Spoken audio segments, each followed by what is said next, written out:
Morals, Volume 1, by Plutarch, translated by several hands, corrected and revised by William W. Goodwin. Section 1. Editor's Preface. The translation of Plutarch's Morals, by several hands, was first published in London in 1684 to 1694. The fifth edition, revised and corrected from the many errors of the former editions, published in 1718, is the basis of the present translation. The earlier translation made by Philemon Holland, Doctor of Physic, published in London in 1603 and again in 1657, has often been of great use in the revision. It need hardly be stated that the name Morals is used by tradition to include all the works of Plutarch except the Lives. The original editions of the present work contained translations of every grade of merit. Some of the essays were translated by eminent scholars like William Baxter, nephew of Richard Baxter, and Thomas Creech, whose work generally required merely such revision as every translation of such an age would now need. But a large number, including some of the longest and most difficult treatises, were translated by men whose ignorance of Greek, or whatever language was the immediate ancestor of their own version, was only one of their many defects as translators. Perhaps we may gain a better idea than we have had of the scholars of Oxford, whom Bentley delighted to torment, from these specimens of the learning of their generation. And it may have been a fortunate thing for some of our translators that Bentley was too much occupied with the wise heads of Christ Church to be able to notice the blunders of men who could write notes saying that the Parthenon is a promontory shooting into the Black Sea, where stood a chapel dedicated to some virgin godhead, and famous for some victory thereabout obtained, or who could torture a plain statement that a certain water, when stirred, produced bubbles, pompholuges, into a story of a new substance called pomphólix, made by mixture of brass with the air. See Volume 5, page 337, and Volume 3, page 517 of the original translation. Besides the great variety of scholarship and ignorance, each translator had his own theory of translation. While some attempted a literal version, so as even to bracket all words not actually represented in the Greek, others gave a mere paraphrase, which in one case, Mr. Pullen's Customs of the Lacedaemonians, became an original essay on the subject, based on the facts supplied by Plutarch. The present editor's duty, of course, changed with each new style of translation. It would have been impossible to bring the whole work to a uniform standard of verbal correctness, unless essentially a new translation had been made. The original version was often so hopelessly incorrect that no revision was possible, and here the editor cannot flatter himself that he has succeeded in patching the English of the 17th century with his own, without detriment. Fortunately, the earlier translation of Holland supplied words, and even whole sentences, in many cases in which the other was beyond the help of mere revision. The translation of Holland is generally more accurate than the other, and on the whole a more conscientious work.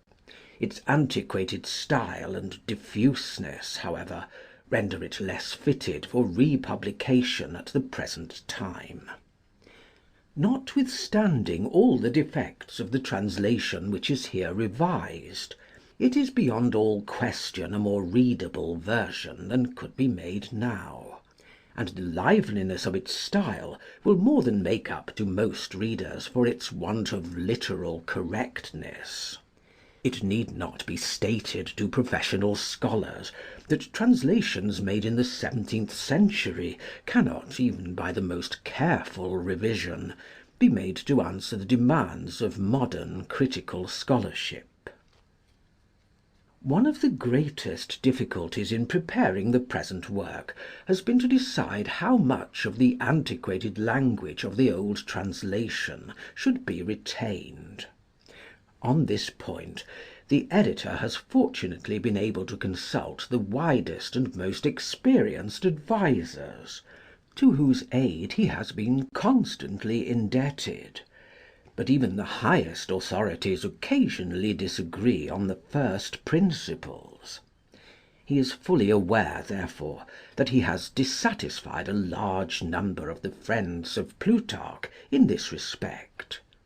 But he is equally sure that he should have dissatisfied an equal number by any other course which he might have followed. The general principle adopted has been to retain such expressions as were in good use when the translation was made, provided the meaning is obvious or easy to be learned from a dictionary, and to discard such as would be unintelligible to ordinary readers. It has in some cases been assumed that the use of a phrase of obvious meaning in this translation is of itself authority for accepting it. On these principles many words and expressions are retained which are decidedly weaker than their modern equivalents, especially many Latinisms and Gallicisms which now seem pedantic. Even here consistency has been impossible, where the duty of a reviser changed with every new treatise. Perhaps the editor cannot state his own object more correctly than by saying that he has tried to make each treatise what the original translator would have made it, if he had carried out his own purpose conscientiously and thoroughly. Where so many errors were to be corrected, it would be absurd to hope that many have not remained still unnoticed. The corrupt state of the Greek text of many parts of Plutarch's Morals must not be overlooked. No complete edition of the Greek has been published since Wyttenbach's, 1795 to 1800, except the French one by Dübner in the Didot collection.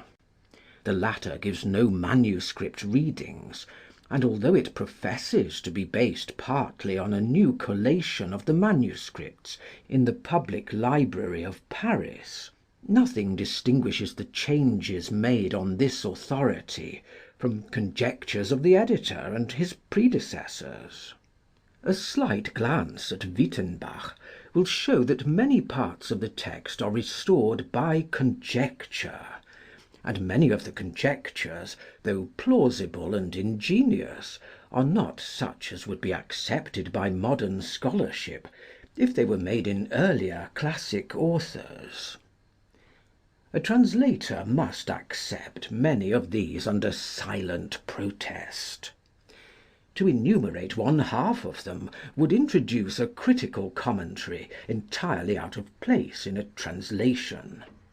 In fact, no critical translation of these treatises is possible until a thorough revision of the text, with the help of the best manuscripts, has been made, and this is a task from which most scholars would shrink in dismay.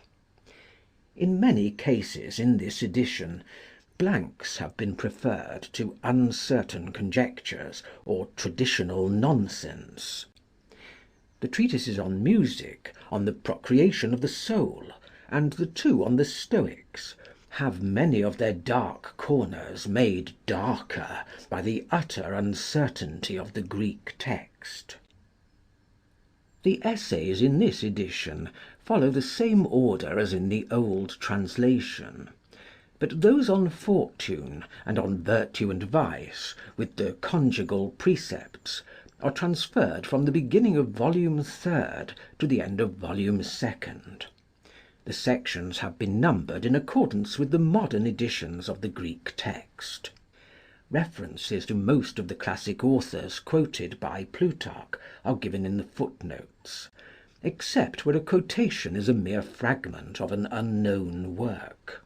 The tragic fragments are numbered according to the edition of Nauck, Leipzig, 1856. All notes, except these references introduced by the editor, are marked G. A few notes are taken from Holland, and all which are not otherwise marked are retained from the old translation. In conclusion, the editor must express his warmest thanks to his colleagues at the University and other friends who have kindly aided him with their advice and skill. Without their help, the undertaking would sometimes have seemed hopeless. Harvard College, November 1870. End of section 1.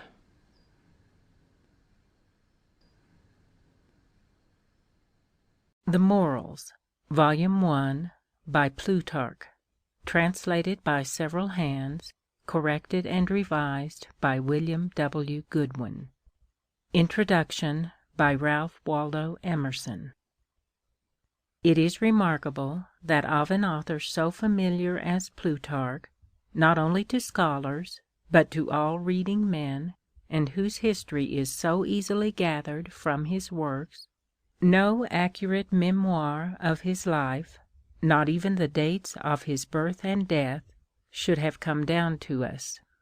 Strange that the writer of so many illustrious biographies should wait so long for his own. It is agreed that he was born about the year 50 A.D. He has been represented as having been the tutor of the Emperor Trajan, as dedicating one of his books to him, as living long in Rome in great esteem, as having received from Trajan the consular dignity, and as having been appointed by him the governor of Greece. He was a man whose real superiority had no need of these flatteries. Meantime, the simple truth is, that he was not the tutor of Trajan, that he dedicated no book to him, was not consul in Rome, nor governor of Greece, appears never to have been in Rome but on 2 occasions, and then on business of the people of his native city, Chaeronea, and though he found and made friends at Rome, and read lectures to some friends or scholars, he did not know or learn the Latin language there. With 1 or 2 doubtful exceptions, never quotes a Latin book, and though the contemporary in his youth or in his old age of Persius, Juvenal, Lucan, and Seneca, of Quintilian, Martial, Tacitus, Suetonius, Pliny the Elder and the Younger, he does not cite them, and in return his name is never mentioned by any Roman writer. It would seem that the community of letters and of personal news was even more rare at that day than the want of printing, of railroads and telegraphs would suggest to us. But this neglect by his contemporaries has been compensated by an immense popularity in modern nations. Whilst his books were never known to the world in their own Greek tongue, it is curious that the Lives were translated and printed in Latin, thence into Italian, French, and English, more than a century before the original works were yet printed. For whilst the Lives were translated in Rome in 1471, and the Morals part by part soon after, the first printed edition of the Greek works did not appear until 1572. Hardly current in his own Greek, these found learned interpreters in the scholars of Germany, Spain, and Italy. In France, in the middle of the most turbulent civil wars, Amyot's translation awakened general attention. His genial version of the Lives in 1559, of the Morals in 1572, had signal success. King Henry IV. wrote to his wife, Marie de Medici, "Vive Dieu! As God liveth, you could not have sent me anything which could be more agreeable than the news of the pleasure you have taken in this reading. Plutarch always delights me with a fresh novelty. To love him is to love me, for he has been long time the instructor of my youth. My good mother, to whom I owe all, and who would not wish, she said, to see her son an illustrious dunce, put this book into my hands almost when I was a child at the breast. It has been like my conscience, and has whispered in my ear many good suggestions and maxims for my conduct, and the government of my affairs." Still earlier, Rabelais cites him with due respect. Montaigne, in 1589, says, "We dunces had been lost, had not this book raised us out of the dirt. By this favor of his, we dare now speak and write. The ladies are able to read to schoolmasters. 'Tis our breviary." Montesquieu drew from him his definition of law, and in his Pensées declares, "I am always charmed with Plutarch. In his writings are circumstances attached to persons, which give great pleasure, and adds examples." Saint Evremond read Plutarch to the great Condé under a tent. Rollin, so long the historian of antiquity for France, drew unhesitatingly his history from him. Voltaire honored him, and Rousseau acknowledged him as his master.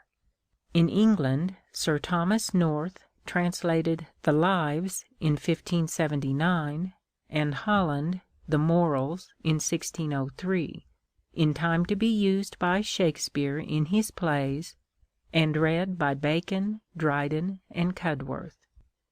Then recently there has been a remarkable revival in France in the taste for Plutarch and his contemporaries, led, we may say, by the eminent critic Sainte-Beuve. Monsieur Octave Greard, in a critical work on the Morals, has carefully corrected the popular legends, and constructed from the works of Plutarch himself his true biography. Monsieur Lévesque has given an exposition of his moral philosophy, under the title of A Physician of the Soul, in the Revue des Deux Mondes, and M.C. Martha, chapters on the genius of Marcus Aurelius, of Persius and Lucretius, in the same journal, whilst Monsieur Fustel de Coulanges has explored from its roots in the Aryan race, then in their Greek and Roman descendants, the primeval religion of the household. Plutarch occupies a unique place in literature as an encyclopedia of Greek and Roman antiquity. Whatever is eminent in fact or in fiction, in opinion, in character, in institutions, in science, natural, moral, or metaphysical, or in memorable sayings, drew his attention and came to his pen with more or less fullness of record. He is among prose writers what Chaucer is among English poets, a repertory for those who want the story without searching for it at first hand, a compend of all accepted traditions, and all this without any supreme intellectual gifts. He is not a profound mind, not a master in any science, not a lawgiver like Lycurgus or Solon, not a metaphysician like Parmenides, Plato, or Aristotle, not the founder of any sect or community, like Pythagoras or Zeno, not a naturalist, like Pliny or Linnaeus, not a leader of the mind of a generation, like Plato or Goethe. But if he had not the highest powers, he was yet a man of rare gifts. He had that universal sympathy with genius which makes all its victories his own. Though he never used verse, he had many qualities of the poet in the power of his imagination, the speed of his mental associations, and his sharp objective eyes. But what specially marks him, he is a chief example of the illumination of the intellect by the force of morals. Though the most amiable of boon companions, this generous religion gives him aperçus like Goethe's. Plutarch was well born, well taught, well conditioned, a self-respecting, amiable man, who knew how to better a good education by travels, by devotion to affairs private and public. A master of ancient culture, he read books with a just criticism. Eminently social, he was a king in his own house, surrounded himself with select friends, and knew the high value of good conversation, and declares in a letter written to his wife that he finds scarcely an erasure, as in a book well written, in the happiness of his life. The range of mind makes the glad writer.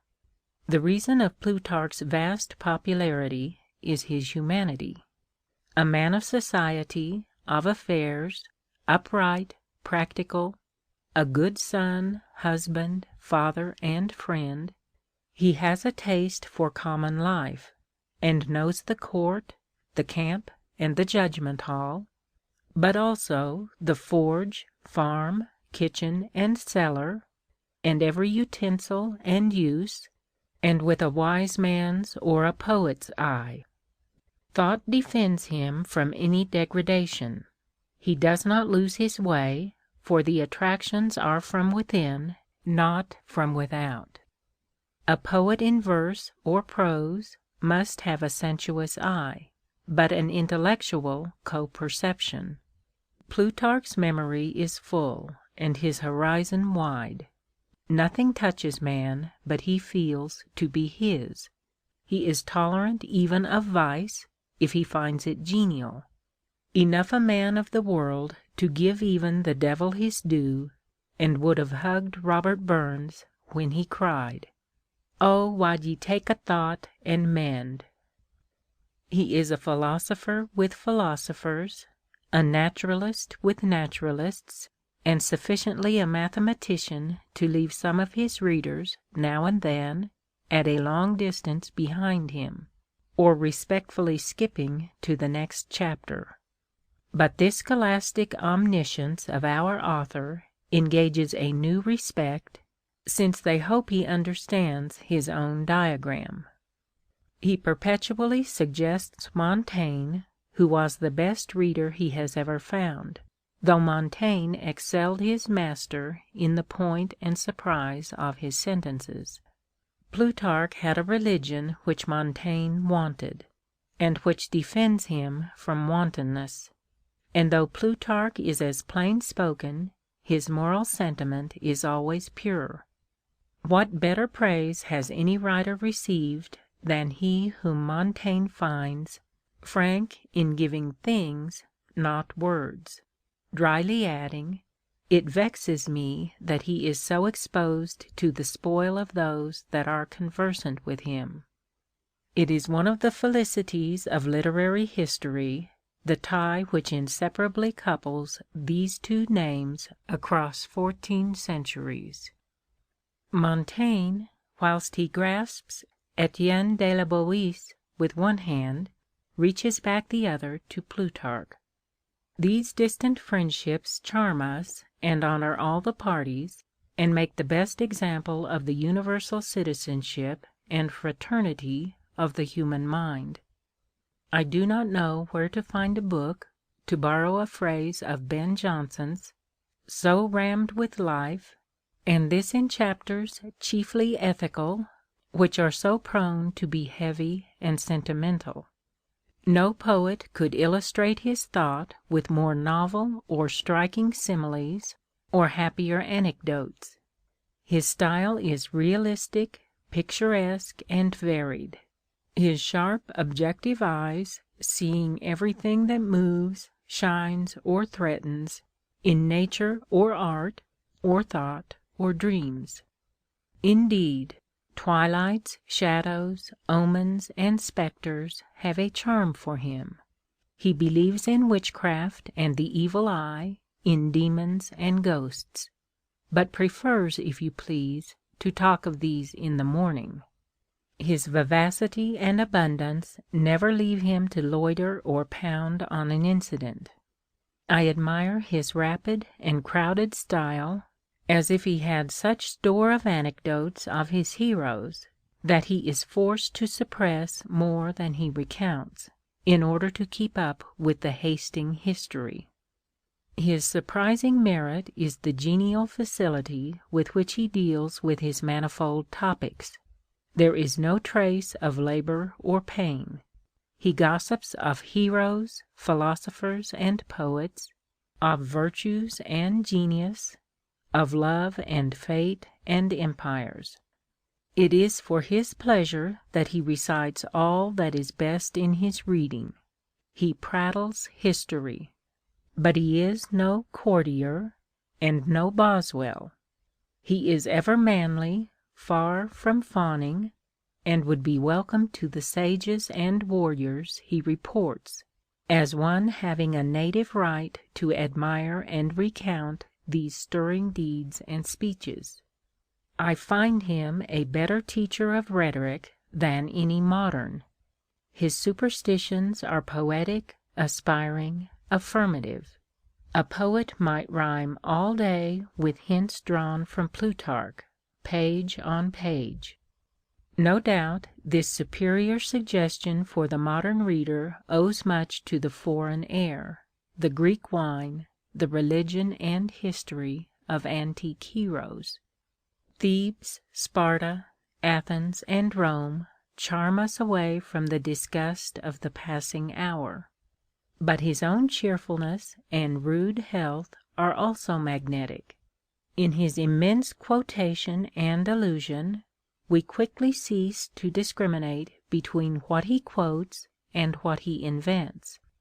We sail on his memory into the ports of every nation, and enter into every private property, and do not stop to discriminate owners, but give him the praise of all. 'Tis all Plutarch, by right of eminent domain, and all property vests in this emperor.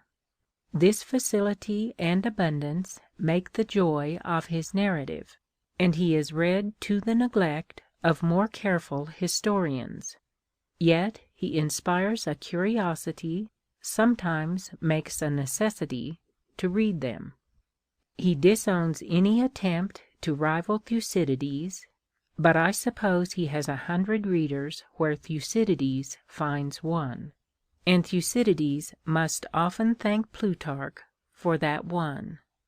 He has preserved for us a multitude of precious sentences, in prose or verse, of authors whose books are lost, and these embalmed fragments, through his loving selection alone, have come to be proverbs of later mankind. I hope it is only my immense ignorance that makes me believe that they do not survive out of his pages. Not only Thespis, Polemus, Euphorion, Ariston, Evenus, etc., but fragments of Menander and Pindar. At all events, it is in reading the fragments he has saved from lost authors that I have hailed another example of the sacred care which has unrolled in our times, and still searches and unrolls papyri from ruined libraries and buried cities, and has drawn attention to what an ancient might call the politeness of fate.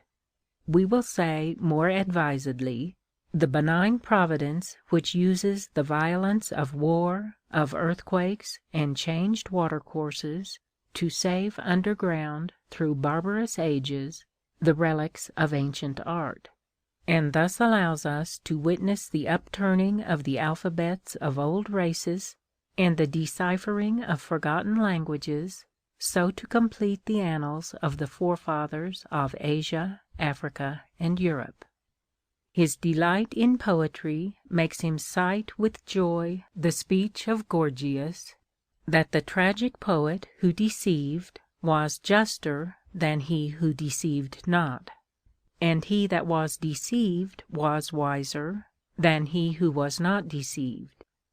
It is a consequence of this poetic trait in his mind that I confess that, in reading him, I embrace the particulars, and carry a faint memory of the argument or general design of the chapter. But he is not less welcome, and he leaves the reader with a relish and a necessity for completing his studies. Many examples might be cited of nervous expression and happy allusion that indicate a poet and an orator, though he is not ambitious of these titles, and cleaves to the security of prose narrative, and only shows his intellectual sympathy with these. Yet I cannot forbear to cite one or two sentences which none who reads them will forget. In treating of the style of the Pythian oracle, he says, quote, "Do you not observe, some one will say, what a grace there is in Sappho's measures, and how they delight and tickle the ears and fancies of the hearers? Whereas the Sibyl, with her frantic grimaces, uttering sentences altogether thoughtful and serious, neither fecused nor perfumed, continues her voice 1,000 years through the favor of the divinity that speaks within her." End quote. Another gives an insight into his mystic tendencies. Quote, "Early this morning, asking Epaminondas about the manner of Lycis's burial, I found that Lysis had taught him as far as the incommunicable mysteries of our sect, and that the same demon that waited on Lysis presided over him, if I can guess at the pilot from the sailing of the ship. The paths of life are large, but in few are men directed by the demons." When Theanor had said this, he looked attentively on Epaminondas, as if he designed a fresh search into his nature and inclinations. End quote. And here is his sentiment on superstition, somewhat condensed in Lord Bacon's citation of it. Quote, "I had rather a great deal that men should say there was no such man at all as Plutarch, than that they should say that there was one Plutarch that would eat up his children as soon as they were born, as the poets speak of Saturn." End quote. The chapter on Fortune should be read by poets and other wise men, and the vigor of his pen appears in the chapter whether the Athenians were more warlike or learned, and in his attack upon usurers. There is, of course, a wide difference of time in the writing of these discourses, and so in their merit. Many of them are mere sketches or notes for chapters in preparation, which were never digested or finished. Many are notes for disputations in the lecture room. His poor indignation against Herodotus was perhaps a youthful prize essay. It appeared to me captious and labored. Or, perhaps, at a rhetorician's school, the subject of Herodotus being the lesson of the day, Plutarch was appointed by lot to take the adverse side. The plain speaking of Plutarch, as of the ancient writers generally, coming from the habit of writing for one sex only, has a great gain for brevity, and, in our new tendencies of civilization, may tend to correct a false delicacy. We are always interested in the man who treats the intellect well. We expect it from the philosopher, from Plato, Aristotle, Spinoza, and Kant. But we know that metaphysical studies in any but minds of large horizon and incessant inspiration have their dangers. One asks sometimes whether a metaphysician can treat the intellect well. The central fact is the superhuman intelligence pouring into us from its unknown fountain, to be received with religious awe, and defended from any mixture of our will. But this high muse comes and goes, and the danger is that, when the muse is wanting, the student is prone to supply its place with microscopic subtleties and logomachy. It is fatal to spiritual health to lose your admiration. Let others wrangle, said St. Augustine, I will wonder. Plato and Plotinus are enthusiasts who honor the race, but the logic of the sophists and materialists, whether Greek or French, fills us with disgust. Whilst we expect this awe and reverence of the spiritual power from the philosopher in his closet, we praise it in the man of the world. The man who lives on quiet terms with existing institutions, yet indicates his perception of these high oracles, as do Plutarch, Montaigne, Hume, and Goethe. These men lift themselves at once from the vulgar, and are not the parasites of wealth. Perhaps they sometimes compromise, go out to dine, make and take compliments, but they keep open the source of wisdom and health. Plutarch is uniformly true to this centre. He had not lost his wonder. He is a pronounced idealist, who does not hesitate to say, like another Berkeley, matter is itself privation. And again, the sun is the cause that all men are ignorant of Apollo, by sense withdrawing the rational intellect from that which is to that which appears. He thinks that souls are naturally endowed with the faculty of prediction. He delights in memory, with its miraculous power of resisting time. He thinks that Alexander invaded Persia with greater assistance from Aristotle than from his father Philip.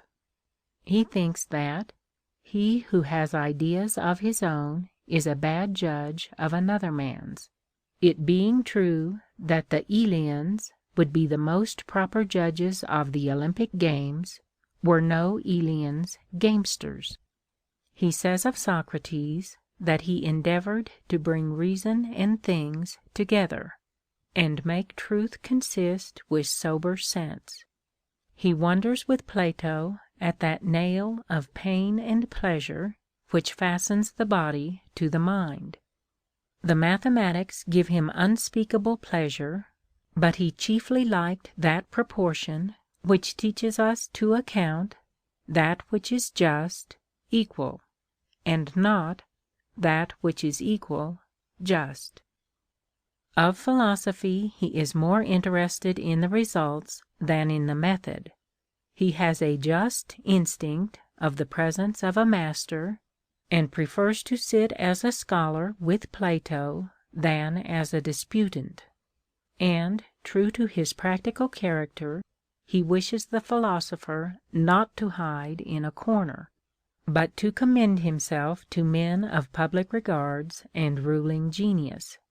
For, if he once possess such a man with principles of honor and religion, he takes a compendious method, by doing good to one, to oblige a great part of mankind.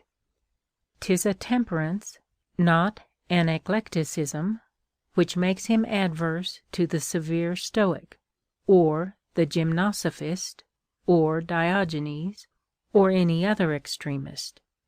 that vice of theirs shall not hinder him from citing any good word they chance to drop. He is an eclectic in such sense as Montaigne was, willing to be an expectant, not a dogmatist.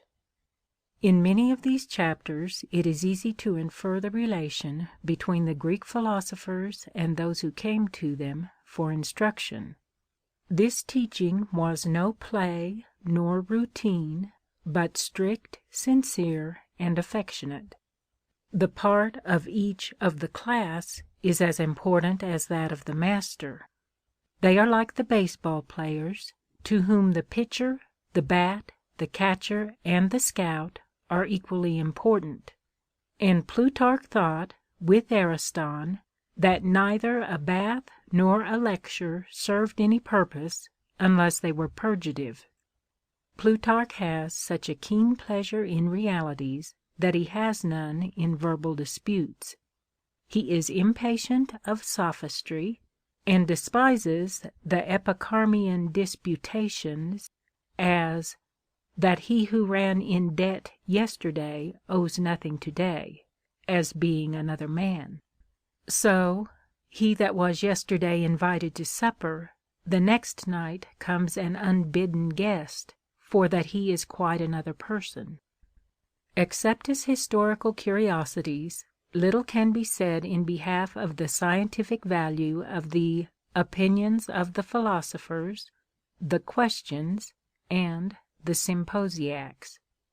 They are, for the most part, very crude opinions, many of them so puerile that one would believe that Plutarch, in his haste, adopted the notes of his younger auditors, some of them jocosely misreporting the dogma of the professor, who laid them aside as memoranda for future revision, which he never gave, and they were posthumously published. Now and then there are hints of superior science. You may cull from this record of barbarous guesses of shepherds and travelers statements that are predictions of facts established in modern science.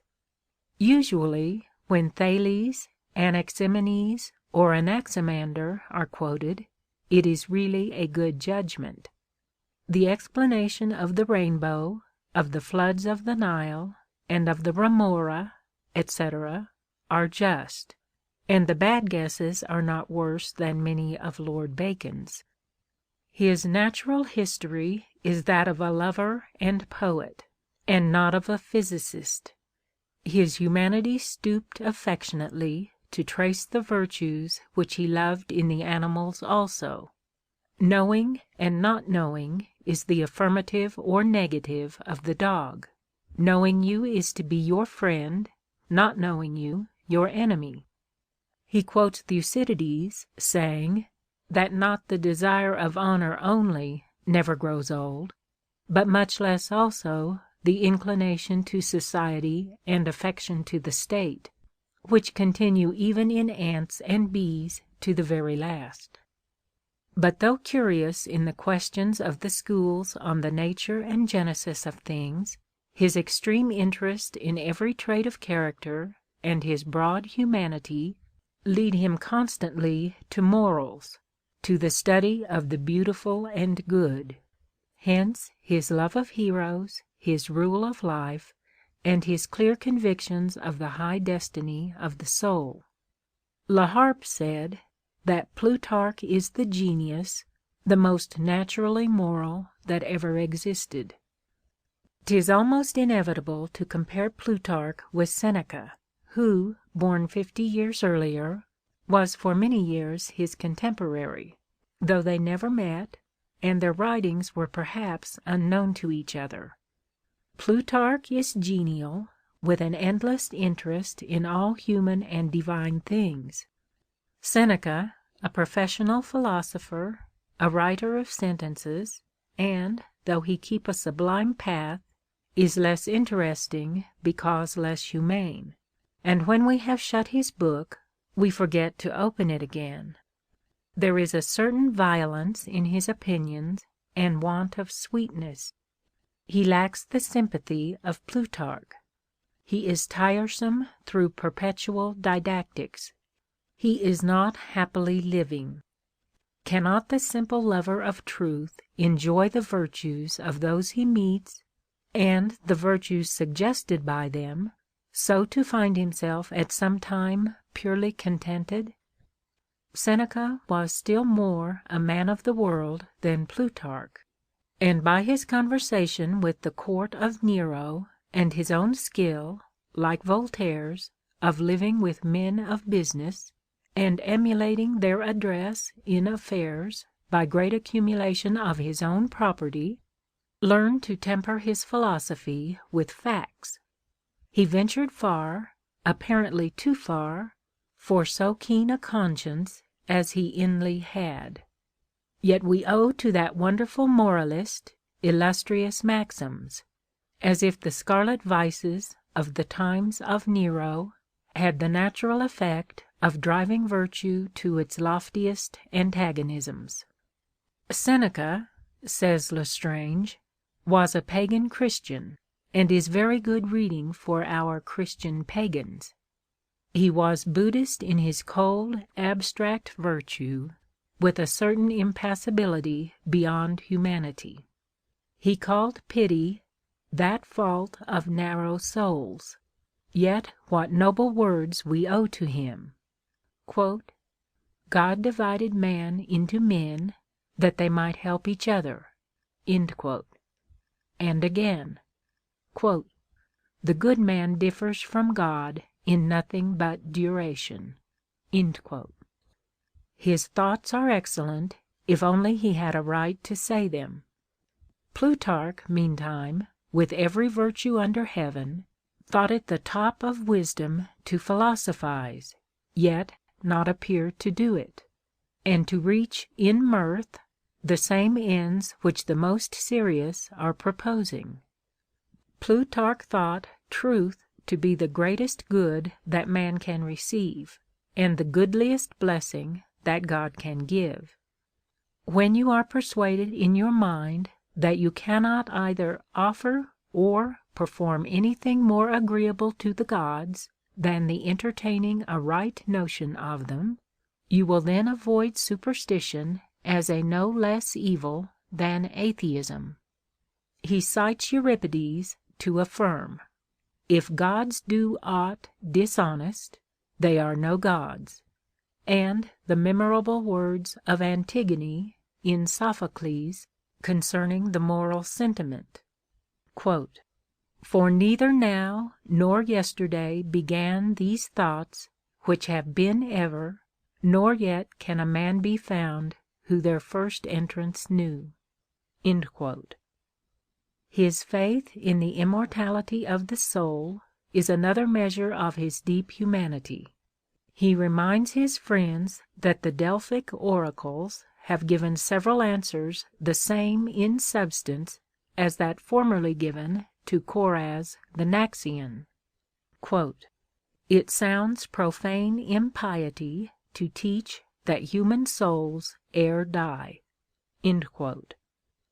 He believes that the doctrine of the divine providence and that of the immortality of the soul rest on one and the same basis.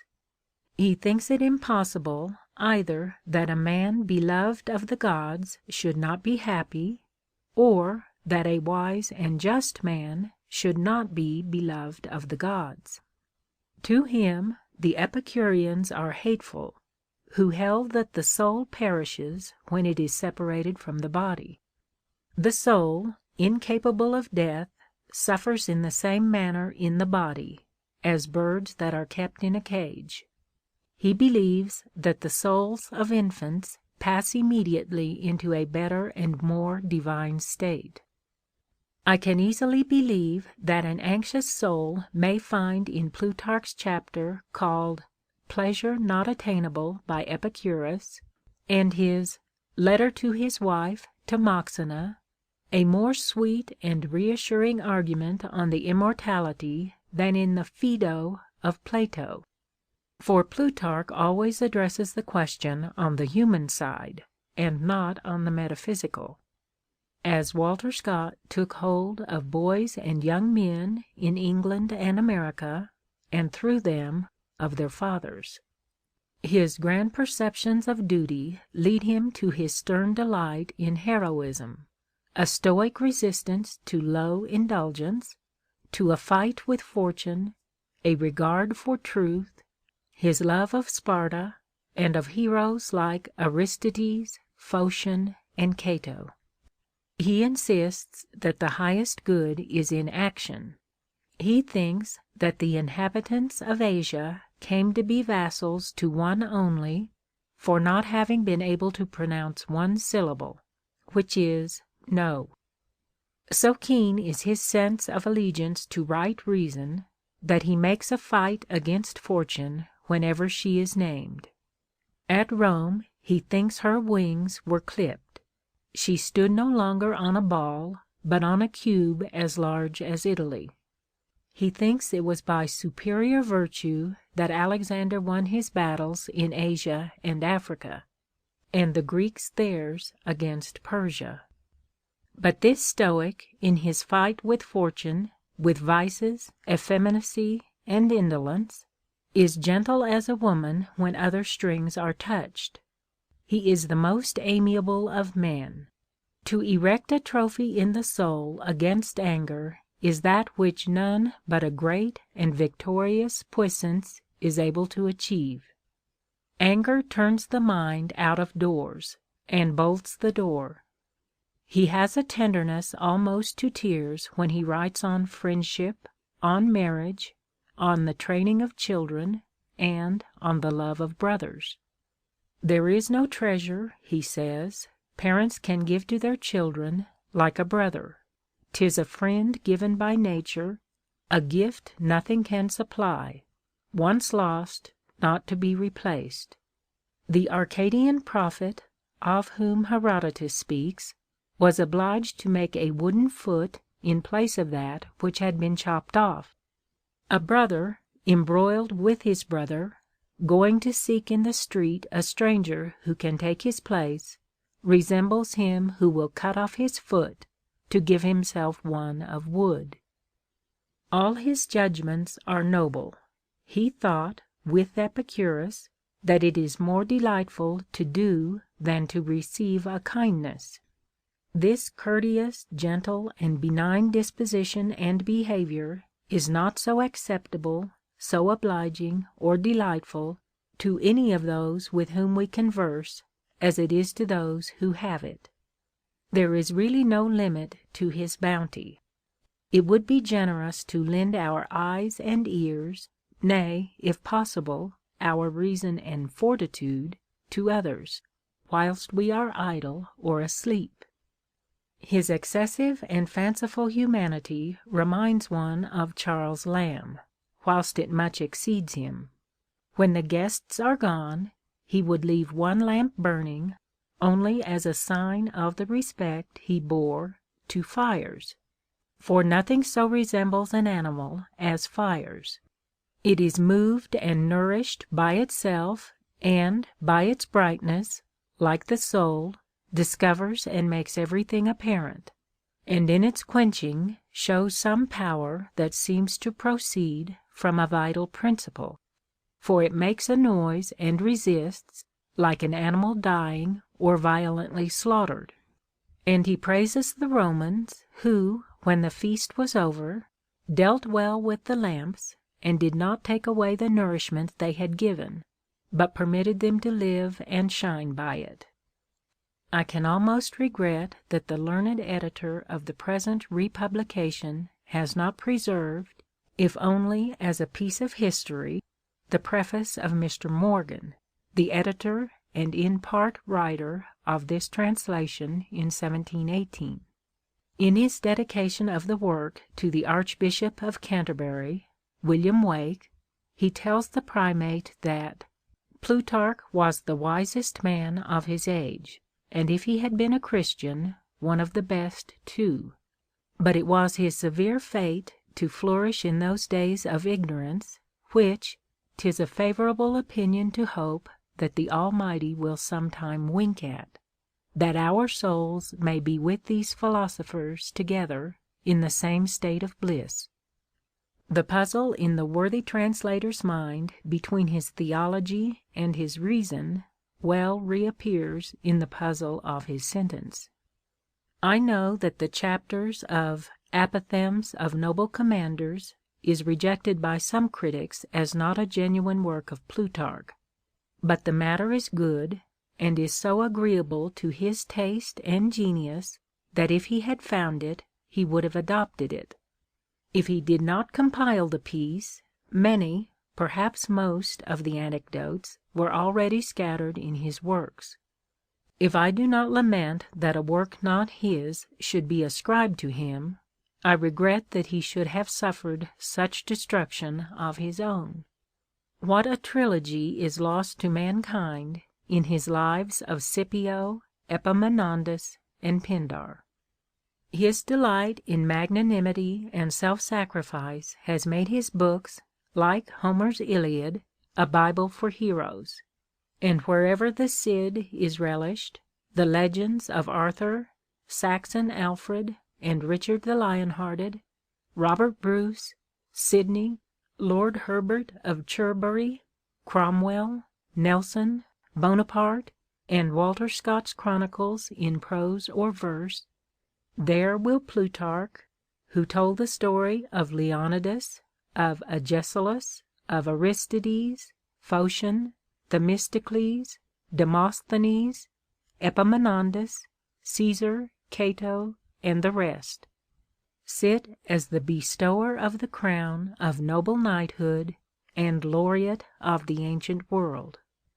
The chapters on the fortune of Alexander in the Morals are an important appendix to the portrait in the Lives.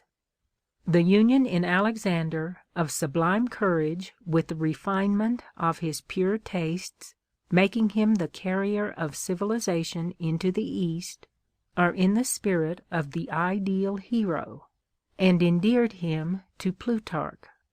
That prince kept Homer's poems not only for himself under his pillow in his tent, but carried these for the delight of the Persian youth, and made them acquainted also with the tragedies of Euripides and Sophocles.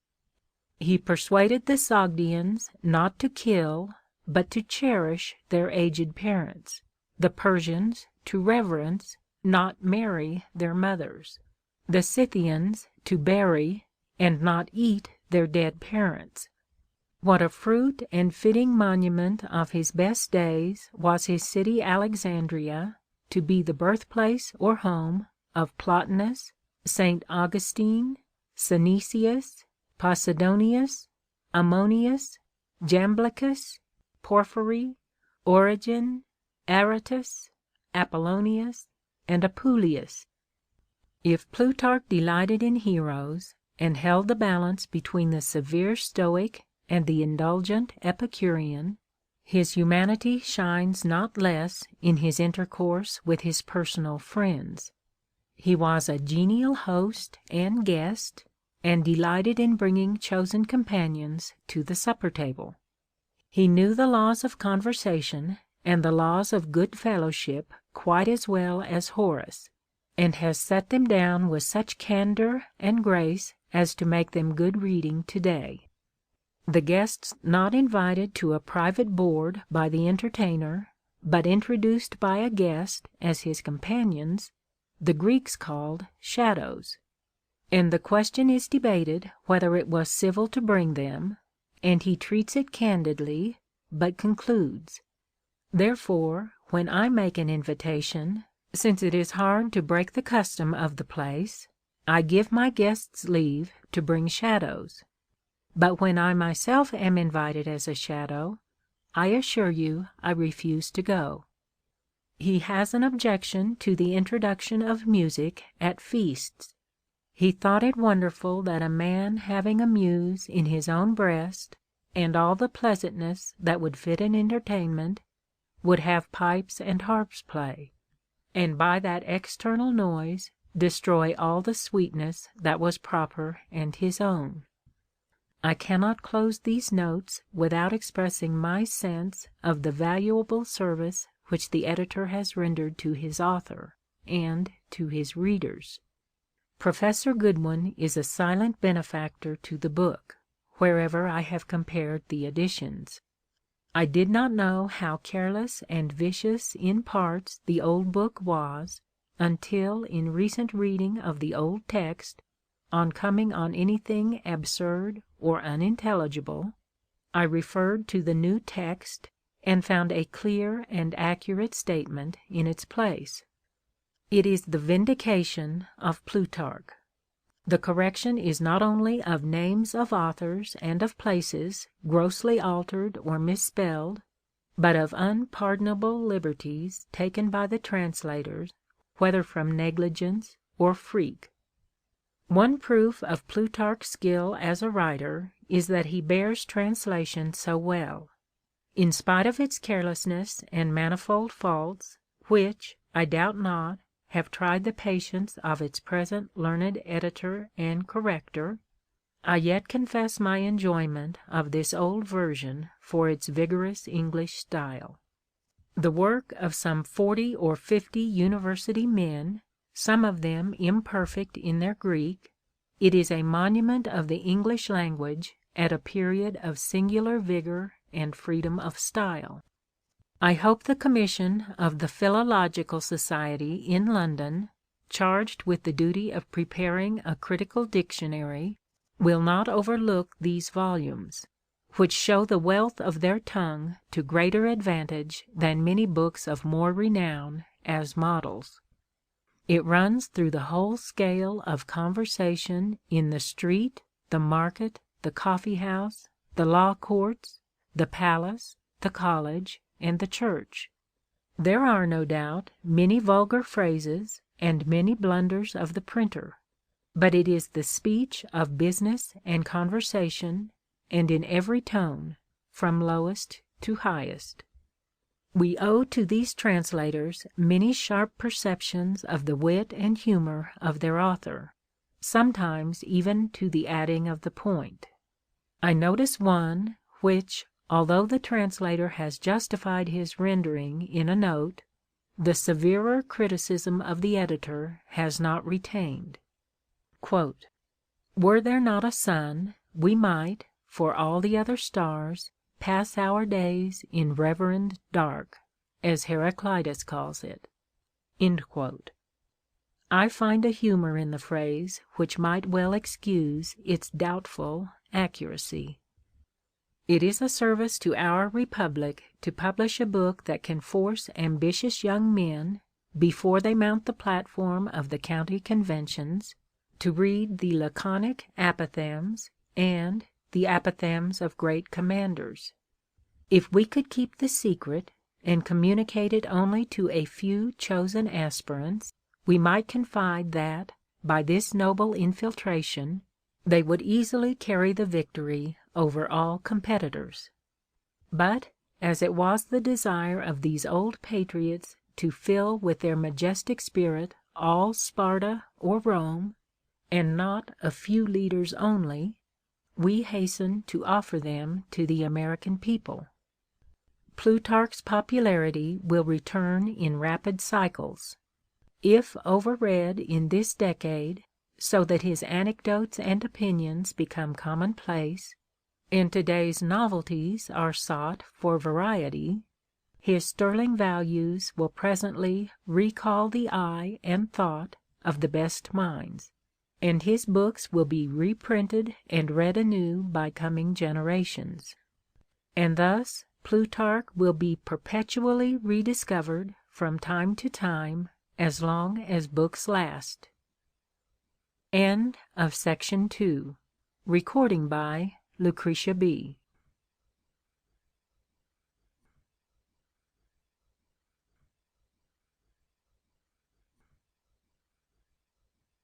The Morals, Volume 1, by Plutarch, translated by several hands, corrected and revised by William W. Goodwin. A Discourse touching the Training of Children, Part 1. The course which ought to be taken for the training of free born children and the means whereby their manners may be rendered virtuous will, with the reader's leave, be the subject of our present disquisition. In the management of which, perhaps it may be expedient to take our rise from their very procreation.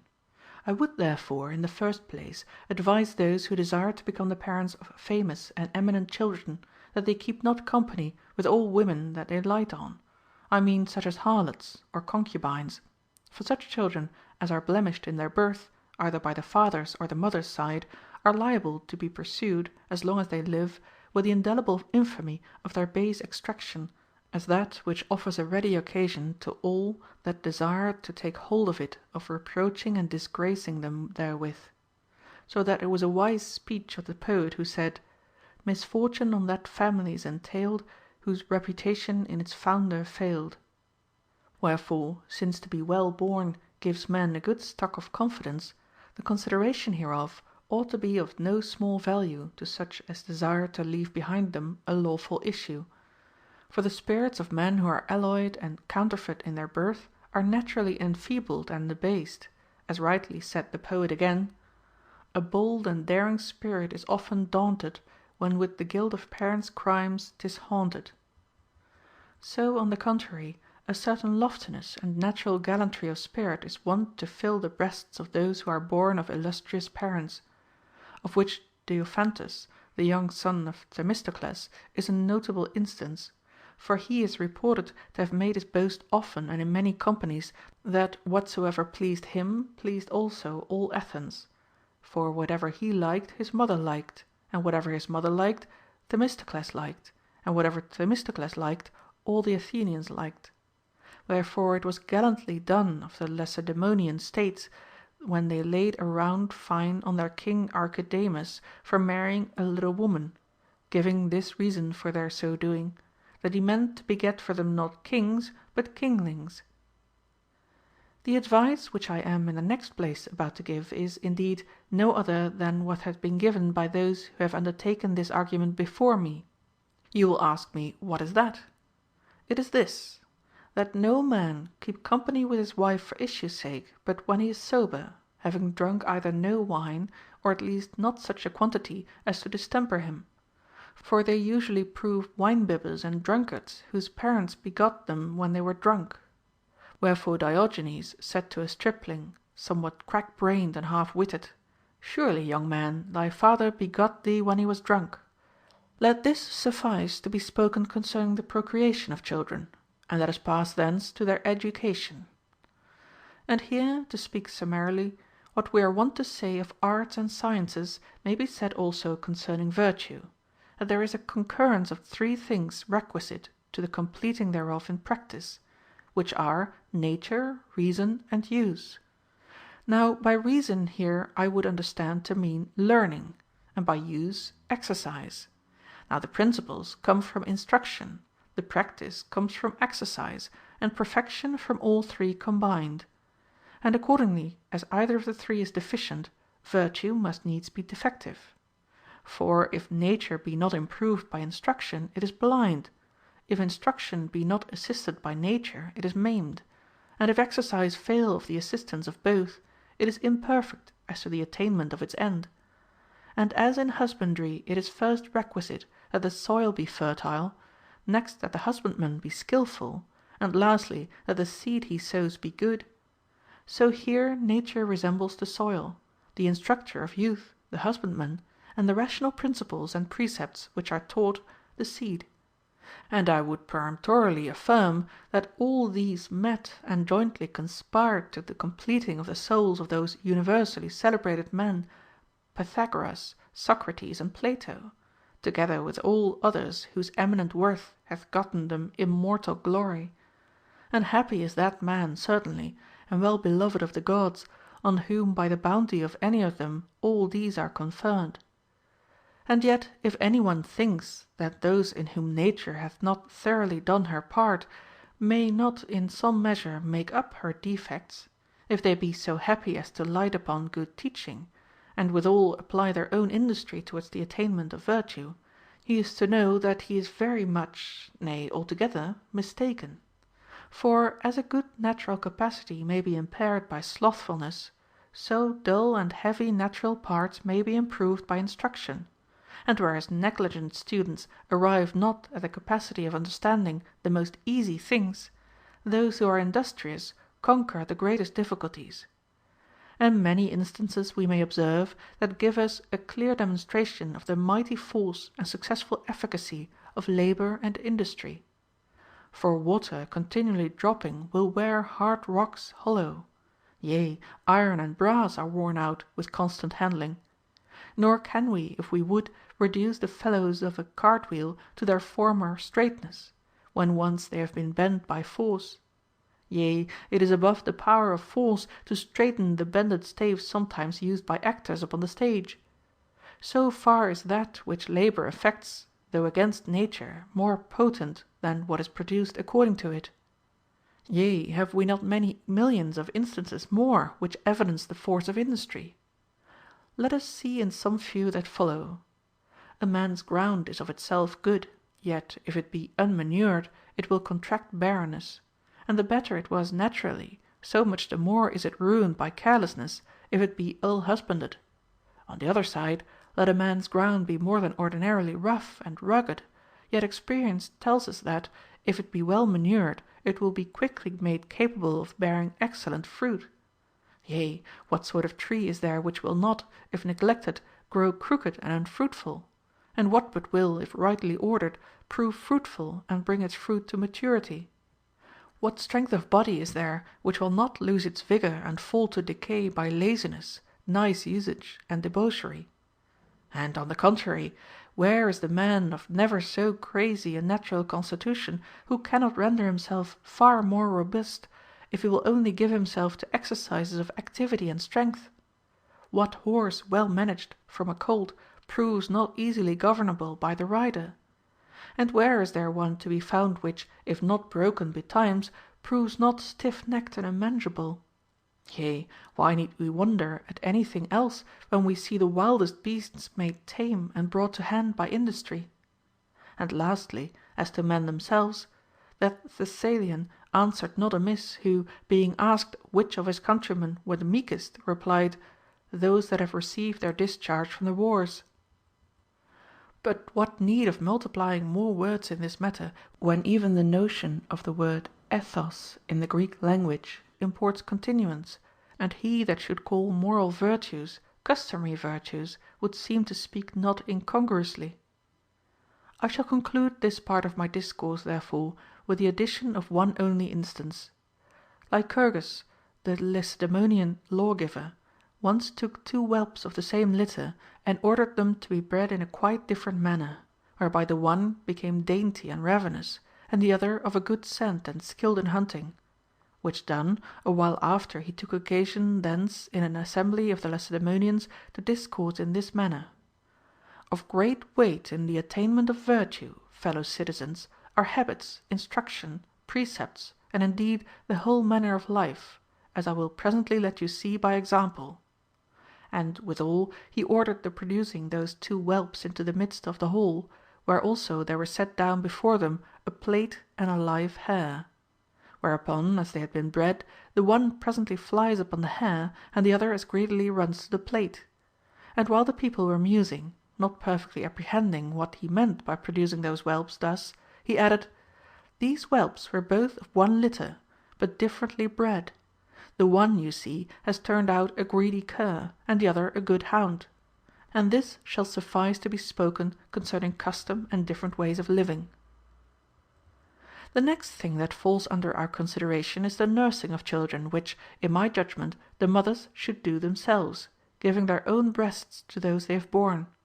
For this office will certainly be performed with more tenderness and carefulness by natural mothers, who will love their children intimately, as the saying is, from their tender nails. Whereas both wet and dry nurses, who are hired, love only for their pay, and are affected to their work as ordinarily those that are substituted and deputed in the place of others are. Yea, even nature seems to have assigned the suckling and nursing of the issue to those that bear them; for which cause she hath bestowed upon every living creature that brings forth young milk to nourish them withal. And in conformity thereto, Providence hath also wisely ordered that women should have two breasts, that so, if any of them should happen to bear twins, they might have two several springs of nourishment ready for them. Though, if they had not that furniture, mothers would still be more kind and loving to their own children. And that not without reason.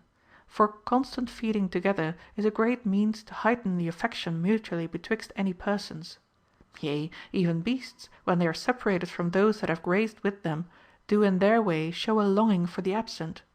Wherefore, as I have said, mothers themselves should strive to the utmost to nurse their own children.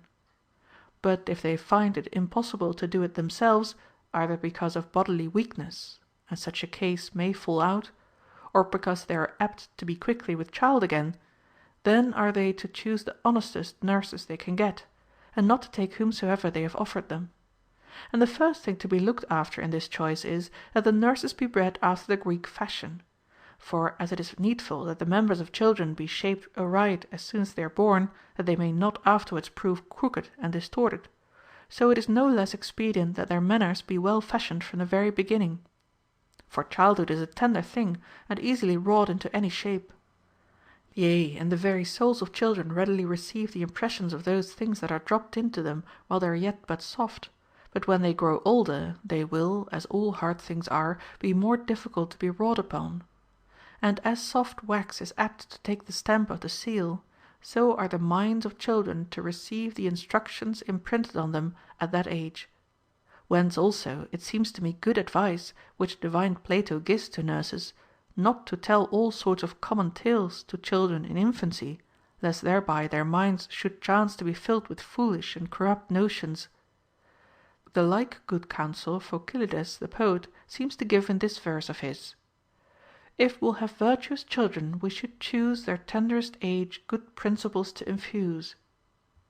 Now are we to omit taking due care in the first place that those children who are appointed to attend upon such young nurslings, and to be bred with them for playfellows, be well mannered, and next that they speak plain natural Greek, lest, being constantly used to converse with persons of a barbarous language and evil manners, they receive corrupt tinctures from them. For it is a true proverb, that if you live with a lame man you will learn to halt. Next, when a child is arrived at such an age as to be put under the care of pedagogues, great care is to be used that we be not deceived in them, and so commit our children to slaves, or barbarians, or cheating fellows. For it is a course never enough to be laughed at which many men nowadays take in this affair. For if any of their servants be better than the rest, they dispose some of them to follow husbandry, some to navigation, some to merchandise, some to be stewards in their houses, and some, lastly, to put out their money to use for them. But if they find any slave that is a drunkard or a glutton, and unfit for any other business, to him they assign the government of their children; whereas a good pedagogue ought to be such a one in his disposition as Phoenix, tutor to Achilles, was. And now I come to speak of that which is a great matter, and of more concern than any that I have said. We are to look after such masters for our children as are blameless in their lives, not justly reprovable for their manners, and of the best experience in teaching. For the very spring and root of honesty and virtue lies in the felicity of lighting on good education. And as husbandmen are wont to set forks to prop up feeble plants, so do honest schoolmasters prop up youth by careful instructions and admonitions, that they may duly bring forth the buds of good manners.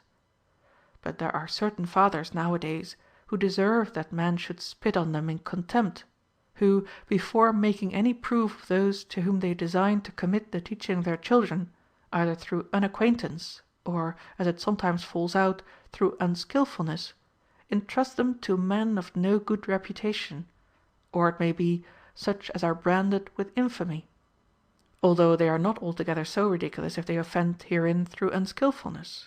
But it is a thing most extremely absurd when, as oftentimes it happens, though they know and are told beforehand by those who understand better than themselves both of the inability and rascality of certain schoolmasters, they nevertheless commit the charge of their children to them, sometimes overcome by their fair and flattering speeches, and sometimes prevailed on to gratify friends who entreat them.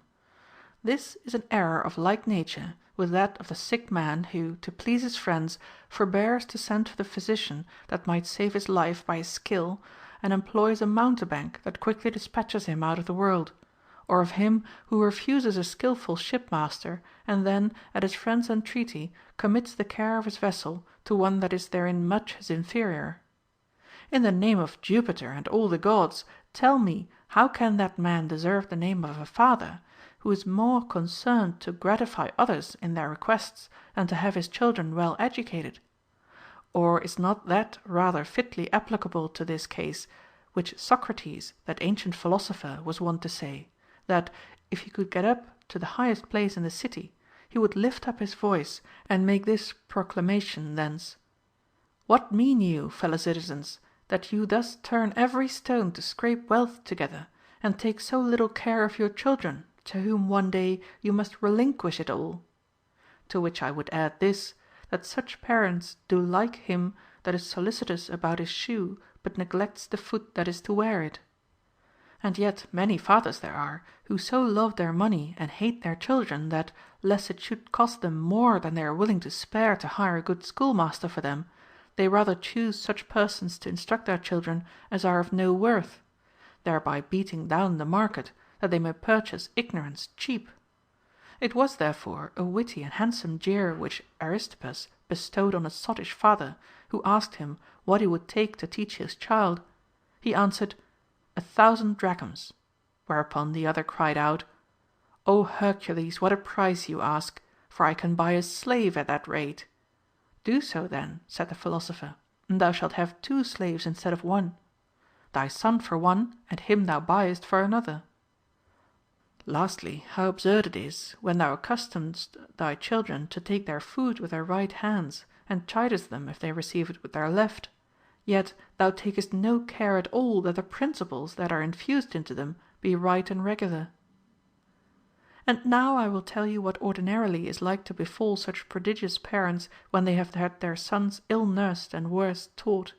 For when such sons are arrived at man's estate, and, through a contempt of a sound and orderly way of living, precipitate themselves into all manner of disorderly and servile pleasures, then will those parents dearly repent of their own neglect of their children's education, when it is too late to amend it, and vex themselves even to distraction at their vicious courses. For then do some of those children acquaint themselves with flatterers and parasites, a sort of infamous and execrable persons, the very pests that corrupt and ruin young men. Others maintain mistresses and harlots, insolent and extravagant. Others waste their substance. Others again come to shipwreck on gaming and revelling. And some venture on still more audacious crimes, committing adultery and joining in the orgies of Bacchus, being ready to purchase one bout of debauched pleasure at the price of their lives. If now they had but conversed with some philosopher, they would never have enslaved themselves to such courses as these, though possibly they might have learned at least to put in practice the precept of Diogenes, delivered by him indeed in rude language, but yet containing, as to the scope of it, a great truth, when he advised a young man to go to the public stews, that he might then inform himself by experience how things of greatest value and things of no value at all were there of equal worth. In brief, therefore, I say, and what I say may justly challenge the repute of an oracle rather than of advice, that the one chief thing in this matter, which compriseth the beginning, middle, and end of all, is good education and regular instruction, and that these two afford great help and assistance towards the attainment of virtue and felicity. For all other good things are but human and of small value, such as will hardly recompense the industry required to the getting of them. It is indeed a desirable thing to be well descended, but the glory belongs to our ancestors. Riches are valuable, but they are the goods of fortune, who frequently takes them from those that have them, and carries them to those that never so much as hoped for them. Yea, the greater they are, the fairer mark are they for those to aim at who design to make our bags their prize, I mean evil servants and accusers. But the weightiest consideration of all is, that riches may be enjoyed by the worst as well as the best of men. Glory is a thing deserving respect, but unstable. Beauty is a prize that men fight to obtain, but, when obtained, it is of little continuance. Health is a precious enjoyment, but easily impaired. Strength is a thing desirable, but apt to be the prey of diseases and old age. And in general, let any man who values himself upon strength of body know that he makes a great mistake. For what indeed is any proportion of human strength if compared to that of other animals, such as elephants and bulls and lions? But learning alone of all things in our possession is immortal and divine. And two things there are that are most peculiar to human nature, reason and speech, of which two reason is the master of speech, and speech is the servant of reason, impregnable against all assaults of fortune, not to be taken away by false accusation, nor impaired by sickness, nor enfeebled by old age. For reason alone grows youthful by age, and time, which decays all other things, increaseth knowledge in us in our decaying years. Yea, war itself, which like a winter torrent bears down all other things before it and carries them away with it, leaves learning alone behind. Whence the answer seems to me very remarkable which Stilpo, a philosopher of Megara, gave to Demetrius, who, when he levelled that city to the ground and made all the citizens bondmen, asked Stilpo whether he had lost anything.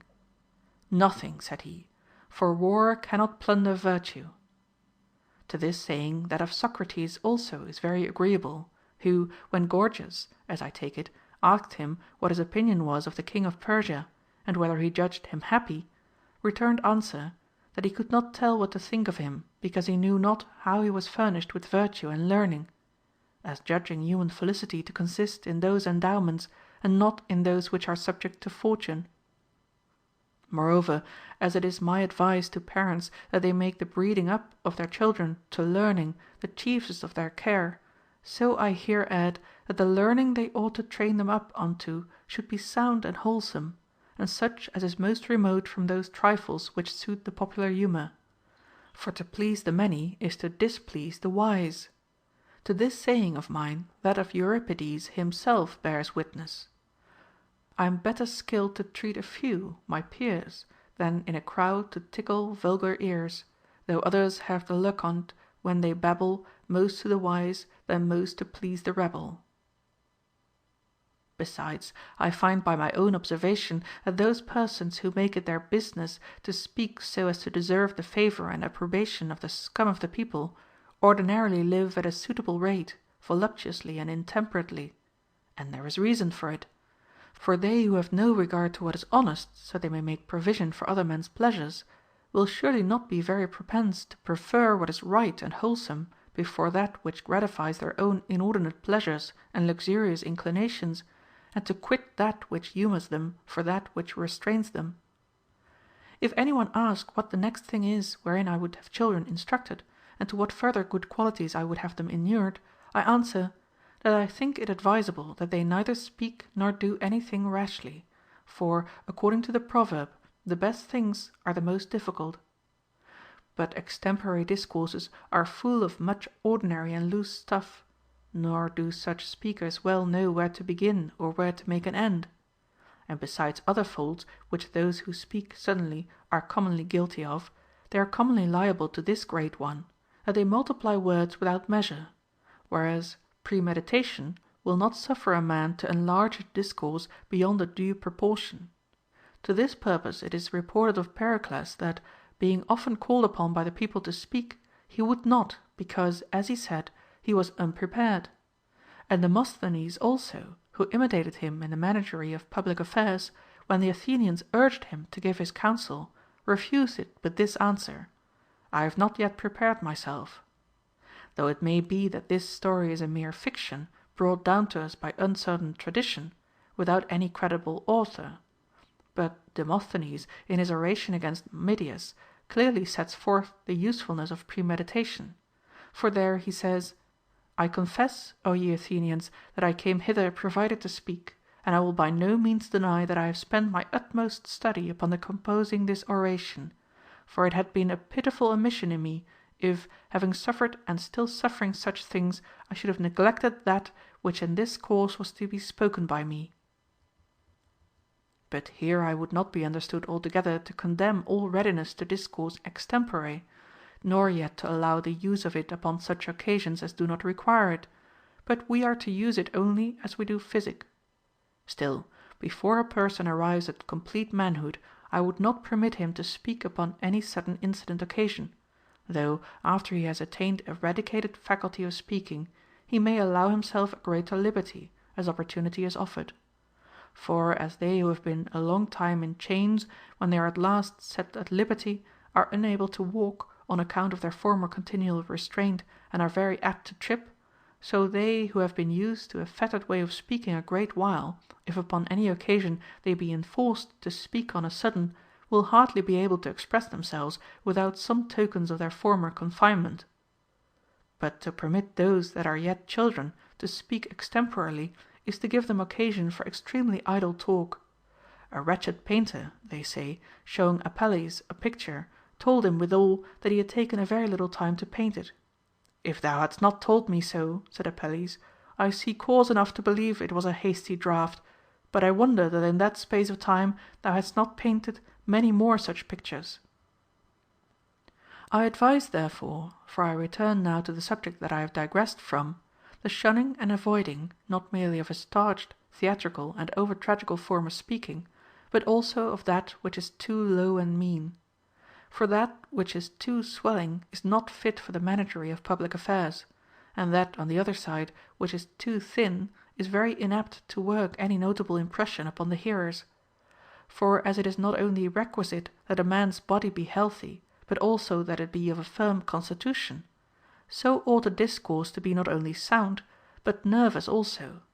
For though such as is composed cautiously may be commended, yet that is all it can arrive at, whereas that which hath some adventurous passages in it is admired also. And my opinion is the same concerning the affections of the speaker's mind, for he must be neither of a too confident nor of a too mean and dejected spirit, for the one is apt to lead to impudence, the other to servility, and much of the orator's art, as well as great circumspection, is required to direct his course skilfully betwixt the two. End of Section 3.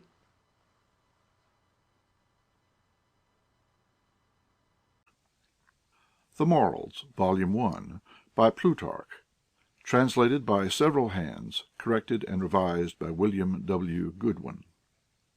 A Discourse touching the Training of Children, Part 2. And now, whilst I am handling this point concerning the instruction of children, I will also give you my judgment concerning the frame of a discourse, which is this, that to compose it in all parts uniformly not only is a great argument of a defect in learning, but also is apt, I think, to nauseate the auditory when it is practised, and in no case can it give lasting pleasure. For to sing the same tune, as the saying is in everything cloying and offensive. But men are generally pleased with variety, as in speeches and pageants, so in all other entertainments. 10.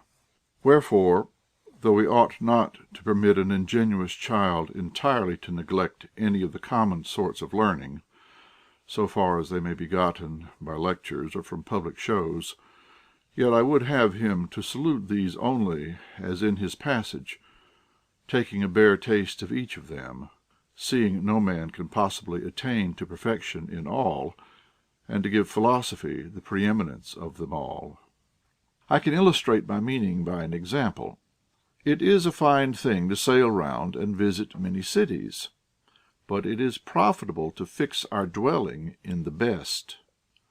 Witty also was the saying of Bias, the philosopher, that as the wooers of Penelope, when they could not have their desires of the mistress, consented themselves to have to do with her maids, so commonly those students who are not capable of understanding philosophy waste themselves in the study of those sciences that are of no value. Whence it follows that we ought to make philosophy the chief of all our learning.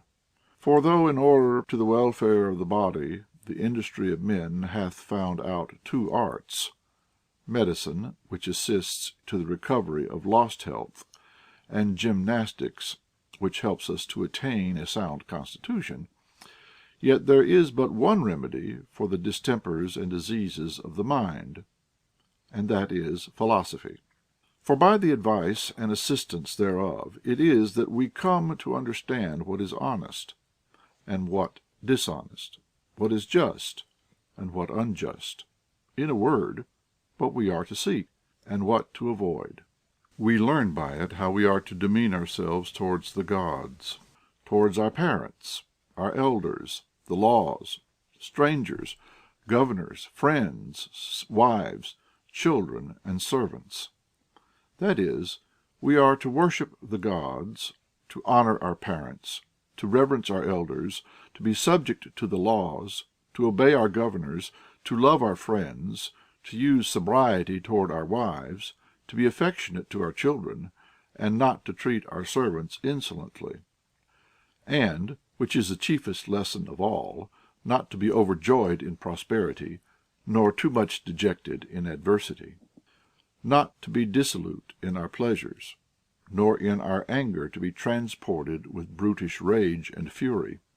These things I account the principal advantages which we gain by philosophy. For to use prosperity generously is part of a man, to manage it so as to decline envy, of a well-governed man. To master our pleasures by reason is the property of wise men, and to moderate anger is the attainment only of extraordinary men.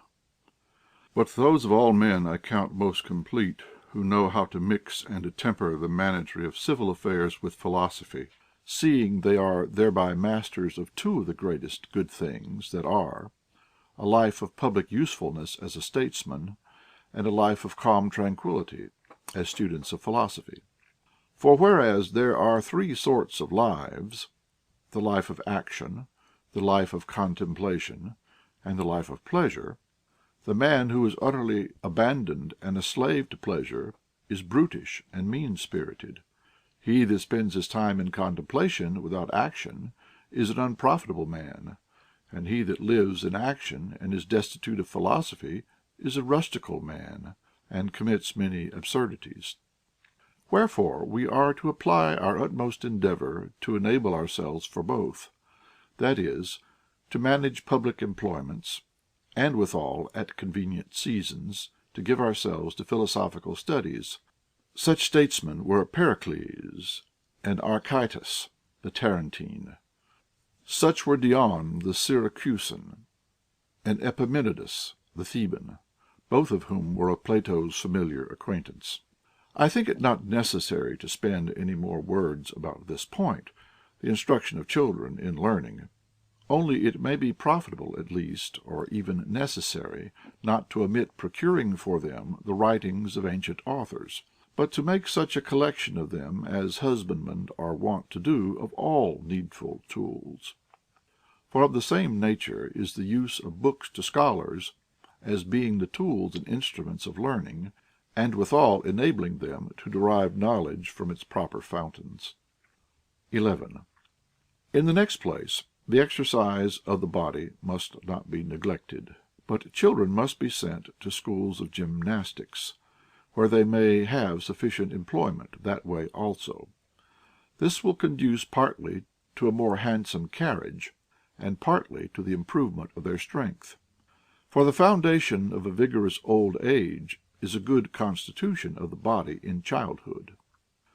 Wherefore, as it is expedient to provide those things in fair weather which may be useful to the mariners in a storm, so it is to keep good order and govern ourselves by rules of temperance in youth, as the best provision we can lay in for age.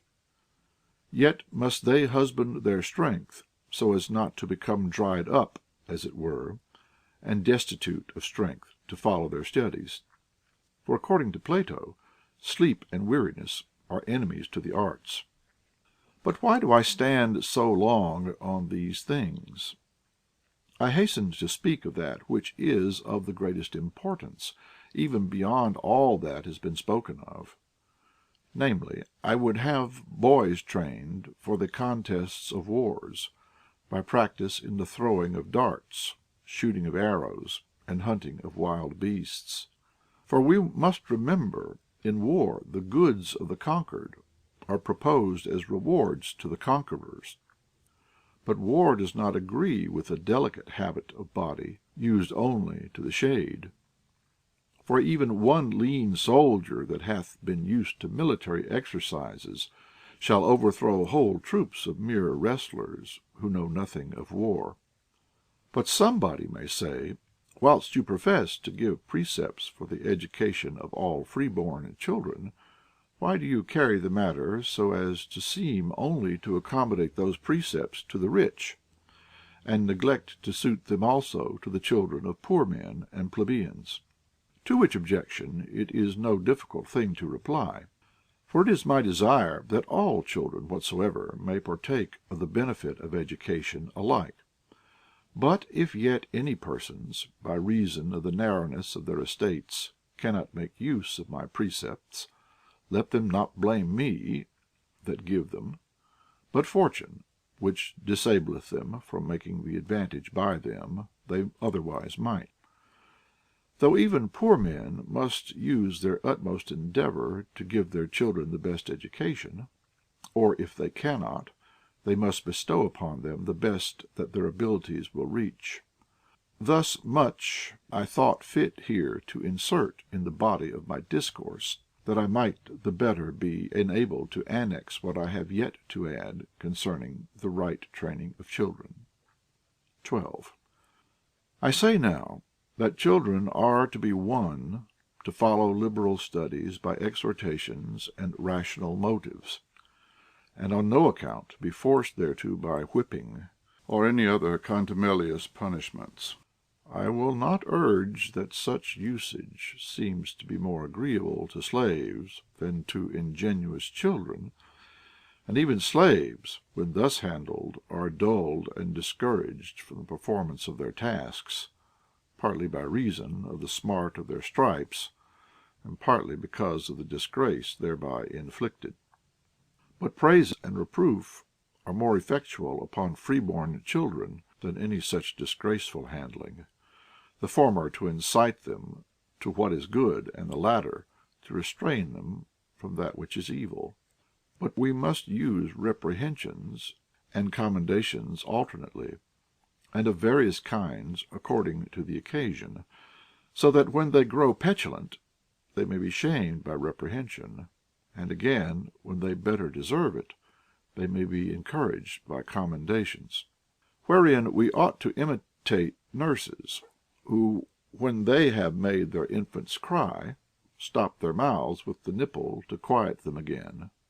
It is also useful not to give them such large commendations as to puff them up with pride, for this is the ready way to fill them with a vain conceit of themselves, and to enfeeble their minds. 13. Moreover, I have seen some parents whose too much love to their children hath occasioned in truth their not loving them at all. I will give light to this assertion by an example to those who ask what it means. It is this: while they are over hasty to advance their children in all sorts of learning beyond their equals, they set them too hard and laborious tasks, whereby they fall under discouragement, and this, with other inconveniences accompanying it, causeth them in the issue to be ill affected to learning itself. For as plants by moderate watering are nourished, but with overmuch moisture are glutted, so is the spirit improved by moderate labors, but overwhelmed by such as are excessive. We ought, therefore, to give children some time to take breath from their constant labors, considering that all human life is divided betwixt business and relaxation. To which purpose it is that we are inclined by nature not only to wake, but to sleep also, that as we have sometimes wars, so likewise at other times peace; as some foul, so other fair days; and as we have seasons of important business, so also the vacation times of festivals. And to contract all in a word, rest is the sauce of labor. Nor is it thus in living creatures only, but in things inanimate too. For even in bows and harps We loosen their strings, that we may bend and wind them up again. Yea, it is universally seen that, as the body is maintained by repletion and evacuation, so is the mind by employment and relaxation. Those parents, moreover, are to be blamed who, when they have committed their sons to the care of pedagogues or schoolmasters, never see or hear them perform their tasks, wherein they fail much of their duty. For they ought, ever and anon, after the intermission of some days, to make trial of their children's proficiency, and not entrust their hopes of them to the discretion of a hireling. For even that sort of men will take more care of the children when they know that they are regularly to be called to account. And here the saying of the king's groom is very applicable, that nothing made the horse so fat as the king's eye. But we must of all exercise and keep in constant employment the memory of children, for that is, as it were, the storehouse of all learning. Wherefore the mythologists have made mimicin, or memory, the mother of the Muses, plainly intimating thereby that nothing doth so beget or nourish learning as memory. Wherefore we must employ it to both those purposes, whether the children be naturally apt or backward to remember. For so shall we both strengthen it in those to whom nature in this respect hath been bountiful, and supply that to others wherein she hath been deficient. And as the former sort of boys will therefore come to excel others, so will the latter sort excel themselves. For that of Hesiod was well said, Oft little add to little, and the account will swell. Heaped atoms thus produce amount. Neither, therefore, let the parents be ignorant of this, that the exercising of memory in the schools doth not only give the greatest assistance towards the attainment of learning, but also to all the actions of life.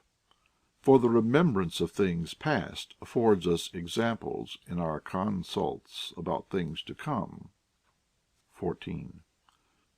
Children ought to be made to abstain from speaking filthily, seeing, as Democritus said, words are but the shadows of actions. They are, moreover, to be instructed to be affable and courteous in discourse. For as churlish manners are always detestable, so children may be kept from being odious in conversation, if they will not be pertinaciously bent to maintain all they say in dispute. For it is of use to a man to understand not only how to overcome, but also how to give ground when to conquer would turn to his disadvantage. For there is such a thing sometimes as a Cadmean victory, which the wise Euripides attesteth when he said, Where two discourse, if the one's anger rise, the man who lets the contest fall is wise.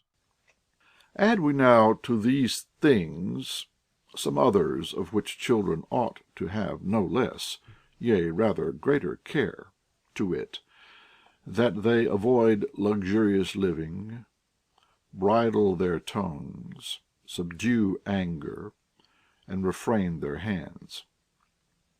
Of how great moment each of these counsels is, I now come to inquire, and we may best judge of them by examples. To begin with the last, some men there have been, who by opening their hands to take what they ought not, have lost all the honor they got in the former part of their lives. So Gylippus the Lacedaemonian, for unsewing the public money bags, was condemned to banishment from Sparta. And to be able also to subdue anger is the part of a wise man. Such a one was Socrates. For when a hectoring and debauched young man rudely kicked him, so that those in his company, being sorely offended, were ready to run after him and call him to account for it, what said he to them? If an ass had kicked me, would you think it handsomely done to kick him again? And yet the young man himself escaped not unpunished. For when all persons reproached him for so unworthy an act, and gave him the nickname of Lactistes, or the Kicker, he hanged himself. The same Socrates, when Aristophanes, publishing his play, in which he called the clouds therein, threw all sorts of the foulest reproaches upon him, and a friend of his, who was present at the acting of it, repeated to him what was there said in the same comical manner, asking him withal, "Does not this offend you?" Socrates replied, "Not at all, for I can as well bear with a fool in a play as at a great feast." And something of the same nature is reported to have been done by Archytas of Tarentum and Plato. Archytas, when upon his return from the war, wherein he had been a general, he was informed that his land had been impaired by his bailiff's negligence, sent for him, and said only thus to him when he came: "If I were not very angry with thee, I would severely correct thee." And Plato, being offended with a gluttonous and debauched servant, called to him Speusippus, his sister's son, and said unto him, "Go beat thou this fellow, for I am too much offended with him to do it myself." These things, you will perhaps say, are very difficult to be imitated. I confess it, but yet we must endeavor to the utmost of our power, by setting such examples before us, to repress the extravagancy of our immoderate, furious anger. For neither are we able to rival the experience or virtue of such men in many other matters, but we do, nevertheless, as sacred interpreters of divine mysteries and priests of wisdom, strive to follow these examples, and, as it were, to enrich ourselves with what we can nibble from them. As to the bridling of the tongue, concerning which also I am obliged to speak, if any man think it a small matter, or of mean concernment, he is much mistaken. For it is a point of wisdom to be silent when occasion requires, and better than to speak, though never so well. And in my judgment, for this reason, the ancients instituted mystical rites of initiation in religion, that being in them accustomed to silence, we might thence transfer the fear we have of the gods to the fidelity required in human secrets. Yea, indeed, experience shows that no man ever repented of having kept silent, but many that they have not done so. And a man may, when he will, easily utter what he hath by silence concealed, but it is impossible for him to recall what he hath once spoken. And moreover, I can remember infinite examples that have been told me of those that have procured great damages to themselves by intemperance of the tongue, one or two of which I will give, omitting the rest. When Ptolemaeus Philadelphus had taken his sister Arsinoe to wife, Stotades, for breaking an obscene jest upon him, lay languishing in prison a great while, a punishment which he deserved for his unseasonable babbling, whereby to provoke laughter in others he purchased a long time of mourning to himself. Much after the same rate, or rather still worse, did Theocritus the sophist both talk and suffer. For when Alexander commanded the Grecians to provide him a purple robe, wherein upon his return from the wars he meant to sacrifice to the gods in gratitude for his victorious success against the barbarians, and the various states were bringing in the sums assessed upon them, Theocritus said, "I now see clearly that this is what Homer calls purple death, which I never understood before, by which speech he made the king his enemy from that time forwards." The same person provoked Antigonus, the king of Macedonia, to great wrath by reproaching him with his defect, as having but one eye. Thus it was: Antigonus commanded Eutropion, his master cook then in waiting, to go to this Theocritus and settle some accounts with him. And when he announced his errand to Theocritus, and called frequently about the business, the latter said, I know that thou hast a mind to dish me up raw to that Cyclops, thus reproaching at once the king with the want of his eye, and the cook with his employment. To which Eutropion replied, Then thou shalt lose thy head as the penalty of thy loquacity and madness.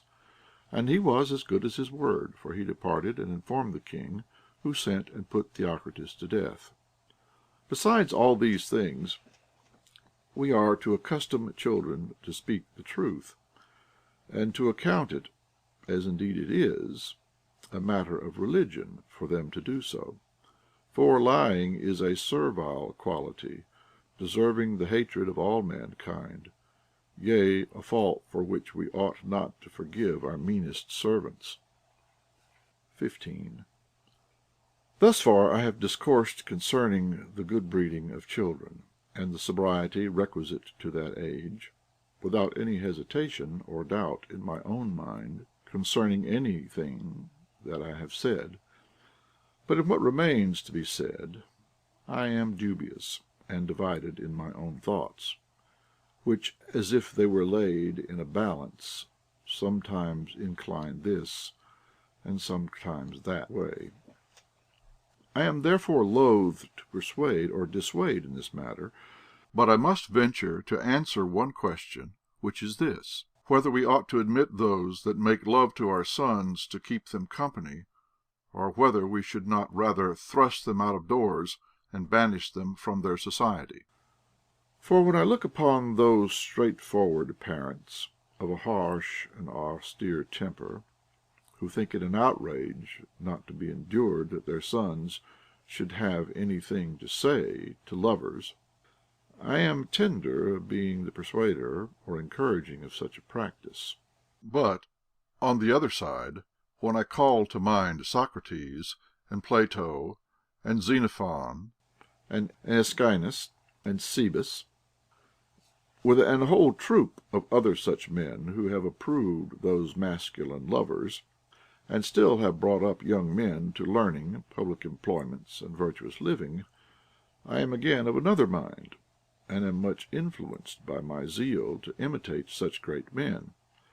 And the testimony also of Euripides is favorable to their opinion, when he says, Another love there is in mortals found, the love of just and chaste and virtuous souls. And yet I think it not improper here to mention withal that saying of Plato, spoken betwixt jest and earnest, that men of great eminence must be allowed to show affection to what beautiful objects they please. I would decide then that parents are to keep off such as make beauty the object of their affection, and admit altogether such as direct the love to the soul. Whence such loves are to be avoided as are in Thebes and Elis, and that sort which in Crete they call ravishment, armos, and such are to be imitated as are in Athens and Sparta. 16. But in this matter let every man follow his own judgment. Thus far I have discoursed concerning the right ordering and decent carriage of children. I will now pass thence to speak somewhat concerning the next age, that of youth. For I have often blamed the evil custom of some, who commit their boys in childhood to pedagogues and teachers, and then suffer the impetuosity of their youth to range without restraint. Whereas boys of that age need to be kept under a stricter guard than children. For who does not know that the errors of childhood are small, and perfectly capable of being amended, such as slighting their pedagogues, or disobedience to their teachers' instructions? But when they begin to grow towards maturity, their offenses are oftentimes very great and heinous, such as gluttony, pilfering money from their parents, dicing, revellings, drunkenness, courting of maidens, and defiling of marriage beds. Wherefore it is expedient that such impetuous heats should with great care be kept under and restrained. For the ripeness of that age admits no bounds in its pleasures; it is skittish, and needs a curb to check it. So that those parents who do not hold in their sons with great strength about that time find to their surprise that they are giving their vicious inclinations full swing in the pursuit of the vilest actions. Wherefore it is a duty incumbent upon wise parents, in that age especially, to set a strict watch upon them, and to keep them within the bounds of sobriety, by instructions, threatenings, entreaties, counsels, promises, and by laying before them examples of those men, on one side, who by immoderate love of pleasure have brought themselves into great mischief, and of those, on the other, who by abstinence in the pursuit of them have purchased to themselves very great praise and glory. For these two things, hope of honor and fear of punishment, are in a sort the first elements of virtue, the former whereof spurs men on the more eagerly to the pursuit of honest studies, while the latter blunts the edge of their inclinations to vicious courses. 17. And in some it is necessary to restrain young men from the conversation of debauched persons, lest they take infection from their evil examples. This was taught by Pythagoras in certain enigmatical sentences, which I shall here relate and expound, as being greatly useful to further virtuous inclinations. Such are these: taste not of fish that have black tails, that is, converse not with men that are smutted with vicious qualities. Stride not over the beam of the scales, wherein he teaches us the regard we ought to have for justice, so as not to go beyond its measures. Sit not on a conix, wherein he forbids sloth, and requires us to take care to provide ourselves with the necessaries of life. Do not strike hands with every man. He means we ought not to be over hasty to make acquaintances or friendships with others. Wear not a tight ring, that is, we are to labor after a free and independent way of living, and to submit to no fetters. Stir not up the fire with a sword, signifying that we ought not to provoke a man more when he is angry already, since this is a most unseemly act. But we should rather comply with him while his passion is in its heat. Eat not thy heart, which forbids to afflict our souls, and waste them with vexatious cares. Abstain from beans, that is, keep out of public offices, for anciently the choice of the officers of state was made by beans. Put not food in a chamber pot, wherein he declares that elegant discourse ought not to be put into an impure mind. For discourse is the food of the mind, which is rendered unclean by the foulness of the man who receives it. When men are arrived at the goal, they should not turn back. That is, those who are near the end of their days, and see the period of their lives approaching, ought to entertain it contentedly, and not to be grieved at it. But to return from this digression, our children, as I have said, are to be debarred from the company of all evil men, but especially flatterers. For I would still affirm what I have often said in the presence of divers fathers, that there is not a more pestilent sort of men than these, nor any that more certainly and speedily hurry youth into precipices. Yea, they utterly ruin both fathers and sons, making the old age of the one and the youth of the other full of sorrow, while they cover the hook of their evil counsels with the unavoidable bait of voluptuousness. Parents, when they have good estates to leave their children, exhort them to sobriety, flatterers to drunkenness. Parents exhort to continence, these to lasciviousness. Parents to good husbandry, these to prodigality. Parents to industry, these to slothfulness. And they usually entertain them with such discourses as these: The whole life of man is but a point of time. Let us enjoy it, therefore, while it lasts, and not spend it to no purpose. Why should you so much regard the displeasure of your father, an old doting fool, with one foot already in the grave? And 'tis to be hoped it will not be long ere we carry him thither altogether. And some of them there are who procure young men foul harlots, yea, prostitute wives to them, and they even make a prey of those things which the careful fathers have provided for the sustenance of their old age. A cursed tribe, true friendship's hypocrites. They have no knowledge of plain dealing and frank speech.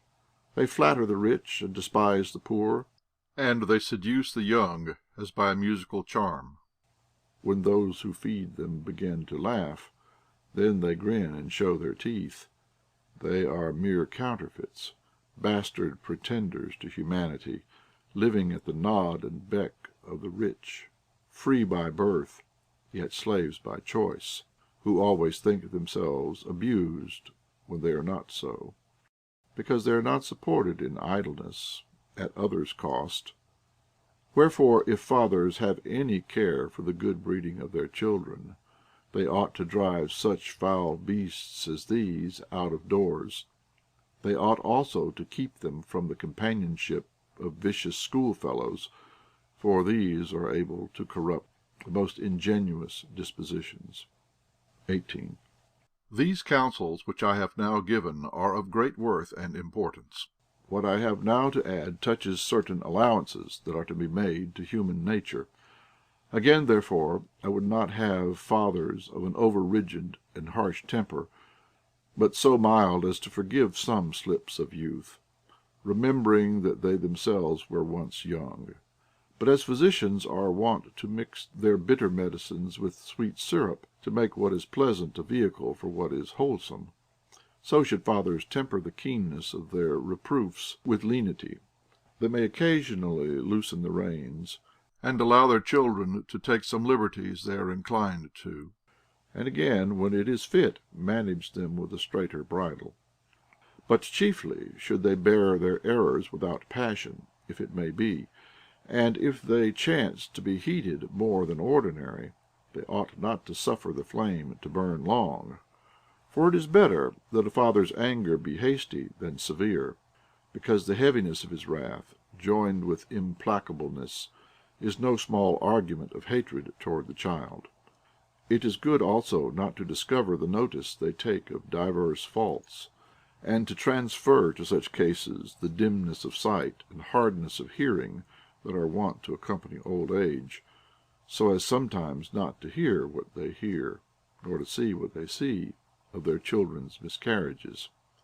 We used to bear with some failings in our friends, and it is no wonder if we do the like to our children, especially when we sometimes overlook drunkenness in our very servants. Thou hast at times been too straight-handed to thy son. Make him at other whiles a larger allowance. Thou hast, it may be, been too angry with him. Pardon him the next fault to make him amends. He hath made use of a servant's wit to circumvent thee in something. Restrain thy anger. He hath made bold to take a yoke of oxen out of the pasture, or he hath come home smelling of his yesterday's drink. Take no notice of it, and if of ointments too, say nothing, for by this means the wild colt sometimes is made more tame. Besides, for those who are intemperate in their youthful lusts, and will not be amended by reproof, it is good to provide wives, for marriage is the strongest bond to hamper wild youth withal. But we must take care that the wives we procure for them be neither of too noble a birth, nor of too great a portion to suit their circumstances. For it is a wise saying, drive on your own track, whereas men that marry women very much superior to themselves are not so truly husbands to their wives as they are unawares made slave to their portions. I will add a few words more, and put an end to these advices. The chiefest thing that fathers are to look to is that they themselves become effectual examples to their children, by doing all those things which belong to them, and avoiding all vicious practices, that in their lives, as in a glass, their children may see enough to give them an aversion to all ill words and actions. For those that chide children for such faults as they themselves fall into unconsciously, accuse themselves under their children's names, and if they are altogether vicious in their own lives, they lose the right of reprehending their very servants, and much more do they forfeit it toward their sons. Yea, what is more than that, they make themselves even counselors and instructors to them in wickedness. For where old men are impudent, there of necessity must the young men be so too. Wherefore we are to apply our minds to all such practices as may conduce to the general breeding of our children. And here we may take example from Eurydice of Hierapolis, who, although she was an Illyrian, and so thrice a barbarian, yet applied herself to learning, when she was well advanced in years, that she might teach her children. Her love toward her children appears evidently in this epigram of hers, which she dedicated to the Muses. Eurydice to the Muses here doth raise this monument, her honest love to praise, who her grown sons, that she might scholars breed, then well in years, herself first learn to read. And thus I have finished the precepts which I designed to give concerning this subject. But that they should all be followed by any one reader is rather, I fear, to be wished than hoped. And to follow the greater part of them, though it may not be impossible to human nature, yet will need a concurrence of more than ordinary diligence, joined with good fortune. End of section 4. Recording by Kevin Davidson, www.blogordie.com.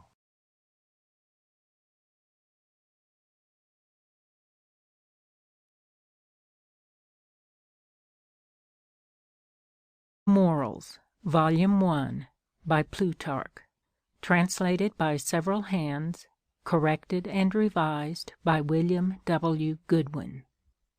Concerning the Cure of Anger, a Dialogue, Part 1. Scylla Fundanus. Those painters, O Fundanus, in my opinion do very wisely, who never finish any piece at the first sitting, but take a review of it at some convenient distance of time, because the eye, being relieved for a time, renews its power by making frequent and fresh judgments, and becomes able to observe many small and critical differences, which continual poring and familiarity would prevent it from noticing. Now, because it cannot be that a man should stand off from himself and interrupt his consciousness, and then, after some interval, return to accost himself again, which is one principal reason why a man is a worse judge of himself than of other men, the next best course that a man can take will be to inspect his friends after some time of absence, and also to offer himself to their examination, not to see whether he be grown old on the sudden, or whether the habit of his body be become better or worse than it was before, but that they may take notice of his manner and behavior, whether in that time he hath made any advance in goodness, or gained ground of his vices. Wherefore, being after 2 years' absence returned to Rome, and having since conversed with thee here again for these 5 months, I think it no great matter of wonder that those good qualities which, by the advantage of a good natural disposition, you were formerly possessed of, have in this time received so considerable an increase. But truly, when I behold how that vehement and fiery disposition which you had to anger is now through the conduct of reason become so gentle and tractable, My mind prompts me to say, with Homer, O wonder, how much gentler is he grown! Nor hath this gentleness produced in thee any laziness or irresolution, but, like cultivation in the earth, it hath caused an evenness and a profundity very effectual unto fruitful action, instead of thy former vehemency and over-eagerness. And therefore it is evident that thy former proneness to anger hath not been withered in thee by any decay of vigor which age might have effected, or spontaneously, but that it hath been cured by making use of some mollifying precepts.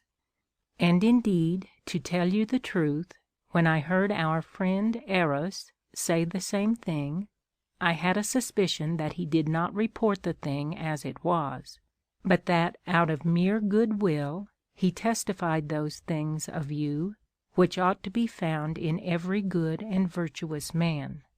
And yet you know he cannot be easily induced to depart from what he judges to be true, in order to favor any man.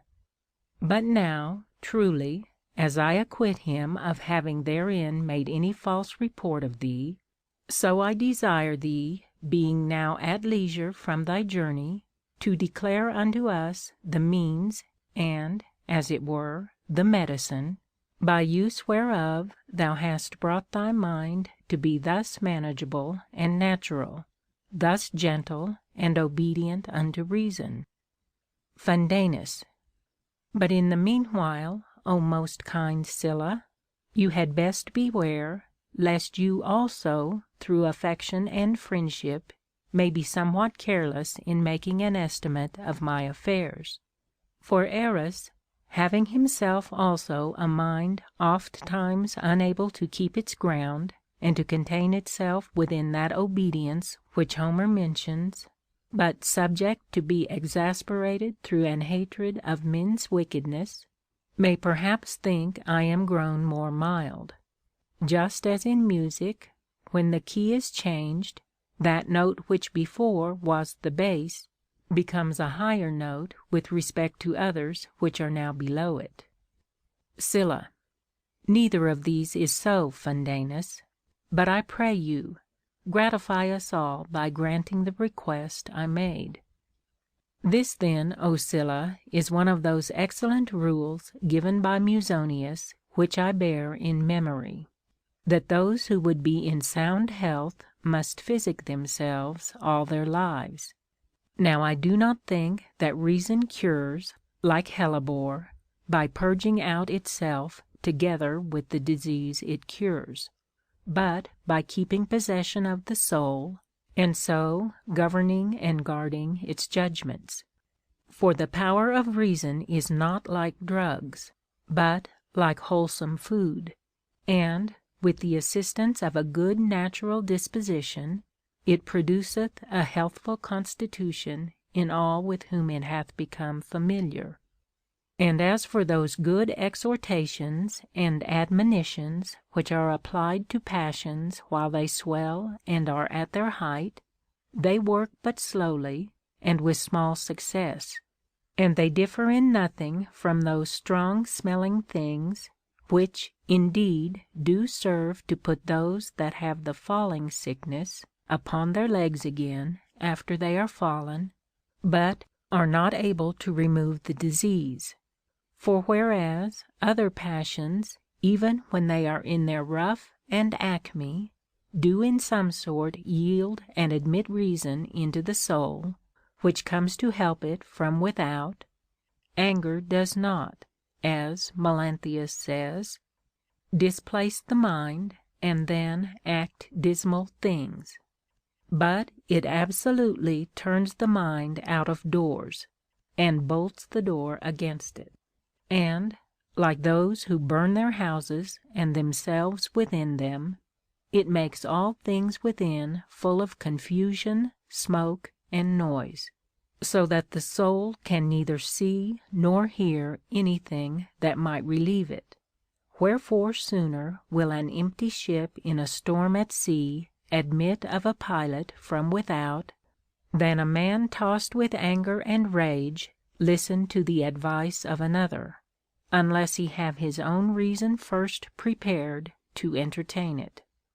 But as those who expect to be besieged are wont to gather together and lay in provisions of such things as they are like to need, not trusting to hopes of relief from without, so ought it to be our special concern to fetch in from philosophy such foreign helps as it affords against anger, and to store them up in the soul beforehand, seeing that it will not be so easy a matter to provide ourselves when the time is come for using them. For either the soul cannot hear what is spoken without, by reason of the tumult, unless it have its own reason, like the director of the rowers in a ship, ready to entertain and understand whatsoever precept shall be given, or, if it do chance to hear, yet will it be ready to despise what is patiently and mildly offered, and to be exasperated by what shall be pressed upon it with more vehemency.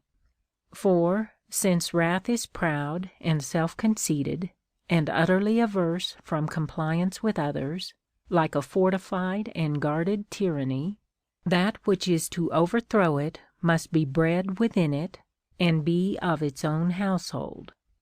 Now the continuance of anger and frequent fits of it produce an evil habit in the soul, called wrathfulness, or a propensity to be angry, which ofttimes ends in choleric temper, bitterness, and moroseness.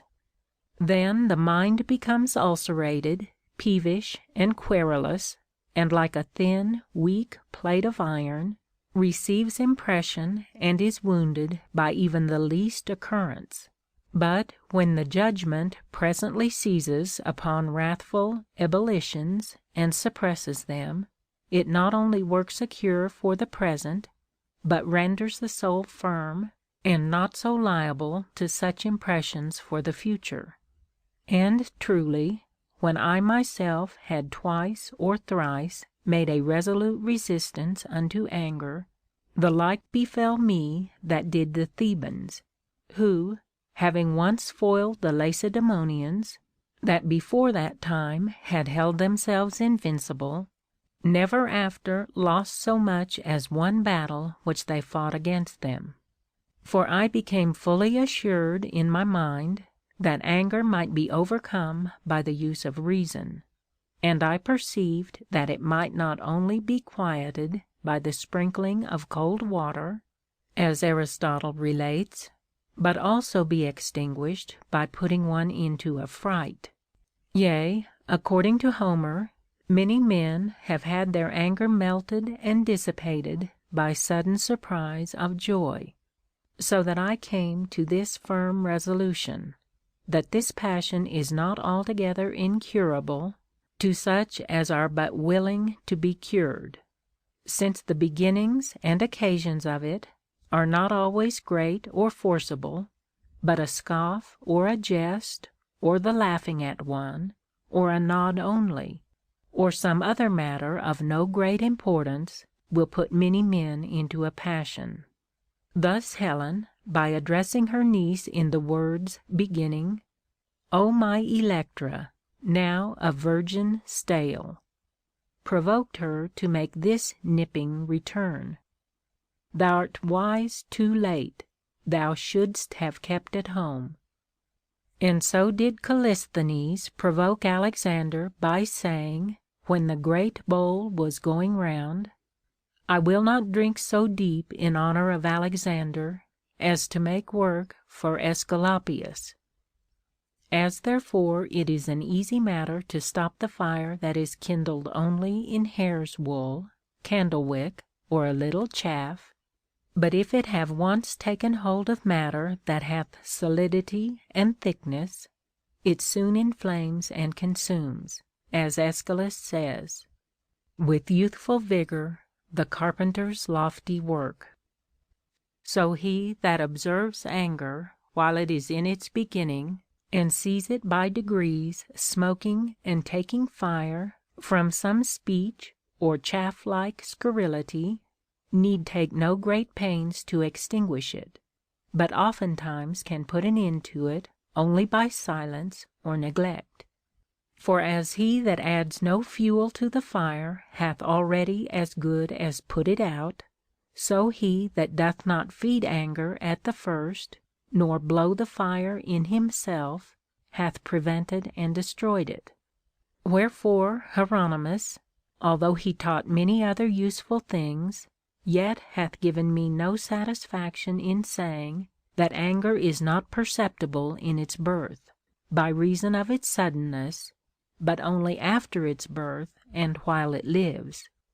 For there is no other passion, while it is gathering and stirring up, which hath its rise and increase so conspicuous and observable. This is very skilfully taught by Homer, by making Achilles suddenly surprised with grief as soon as ever the word fell on his ear, saying of him, "This said, a sable cloud of grief covered him o'er," but making Agamemnon grow angry slowly and need many words to inflame him, so that, if these had been stopped and forbidden when they began, the contest had never grown to that degree and greatness which it did. Wherefore Socrates, as oft as he perceived any fierceness of spirit to rise within him towards any of his friends, setting himself like a promontory to break the waves, would speak with a lower voice, bear a smiling countenance, and look with a more gentle eye. And thus, by bending the other way and moving contrary to the passion, he kept himself from falling or being worsted. For the first way, my friend, to suppress anger, as you would a tyrant, is not to obey or yield to it when it commands us to speak high, to look fiercely, and to beat ourselves, but to be quiet and not increase the passion, as we do a disease, by impatient tossing and crying out. It is true that lovers' practices, such as revelling, singing, crowning the door with garlands, have a kind of alleviation in them which is neither rude nor unpleasing. Coming, I asked not who or whose she was, but kissed her door full sweetly. That I wot, if this be sin, to sin I can but choose.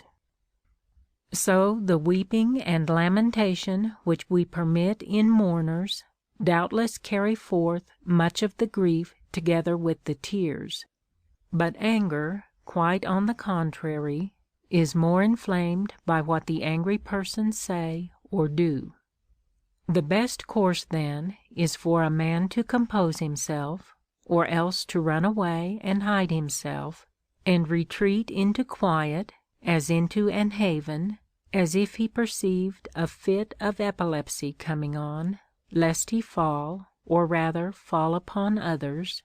And truly we do most and most frequently fall upon our friends. For we neither love all, nor envy all, nor fear all men. But there is nothing untouched and unset upon by anger. We are angry with our foes and with our friends, with our own children and our parents, nay, with the gods above, and the very beasts below us, and instruments that have no life, as Thamyras was. His horn, though bound with gold, he brake in ire, he brake his melodious and well-strung lyre. And Pandarus, wishing a curse upon himself if he did not burn his bow, first broken by his hands. But Xerxes dealt blows and marks of his displeasure to the sea itself, and sent his letters to the mountain in the style ensuing: O thou wretched Athos, whose top now reaches to the skies, I charge thee, put not in the way of my works stones too big and difficult to be wrought.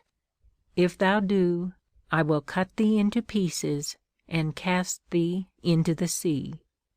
For anger hath many terrible effects, and many also that are ridiculous, and therefore of all passions this of anger is most hated and most contemned, and it is good to consider it in both respects. I therefore, whether rightly or not, I know not, began this cure with learning the nature of anger by beholding it in other men, as the Lacedaemonians learned what drunkenness was by seeing it in the Helots. And in the first place, as Hippocrates said, that was the most dangerous disease which made the sick man's countenance most unlike to what it was, so I observed that men transported with anger also exceedingly change their visage, colour, gait, and voice. Accordingly, I formed a kind of image of that passion to myself, withal conceiving great indignation against myself if I should at any time appear to my friends, or to my wife and daughters, so terrible and discomposed, not only with so wild and strange a look, but also with so fierce and harsh a voice, as I had met with in some others of my acquaintance, who, by reason of anger, were not able to observe either good manners, or countenance, or graceful speech, or even their persuasiveness and affability in conversation. Wherefore Caius Gracchus, the orator, being of a rugged disposition and a passionate kind of speaker, had a pipe made for him, such as musicians use to vary their voice higher or lower by degrees, and with this pipe his servant stood behind him while he pronounced, and gave him a mild and gentle note, whereby he took him down from his loudness, and took off the harshness and angriness of his voice, assuaging and charming the anger of the orator. As their shrill wax-joined reed, who herds do keep, sounds forth sweet measures, which invite to sleep. For my own part, had I a careful and pleasant companion who would show me my angry face in a glass, I should not at all take it ill. In like manner, some are wont to have a looking glass held to them after they have bathed, though to little purpose. But to behold one's self unnaturally disguised and disordered will conduce not a little to the impeachment of anger. For those who delight in pleasant fables tell us, that Minerva herself, playing on a pipe, was thus admonished by a satyr: "That look becomes you not. Lay down your pipes, and take your arms and set your cheeks to rights," but would not regard it. Yet, when by chance she beheld the mien of her countenance in a river, she was moved with indignation, and cast her pipes away. And yet here art had the delight of melody to comfort her for the deformity. And Marsyas, as it seems, did, with a kind of muzzle and mouthpiece, restrain by force the too horrible eruption of his breath when he played, and so corrected and concealed the distortion of his visage. With shining gold he girt his temples rough, and his wide mouth with thongs that tied behind. Now anger doth swell and puff up the countenance very indecently, and sends forth a yet more indecent and unpleasant voice, moving the heartstrings, which should be at rest. For when the sea is tossed and troubled with winds, and casts up moss and seaweed, they say it is purged.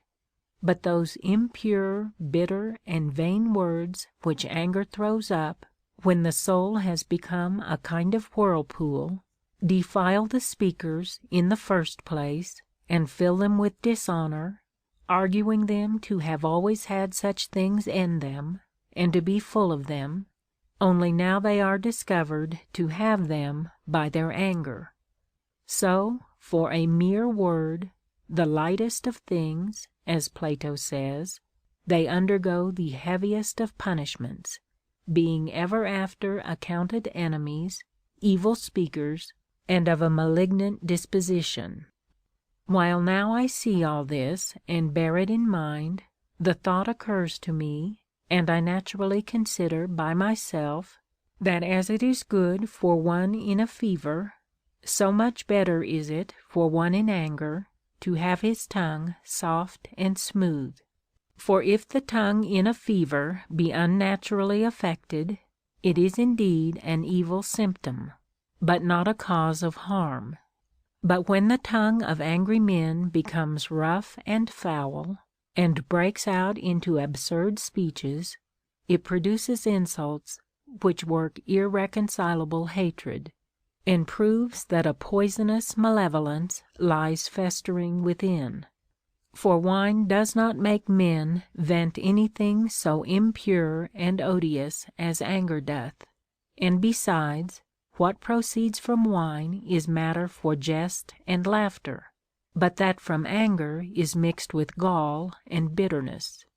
And he that is silent in his cups is counted a burthen, and a bore to the company. Whereas in anger there is nothing more commended than peace and silence. As Sappho adviseth, when anger once is spread within thy breast, shut up thy tongue, that vainly barking beast. Nor doth the constant observation of ourselves in anger minister these things only to our consideration, but it also gives us to understand another natural property of anger, how disingenuous and unmanly a thing it is, and how far from true wisdom and greatness of mind. Yet the vulgar account the angry man's turbulence to be his activity, his loud threats to argue boldness, and his refractoriness strength. As also some mistake his cruelty for an undertaking of great matters, his implacableness for a firmness of resolution, and his morosity for an hatred of that which is evil. For in truth, both the deeds and motions and the whole mien of angry men do accuse them of much littleness and infirmity, not only when they vex little children, scold silly women, and think dogs and horses and asses worthy of their anger and deserving to be punished, as Ctesiphon the Pancratiast, who vouchsafed to kick the ass that had kicked him first, but even in their tyrannical slaughters, their mean-spiritedness appearing in their bitterness, and their suffering exhibited outwardly in their actions, are but like to the biting of serpents, who, when they themselves become burnt and full of pain, violently thrust the venom that inflames them from themselves into those that have hurt them. For as a great blow causes a great swelling in the flesh, so in the softest souls the giving way to a passion for hurting others, like a stroke on the soul, doth make it to swell with anger, and all the more the greater is its weakness. For this cause it is that women are more apt to be angry than men are, and sick persons than the healthful, and old men than those who are in their perfect age and strength, and men in misery than such as prosper. For the covetous man is most prone to be angry with his steward, the glutton with his cook, the jealous man with his wife, the vainglorious person with him that speaks ill of him. But of all men there are none so exceedingly disposed to be angry as those who are ambitious of honor, and affect to carry on a faction in a city, which, according to Pindar, is but a splendid vexation. In like manner, from the great grief and suffering of the soul, through weakness especially, there ariseth anger, which is not like the nerves of the soul, as one spake, but, like its straining and convulsive motions, when it vehemently stirs itself up in its desires and endeavors of revenge. Indeed, such evil examples as these afford us speculations which are necessary, though not pleasant. But now, from those who have carried themselves mildly and gently in their anger, I shall present you with most excellent sayings and beautiful contemplations, and I begin to contemn such as say, You have wronged a man indeed, and is a man to bear this? Stamp on his neck, tread him down in the dirt, and such like provoking speeches, whereby some do very unhandsomely translate and remove anger from the women's to the men's apartment. For fortitude, which in other respects agrees with justice, seems only to disagree in respect of mildness, which she claims as more properly her own. For it sometimes befalls even worser men to bear rule over those who are better than themselves, but to erect a trophy in the soul against anger, which Heraclitus says it is an hard thing to fight against, because whatever it resolves to have, it buys at no less a price than the soul itself, is that which none but a great and victorious power is able to achieve, since that alone can bind and curb the passions by its decrees, as with nerves and tendons. Wherefore I always strive to collect and read not only the sayings and deeds of philosophers, who, wise men say, had no gall in them, but especially those of kings and tyrants. Of this sort was the saying of Antigonus to his soldiers, when, as some were reviling him near his tent, supposing that he had not heard them, he stretched his staff out of the tent and said, What, will you not stand somewhere farther off, while you revile me? So was that of Arcadio the Achaean, who was ever speaking ill of Philip, exhorting men to flee, till they should come where none would Philip know. When afterwards, by some accident, he appeared in Macedonia, Philip's friends were of opinion that he ought not to be suffered, but be punished. But Philip, meeting him and speaking courteously to him, and then sending him gifts, particularly such as were wont to be given to strangers, bade him learn for the time to come what to speak of him to the Greeks. And when all testified that the man was become a great praiser of Philip, even to admiration, You see, said Philip, I am a better physician than you. And when he had been reproached at the Olympic solemnities, and some said it was fit to make the Grecians smart and rue it for reviling Philip, who had dealt well with them, What then, said he, will they do if I make them smart? Those things also which Pisistratus did to Thrasybulus, and Porcina to Mutius, were bravely done. And so was that of Magus to Philemon, for having been by him exposed to laughter in a comedy on the public stage, in these words, Magus, the king hath sent thee letters.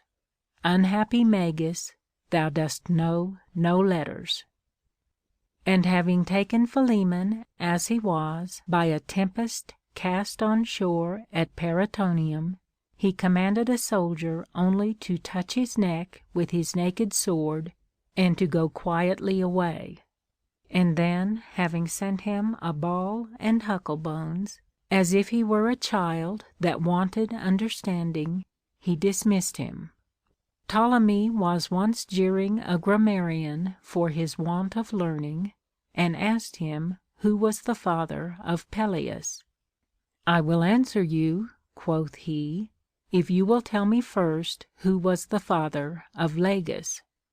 This jeer gave the king a rub for the obscurity of his birth, whereat all were moved with indignation as a thing not to be endured. But, said Ptolemy, if it is not fit for a king to be jeered, then no more is it fit for him to jeer others. But Alexander was more severe than he was wont in his carriage towards Callisthenes and Clitus.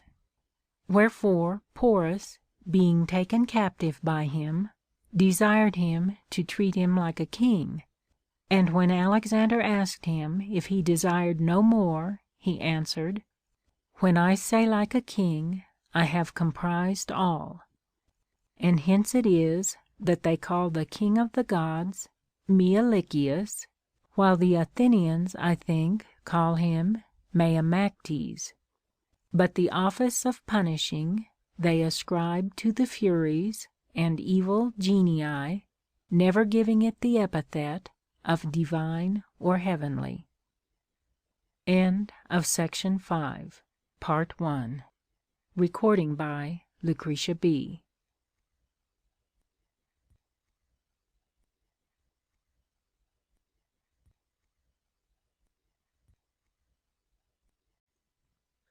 The Morals, Volume 1, by Plutarch. Translated by several hands, corrected and revised by William W. Goodwin. Concerning the Cure of Anger. A Dialogue, Part 2. As therefore one said of Philip, when he raised the city of Olynthus, but he is not able to build such another city, so may it be said to anger, Thou canst overthrow and destroy and cut down, but to restore, to save, to spare, and to bear with, is the work of gentleness and moderation, of a Camillus, a Metellus, an Aristides, and a Socrates. But to strike the sting into one, and to bite, is the part of pismires and horseflies. And truly, while I well consider revenge, I find that the way which anger takes for it proves for the most part ineffectual, being spent in biting the lips, gnashing the teeth, vain assaults, and railings full of silly threats. And then it acts like children in a race, who, for want of governing themselves, tumble down ridiculously before they come to the goal towards which they are hastening. Hence that Rhodian said not amiss to the servant of the Roman general, who spake loudly and fiercely to him, It matters not much what thou sayest, but what this your master in silence thinks. And Sophocles, having introduced Neoptolemus and Eurypylus in full armor, gave a high commendation of them when he said, Into the hosts of brazen-armed men each boldly charged, but ne'er reviled his foe. Some indeed of the barbarians poison their swords, but true valor has no need of choler, as being dipped in reason. But anger and fury are weak and easily broken.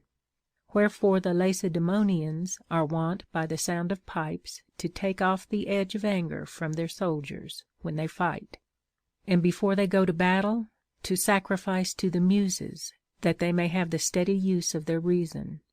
And when they have put their enemies to flight, they pursue them not, but sound a retreat, as it were, to their wrath, which, like a short dagger, can be easily handled and drawn back.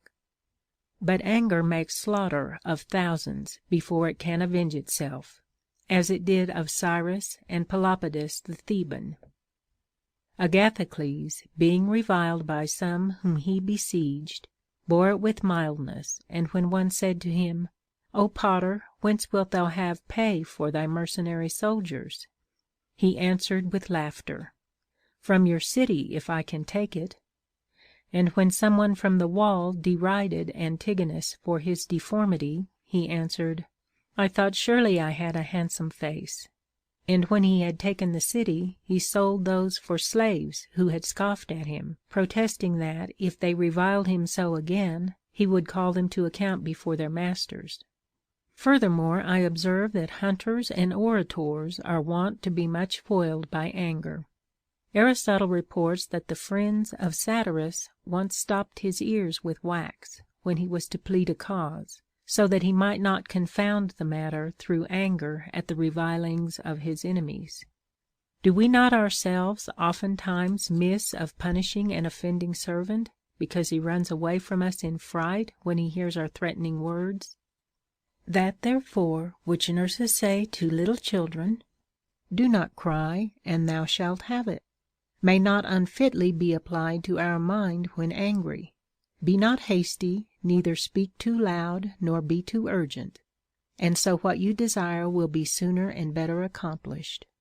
For as a father, when he sees his son about to cleave or cut something with an hatchet, takes the hatchet himself and doth it for him, so one taking the work of revenge out of the hand of anger doth himself, without danger or hurt, yea, with profit also, inflict punishment on him that deserves it, and not on himself instead of him, as anger ofttimes doth. Now, whereas all passions do stand in need of discipline, which by exercise tames and subdues their unreasonableness and stubbornness, there is none about which we have more need to be exercised in reference to servants than that of anger. For neither do we envy nor fear them, nor have we any competition for honor with them, but we have frequent fits of anger with them, which cause many offenses and errors, by reason of the very power possessed by us as masters, and which brings us easily to the ground, as if we stood in a slippery place with no one standing by to save us. For it is impossible to keep an irresponsible power from offending in the excitement of passion, unless we gird up that great power with gentleness, and can slight the frequent speeches of wife and friends accusing us of remissness. And indeed I myself have by nothing more than by such speeches been incensed against my servants, as if they were spoiled for want of beating. And truly it was late before I came to understand that it was better that servants should be something the worse by indulgence than that one should distort himself through wrath and bitterness for the amendment of others. And secondly, observing that many by this very impunity have been brought to be ashamed to be wicked, and have begun their change to virtue more from being pardoned than from being punished, and that they have obeyed some upon their nod only, peaceably and more willingly than they have done others with all their beating and scourging, I became persuaded of this, that reason was fitter to govern with than anger. For it is not as the poet said, "Wherever fear is, there is modesty," but on the contrary, it is in the modest that the fear is bred which produces moderation, whereas continual and unmerciful beating doth not make men repent of doing evil, but only devise plans for doing it without being detected. And in the third place, I always remember and consider with myself that as he who taught us the art of shooting did not forbid us to shoot, but only to shoot amiss, so no more can it be any hindrance from punishing to teach us how we may do it seasonably and moderately, with benefit and decency. I therefore strive to put away anger, especially by not denying the punished a liberty to plead for themselves, but granting them an hearing. For time gives a breathing space unto passion, and a delay which mitigates and dissolves it. And a man's judgment in the meanwhile finds out both a becoming manner and a proportionable measure of punishing. And moreover hereby he that is punished hath not any pretense left him to object against the correction given him, if he is punished not out of anger, but by being first himself convinced of his fault. And finally we are here saved from the greatest disgrace of all, for by this means the servant will not seem to speak more just things than the master. As therefore Phocion, after the death of Alexander, to hinder the Athenians from rising too soon or believing it too hastily, said, O Athenians, if he is dead today, he will be so tomorrow, and on the next day after that. In like manner do I judge one ought to suggest to himself, who through anger is making haste to punish. If it is true today that he hath thus wronged thee, it will be true tomorrow and on the next day also. Nor will there be any inconvenience follow upon the deferring of his punishment for a while. But if he is punished all in haste, he will ever after seem to have been innocent, as it hath oftentimes fallen out heretofore. For which of us all is so cruel as to torment or scourge a servant because 5 or 10 days before he burnt the meat or overturned the table or did not soon enough what he was bidden? And yet it is for just such things as these, while they are fresh and newly done, that we are so disordered and become cruel and implacable. For as bodies through a mist, so actions through anger seem greater than they are. Wherefore we ought speedily to recall such considerations as these are to our mind. And when we are unquestionably out of passion, if then to a pure and composed reason the deed do appear to be wicked, we ought to animadvert and no longer neglect or abstain from punishment, as if we had lost our appetite for it. For there is nothing to which we can more justly impute men's punishing others in their anger than to a habit of not punishing them when their anger is over, but growing remiss, and doing like lazy mariners, who in fair weather keep loitering within the haven, and then put themselves in danger by setting sail when the wind blows strong. So we likewise, condemning the remissness and overcalmness of our reason in punishing, make haste to do it while our anger is up, pushing us forward like a dangerous wind. He that useth food doth it to gratify his hunger, which is natural. But he that inflicts punishment should do it without either hungering or thirsting after it, not needing anger, like sauce, to whet him on to punish. But when he is farthest off from desiring it, then he should do it as a deed of necessity under the guidance of reason. And though Aristotle reports that in his time servants in Etruria were wont to be scourged while the music played, yet they who punish others ought not to be carried on with a desire of punishing, as of a thing they delight in, nor to rejoice when they punish, and then repent of it when they have done, whereof the first is savage, the last is womanish, but without either sorrow or pleasure they should inflict just punishment when reason is free to judge, leaving no pretense for anger to intermeddle. But this perhaps may seem to be not a cure of anger, but only a thrusting by and avoiding of such miscarriages as some men fall into when they are angry. And yet, as Hieronymus tells us, although the swelling of the spleen is but a symptom of the fever, the assuaging thereof abates the disease.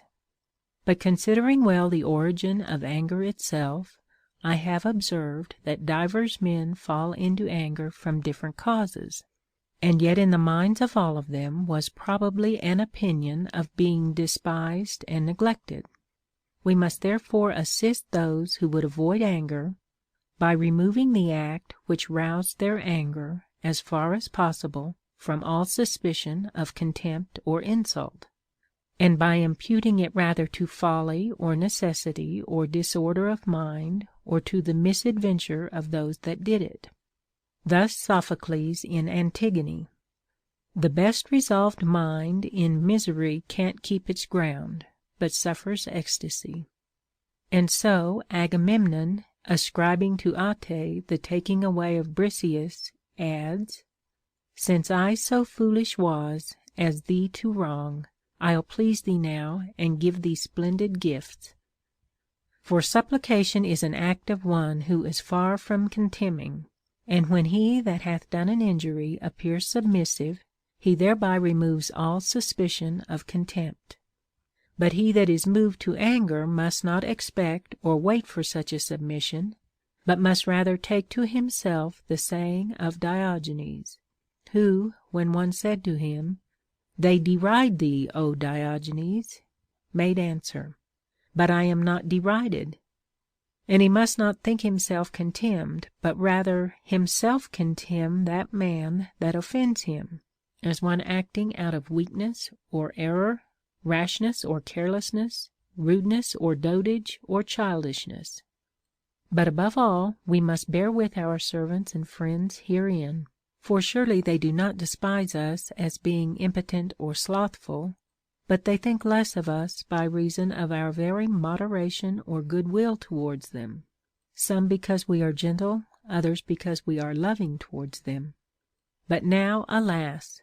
out of a surmise that we are contemned, we not only become exasperated against our wives, our servants, and friends, but we oftentimes fall out also with drunken innkeepers and mariners and ostlers, and all out of a suspicion that they despise us. Yea, we quarrel with dogs because they bark at us, and assess if they chance to rush against us. Like him who was going to beat a driver of asses, but when the latter cried out, "I am an Athenian," fell to beating the ass, saying, "Thou surely art not an Athenian too," and so accosted him with many a bastinado. And especially self-love and morosity, together with luxury and effeminacy, breed in us long and frequent fits of anger, which by little and little are gathered together into our souls like a swarm of bees or wasps.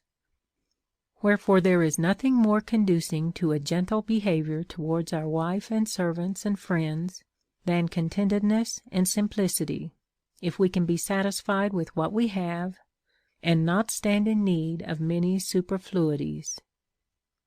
Whereas the man described in the poet, who never is content with boiled or roast, nor likes his meat what way soever dressed, who can never drink unless he have snow by him, or eat bread if it be bought in the market, or taste victuals out of a mean or earthen vessel, or sleep on a bed, unless it be swelled and puffed up with feathers, like to the sea when it is heaved up from the bottom, but who with cudgels and blows, with running, calling, and sweating, doth hasten his servitors that wait at table, as if they were sent for plasters for some inflamed ulcer, he being slave to a weak, morose, and fault-finding style of life, doth, as it were, by a continual cough or many buffetings, breed in himself, before he is aware, an ulcerous and defluxive disposition unto anger.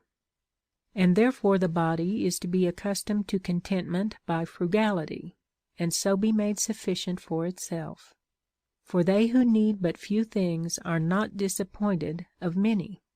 And it is no hard matter, beginning with our food, to accept quietly whatever is sent to us, and not by being angry and querulous at every thing, to entertain ourselves and our friends with the most unpleasant dish of all, which is anger.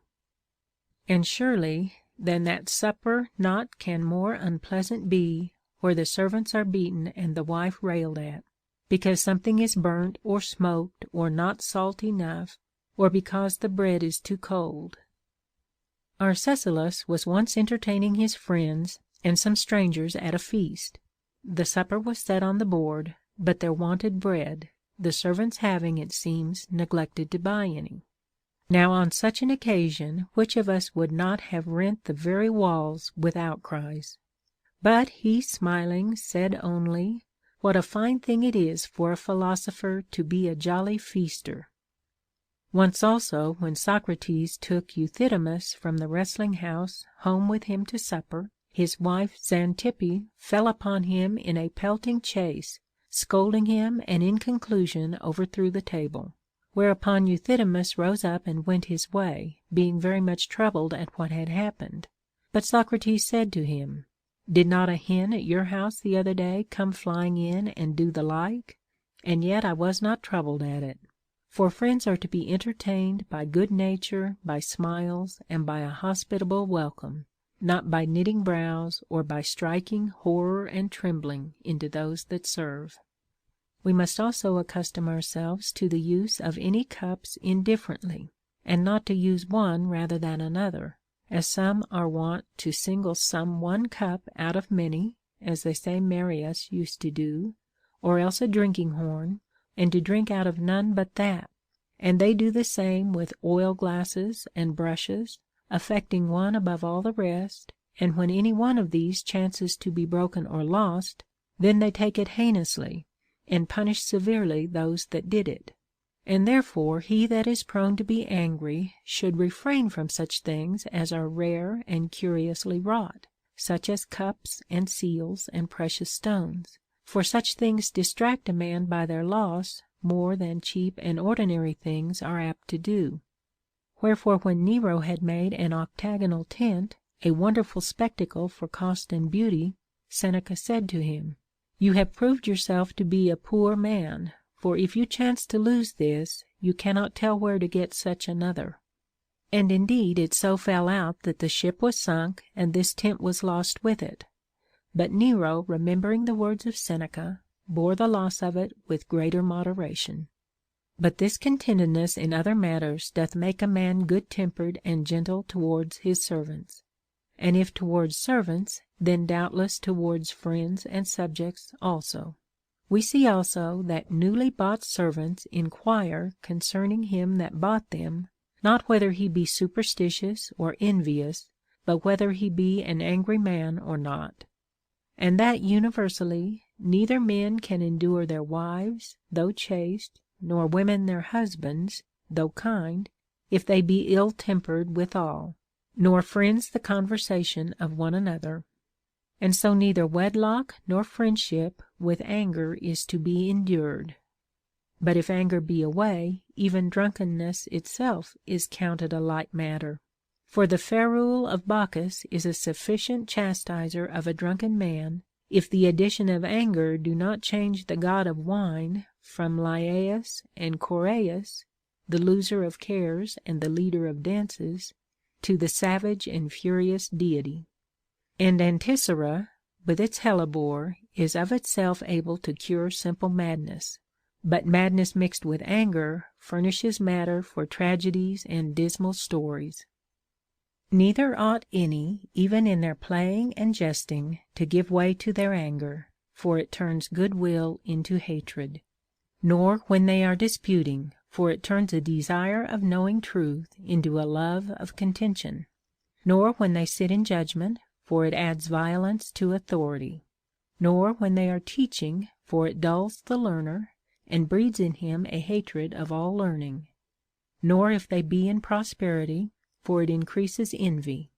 Nor if in adversity, for it makes them to be unpitied, if they are morose and apt to quarrel with those who commiserate them, as Priam did. Begone, ye upbraiding scoundrels! Haven't ye at home enough, that to help bear my grief ye come? On the other hand, good temper doth remedy some things, put an ornament upon others, and sweeten others, and it wholly overcomes all anger and moroseness by gentleness. As may be seen in that excellent example of Euclid, who, when his brother had said in a quarrel, Let me perish if I be not avenged of you, replied, And let me perish if I do not persuade you into a better mind. And by so saying he straightway diverted him from his purpose, and changed his mind. And Polemon, being reviled by one that loved precious stones well, and was even sick with the love of costly signets, answered nothing, but noticed one of the signets which the man wore, and looked wistfully upon it. Whereat the man being pleased, said, Not so, Polemon, but look upon it in the sunshine, and it will appear much better to you. And Aristippus, when there happened to be a falling out between him and Aeschines, and one said to him, O Aristippus, what is now become of the friendship that was between you two? Answered, It is asleep, but I will go and awaken it. Then coming to Aeschines, he said to him, What, dost thou take me to be so utterly wretched and incurable as not to be worth thy admonition? No wonder, said Aeschines, if thou, by nature so excelling me in every thing, didst here also discern before me what was right and fitting to be done. A woman's, nay, a little child's soft hand, with gentle stroking easier doth command, and make the bristling boar to couch and fall, than any boisterous wrestler of them all. But we that can tame wild beasts and make them gentle, carrying young wolves and the whelps of lions in our arms, do, in a fit of anger, cast our own children, friends, and companions out of our embraces, and we let loose our wrath like a wild beast upon our servants and fellow citizens. And we but poorly disguise our rage when we give it the specious name of zeal against wickedness. And it is with this, I suppose, as with other passions and diseases of the soul, although we call one forethought, another liberality, another piety, we cannot so acquit and clear ourselves of any of them. And as Zeno has said that the seed was a mixture drawn from all the powers of the soul, in like manner anger seems to be a kind of universal seed extracted from all the passions. For it is taken from grief and pleasure and insolence, and then from envy it hath the evil property of rejoicing at another's adversity. And it is even worse than murder itself, for it doth not strive to free itself from suffering, but to bring mischief to itself, if it may thereby but do another man an evil turn. And it hath the most odious kind of desire inbred in it, if the appetite for grieving and hurting another may be called a desire. Wherefore, when we go to the houses of drunkards, we may hear a wench playing the flute betimes in the morning, and behold there, as one said, the muddy dregs of wine, and scattered fragments of garlands, and servants drunk at the door. And the marks of angry and surly men may be read in the faces, brands, and fetters of the servants. But lamentation is the only bard that is always to be heard beneath the roof of an angry man, while his stewards are beaten and his maidservants tormented, so that the spectators, in the midst of their mirth and delight, cannot but pity those sad effects of anger. And even those who, out of a real hatred of wickedness, often happen to be surprised with anger, can abate the excess and vehemence of it so soon as they give up their excessive confidence in those with whom they converse. For of all causes this doth most increase anger, when one proves to be wicked whom we took for a good man, or when one who we thought had loved us falls into some difference and chiding with us. As for my own disposition, thou knowest very well with how strong inclinations it is carried to show kindness to men, and to confide in them. And therefore, like those who miss their step and tread on nothing, when I most of all trust to men's love, and, as it were, prop myself up with it, I do then most of all miscarry, and finding myself disappointed, am troubled at it. And indeed I should never succeed in freeing myself from this too great eagerness and forwardness in my love. But against excessive confidence perhaps I can make use of Plato's caution for a bridle.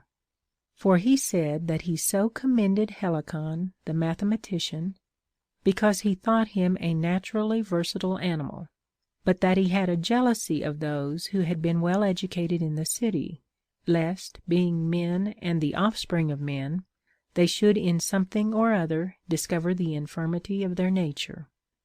But when Sophocles says, "If you search the deeds of mortals, you will find the most are base," he seems to insult and disparage us overmuch.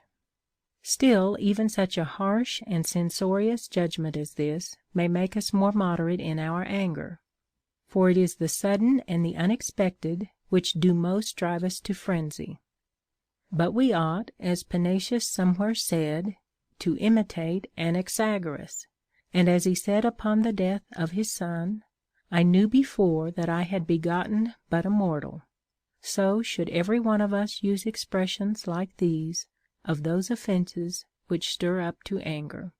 I knew when I bought my servant that I was not buying a philosopher.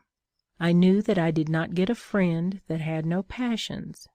I knew that I had a wife that was but a woman. But if every one would always repeat the question of Plato to himself, "But am not I perhaps such a one myself?" and turn his reason from abroad to look into himself, and put restraint upon his reprehension of others, he would not make so much use of his hatred of evil in reproving other men, seeing himself to stand in need of great indulgence. But now every one of us, when he is angry and punishing, can bring the words of Aristides and of Cato, "Do not steal, do not lie," and "Why are ye so slothful?" And what is most truly shameful of all, we do in our anger reprove others for being angry, and what was done amiss through anger we punish in our passion, therein not acting like physicians, who purge bitter choler with a bitter pill, but rather increasing and exasperating the disease which we pretend to cure. While therefore I am thus reasoning with myself, I endeavor also to abate something of my curiosity, because for any one over curiously to inquire and pry into everything, and to make a public business of every employment of a servant, every action of a friend, every pastime of a son, every whispering of a wife, causes great and long and daily fits of anger, whereof the product and issue is a peevish and morose disposition. Wherefore God, as Euripides says, affairs of greatest weight himself directeth, but matters small to fortune he committeth. But I think a prudent man ought not to commit anything at all to fortune, nor to neglect anything, but to trust and commit some things to his wife, some things to his servants, and some things to his friends, as a prince to certain vicegerents and accountants and administrators, while he himself is employing his reason about the weightiest matters and those of greatest concern. For as small letters hurt the sight, so do small matters him that is too much intent upon them. They vex and stir up anger, which begets an evil habit in him in reference to greater affairs. But above all the rest, I look on that of Empedocles as a divine thing, to fast from evil. And I commended also those vows and professions made in prayers as things neither indecent in themselves nor unbecoming a philosopher. For a whole year to abstain from venery and wine, serving God with temperance all the while, or else again, for a certain time to abstain from lying, minding and watching over ourselves, that we speak nothing but what is true, either in earnest or in jest. After the manner of these vows, then, I made my own, supposing it would be no less acceptable to God and sacred than theirs. And I set myself first to observe a few sacred days also, wherein I would abstain from being angry, as if it were from being drunk or from drinking wine, celebrating a kind of Nephalia and Melesponda with respect to my anger. Nephalia were wineless offerings, like those to the Eumenides. Melesponda were offerings of honey. Then, making trial of myself little by little for a month or two, I by this means in time made some good progress unto further patience in bearing evils, diligently observing and keeping myself courteous in language and behavior, free from anger and pure from all wicked words and absurd actions, and from passion, which for a little, and that no grateful pleasure, brings with itself great perturbations and shameful repentance. Whence experience, not without some divine assistance, hath, I suppose, made it evident that there was a very true judgment and assertion, that this courteous, gentle, and kindly disposition and behavior is not so acceptable, so pleasing, and so delightful to any of those with whom we converse, as it is to those that have it. End of Section 6. Recording by Lucretia B.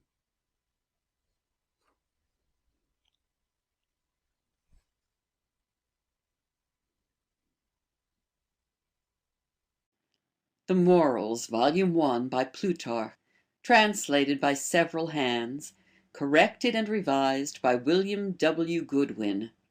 Of Bashfulness. 1. Some plants there are, in their own nature wild and barren, and hurtful to seed and garden sets, which yet among able husbandmen pass for infallible signs of a rich and promising soil.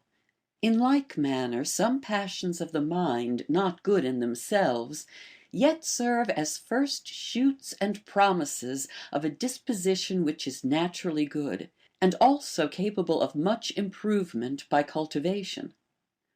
Among these I rank bashfulness, the subject of our present discourse.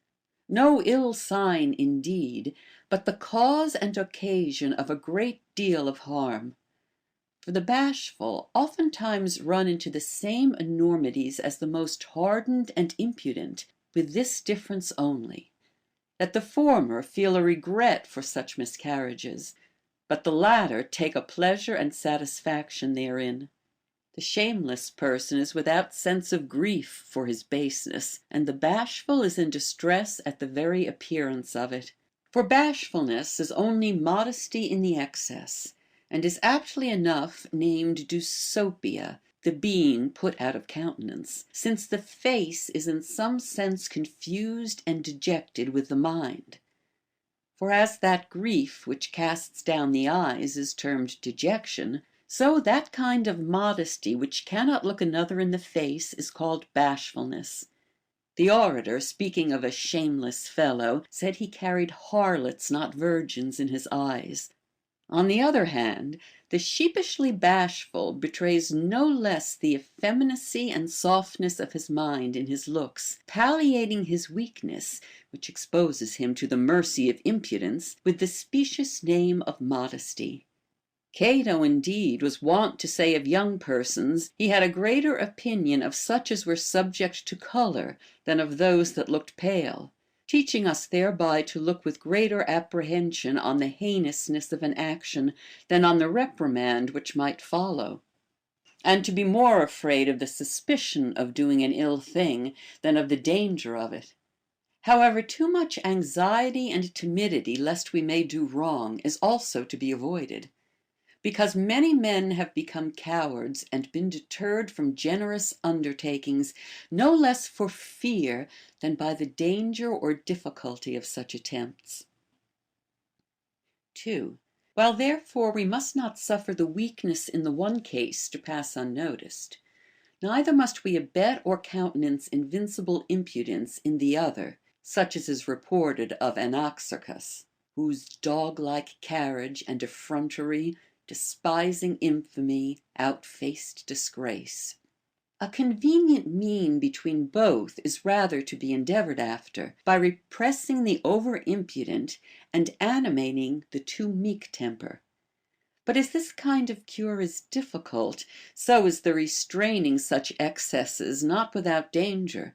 For as a gardener, in stubbing up some wild or useless bushes, makes at them carelessly with his spade or burns them off the ground, but in dressing a vine, or grafting an apple, or pruning an olive, carries his hand with the greatest wariness and deliberation, that he may not unluckily injure the tree, so a philosopher, in removing envy, that useless and untractable plant, or covetousness, or immoderate love of pleasure from the mind of youth, may cut deep safely and make a large scar. But if he be to apply his discourse to some more sensible or delicate part, such as the restraining excess of bashfulness, it lies upon him to be very careful not to cut off or eradicate modesty with the contrary vice. For nurses, who too often wipe away the dirt from their infants, are apt to tear their flesh and put them to pain. And in like manner we must not so far extirpate all bashfulness in youth as to leave them careless or impudent, but as those that pull down private houses adjoining to the temples of the gods prop up such parts as are contiguous to them, so in undermining bashfulness due regard is to be had to adjacent modesty, good nature, and humanity. And yet these are the very qualities by which bashfulness insinuates itself and becomes fixed in a man, flattering him that he is good natured, courteous, and civil, and has common sense, and that he is not obstinate and inexorable. The Stoics, therefore, in their discourses of modesty, distinguish all along betwixt that and bashfulness, leaving not so much as ambiguity of terms for a pretence to the vice. However, asking their good leave, we shall make bold to use such words indifferently in either sense, or rather we shall follow the example of Homer, whose authority we have for it, that much harm oft times from modesty befalls, much good oft times.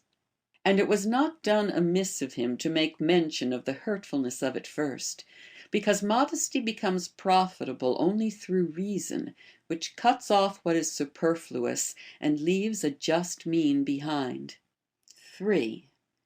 In the first place, therefore, the bashful man must be persuaded and satisfied that that distemper of the mind is prejudicial to him, and that nothing which is so can be eligible. And withal he must be cautious how he suffers himself to be cajoled and led by the nose with the titles of courteous or sociable, in exchange for those of grave, great, and just. Nor like Pegasus in Euripides, who, when Bellerophon mounted him, with trembling stooped more than his lord desired, must he debase himself and yield to all who make their addresses to him, for fear of appearing hard and ungentle. It is recorded of Bocchorus, king of Egypt, a man of a very cruel nature, that the goddess Isis sent a kind of a serpent called Aspis, which, winding itself about his head, cast a shadow over him from above, and was a means to him of determining causes according to equity. But bashfulness, on the contrary, happening upon remiss and spiritless tempers, suffers them not to express their dislike of anything or to argue against it, but perverts many times the sentence of arbitrators, and stops the mouths of skilful pleaders, forcing them often to act and speak contrary to their conviction. And the most reckless man will always tyrannize and domineer over such a one, forcing his bashfulness by his own strength of impudence. Upon this account it is that bashfulness, like a low piece of soft ground, can make no resistance and decline no encounter, but is exposed to the meanest actions and vilest passions. But above all, this is the worst guardian of raw and inexperienced youth. For, as Brutus said, he seems to have had but an ill education that has not learned to deny anything. And no better overseer is it of the marriage bed or the woman's apartment, as the repentant lady in Sophocles accuses the spark that had debauched her. Thy tongue, thy flattering tongue prevailed. So this vice, happening upon a disposition inclinable to debauchery, prepares and opens the way, and leaves all things easy and accessible to such as are ready to prefer their wicked designs. Presents and treats are irresistible baits for common mercenary creatures, but importunity, befriended with bashfulness on their side, has sometimes undone the modestest women. I omit what inconveniences this kind of modesty occasions, when it obliges men to lend their money to such whose credit is blown upon in the world, or to give bail for those they dare not trust. We do this, it is true, with an ill will, and in our heart reflect upon that old saying, be bail and pay for it, yet cannot make use of it in our practice. 4. How many this fault has ruined, it is no easy thing to recount. Creon in the play gave a very good lesson for others to follow, when he told Medea, "'Tis better now to brave thy direst hate, than curse a foolish easiness too late." Yet afterwards, being wrought upon through his bashfulness to grant her but one day longer, he ruined himself and family by it. For the same reason some, suspecting designs against them of murder or poisoning, have neglected to provide for their safety. Thus Dion could not be ignorant of the treachery of Callippus, yet thought it unfit to entertain such thoughts of his pretended friend and guest, and so perished. So again, Antipater, the son of Cassander, having entertained Demetrius at supper, and being engaged by him for the next night, because he was unwilling to distrust one who had trusted him, went, and had his throat cut after supper. Polysperchon had promised Cassander for 100 talents to murder Hercules, the son of Alexander, by Barsine. Upon this he invites him to sup, but the young man, having some suspicion of the thing, pretends himself indisposed. Polysperchon, coming to him, said, Sir, above all things endeavor after your father's courteous behavior and obliging way to his friends, unless haply you look on us with suspicion, as if we were compassing your health. The young man, out of mere modesty, was prevailed upon to go, and was strangled as he sat at meat. It is not, therefore, as some will have us believe, insignificant or ridiculous, but on the contrary very wise advice, which Hesiod gives: welcome a friend, but never call thy foe. Be not bashful and mealy-mouthed in refusing him that you are satisfied has a pique against you, but never reject him that seemeth to put his trust in you. For if you invite, you must expect to be invited again, and some time or other your entertainment will be repaid you, if bashfulness have once softened or turned the edge of that diffidence which ought to be your guard. 5. To the end, therefore, that we may get the better of this disease, which is the cause of so many evils, we must make our first attempts, as our custom is in other things, upon matters of no great difficulty, as if one drink to you after you have taken what is sufficient, be not so foolishly modest to do violence to your nature, but rather venture to pass the glass. Another, it may be, would tempt you to play at dice while drinking. Be not over persuaded into a compliance for fear of being the subject of his drollery, but reply with Xenophanes, when Lasus of Hermione called him coward because he refused to play at dice. Yes, said he, I confess myself the greatest coward in the world, for I dare not do an ill thing. Again, you light upon an impertinent talker that sticks upon you like a burr. Don't be bashful, but break off the discourse and pursue your business.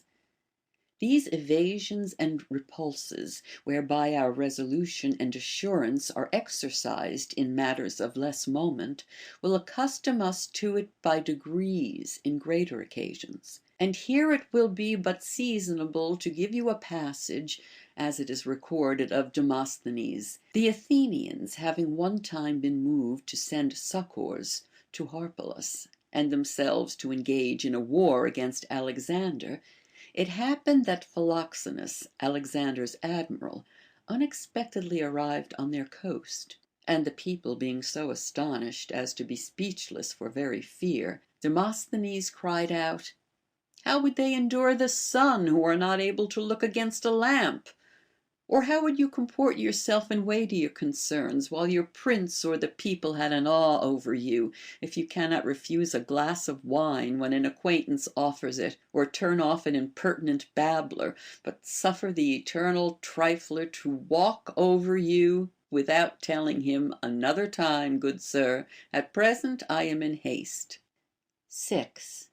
Besides all this, the exercising such a resolution is of great use in praising others. If one of my friend's harpers play lewdly, or a comedian he has hired at a great rate murder a piece of Menander in the acting, although the vulgar clap their hands and admire, I think it no moroseness or ill breeding to sit silently all the while, without servilely joining in the common applauses contrary to my judgment.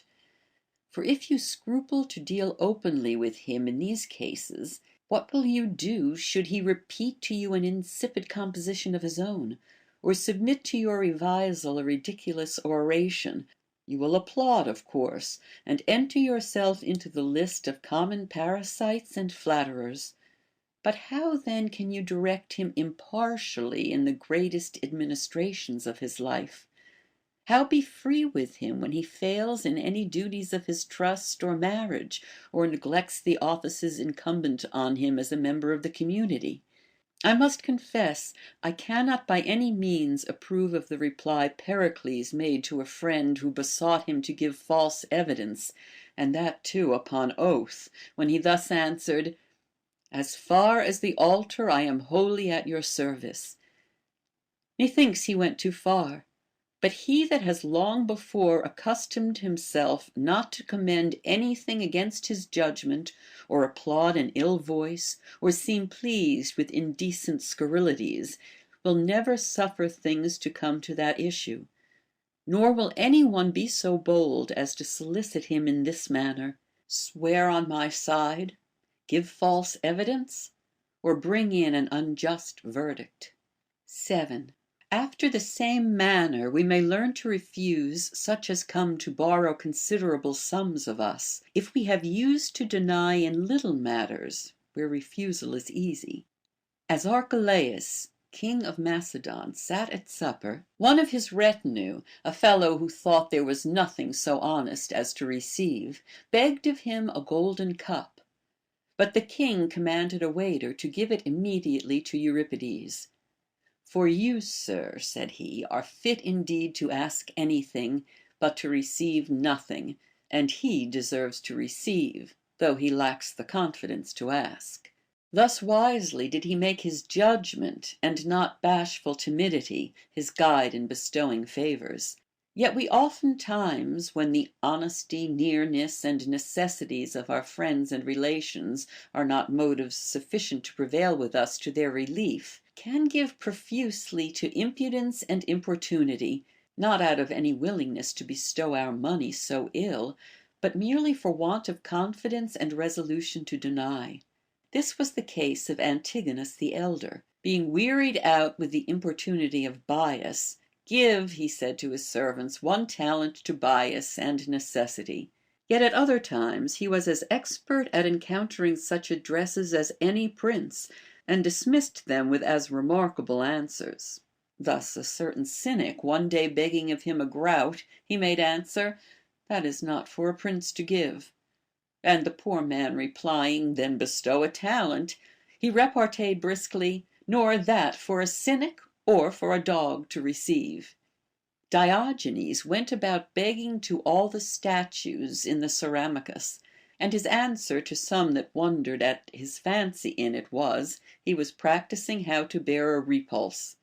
But indeed it chiefly lies upon us to exercise ourselves in smaller matters to refuse an unreasonable request, that we may not be at loss to refuse on occasions of greater magnitude. For no one, as Demosthenes says, who has spent all the money that he had in unnecessary expenses, will have plenty of money that he has not for his necessary expenses.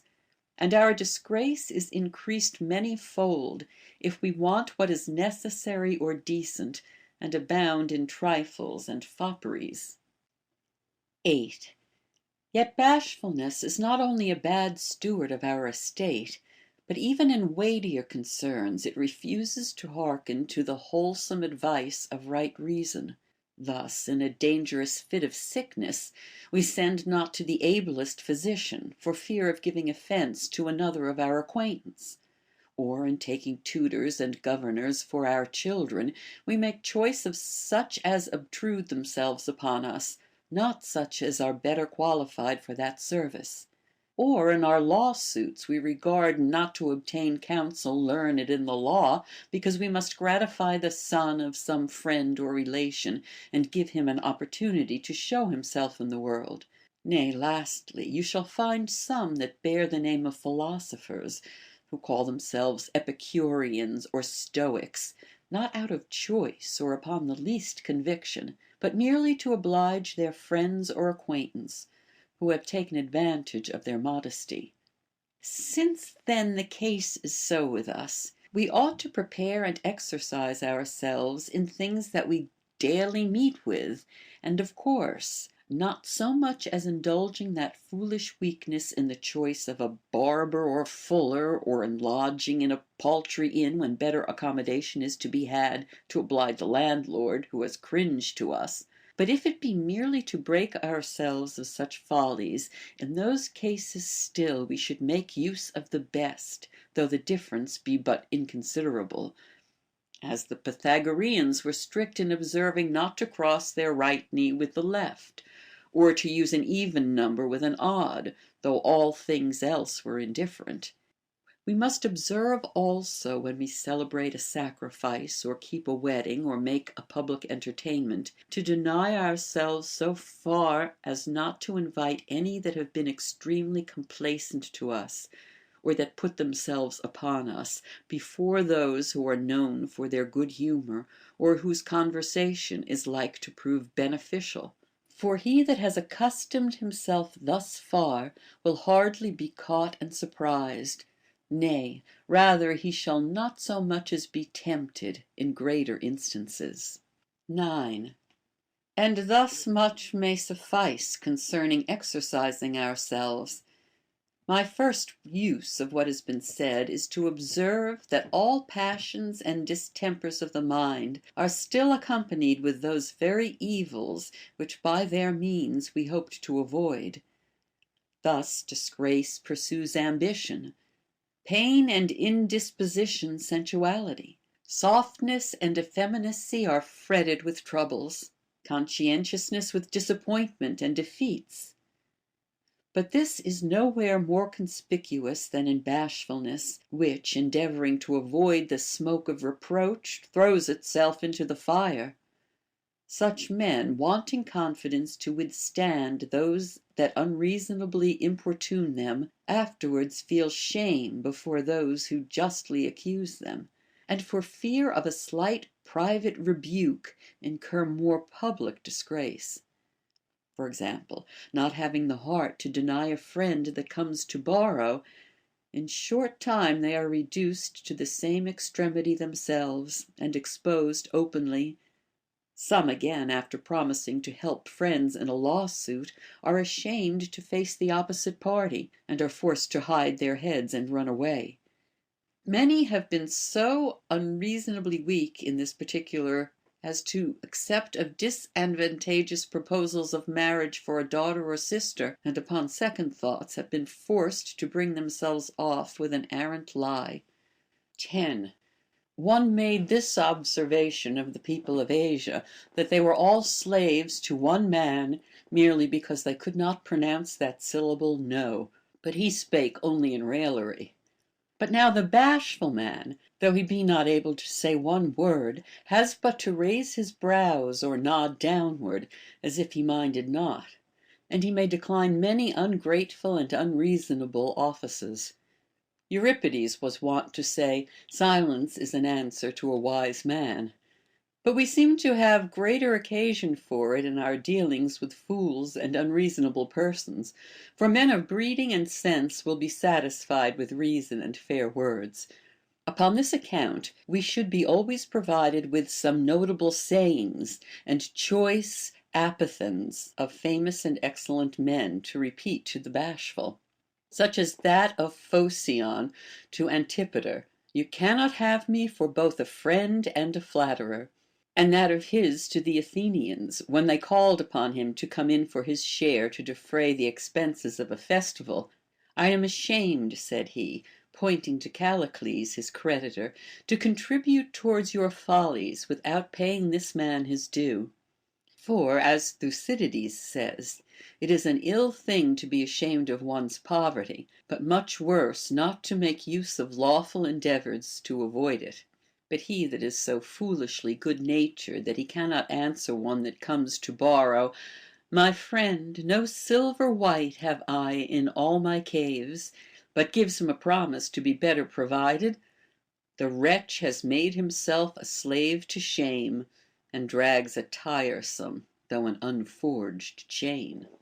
Persaeus, being about to accommodate a friend with a sum of money, paid it publicly in the market, and made the conditions before a banker, remembering, it may be, that of Hesiod: seem not thy brother's honesty to doubt, yet smiling call a witness to his hand. But when his friend marveled and asked, how now, so formally and according to law?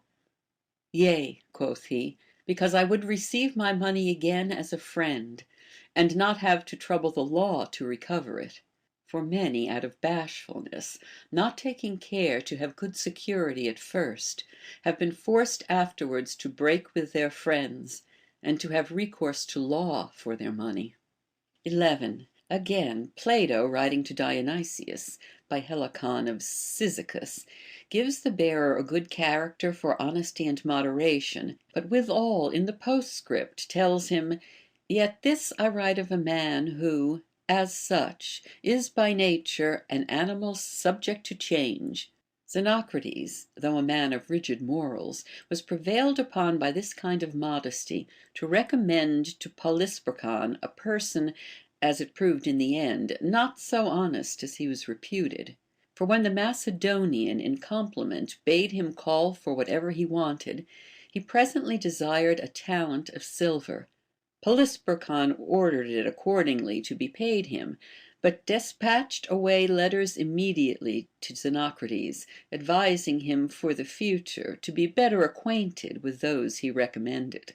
Now all this came to pass through Xenocrates' ignorance of his man, but we oftentimes give testimonials and squander away our money to advance such as we are very well satisfied have no qualification or desert to recommend them. And this too with the forfeiture of our reputation, and without the pleasure that men have who are profuse upon whores and flatterers, but all the while in an agony and struggling with that impudence which does violence to our reason.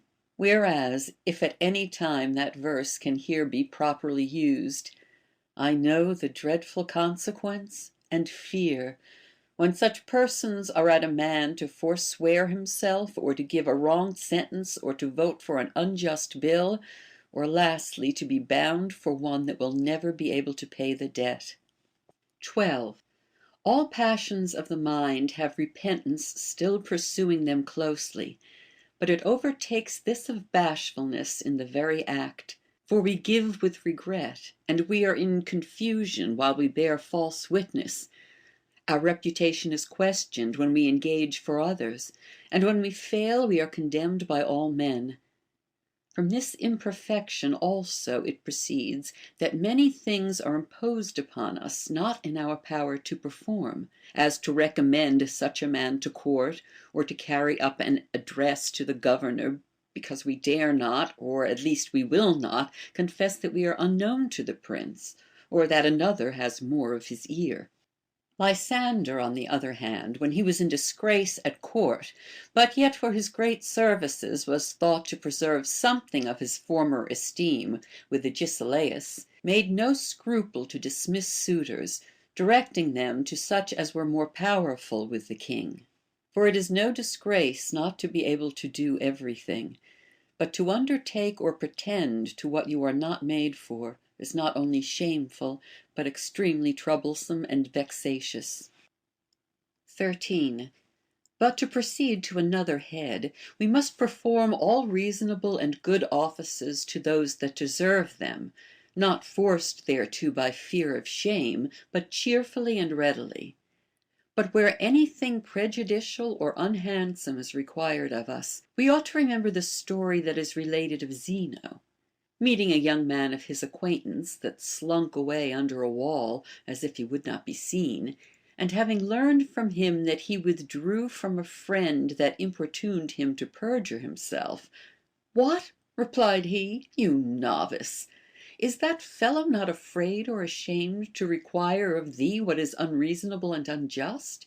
And darest thou not stand against him in that which is just and honest? For he that first started that doctrine, that knavery is the best defense against a knave, was but an ill teacher, advising us to keep off wickedness by imitating it. But for such as presume upon our modesty, to keep them off with their own weapons, and not gratify their unreasonable impudence with an easy compliance, is but just and good, and the duty of every wise man. 14. Neither is it a hard matter to put off some mean and ordinary people, which will be apt to prove troublesome to you in that nature. Some shift them off with a jest or a smart repartee, as Theocritus, being asked in the bath to lend his flesh brush by two persons, whereof one was a stranger to him, and the other a notorious thief, made answer, You, sir, I know not well enough, and you I know too well. And Lysimache, the priestess of Minerva Polius in Athens, when the muleteers that brought the provision for the festival desired her to let them drink, replied, No, for I fear it may grow into a custom. So again, when a captain's son, a young fluttering bully, but a great coward, petitioned Antigonus for promotion, the latter answered, Sir, it is my way to reward my soldiers for their valor, not their parentage. 15. But if he that is importunate with us prove a man of great honor or interest, and such persons are not easily answered with excuses when they come for our vote in the Senate or judicial cases, at such a time perhaps it will be neither easy nor necessary to behave ourselves to them as Cato did towards Catulus.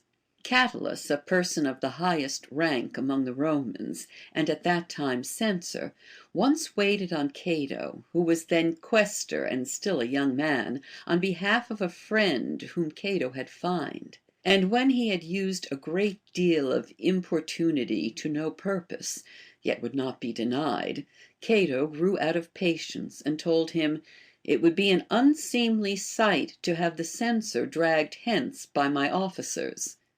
Catulus at this went away, out of countenance and very angry.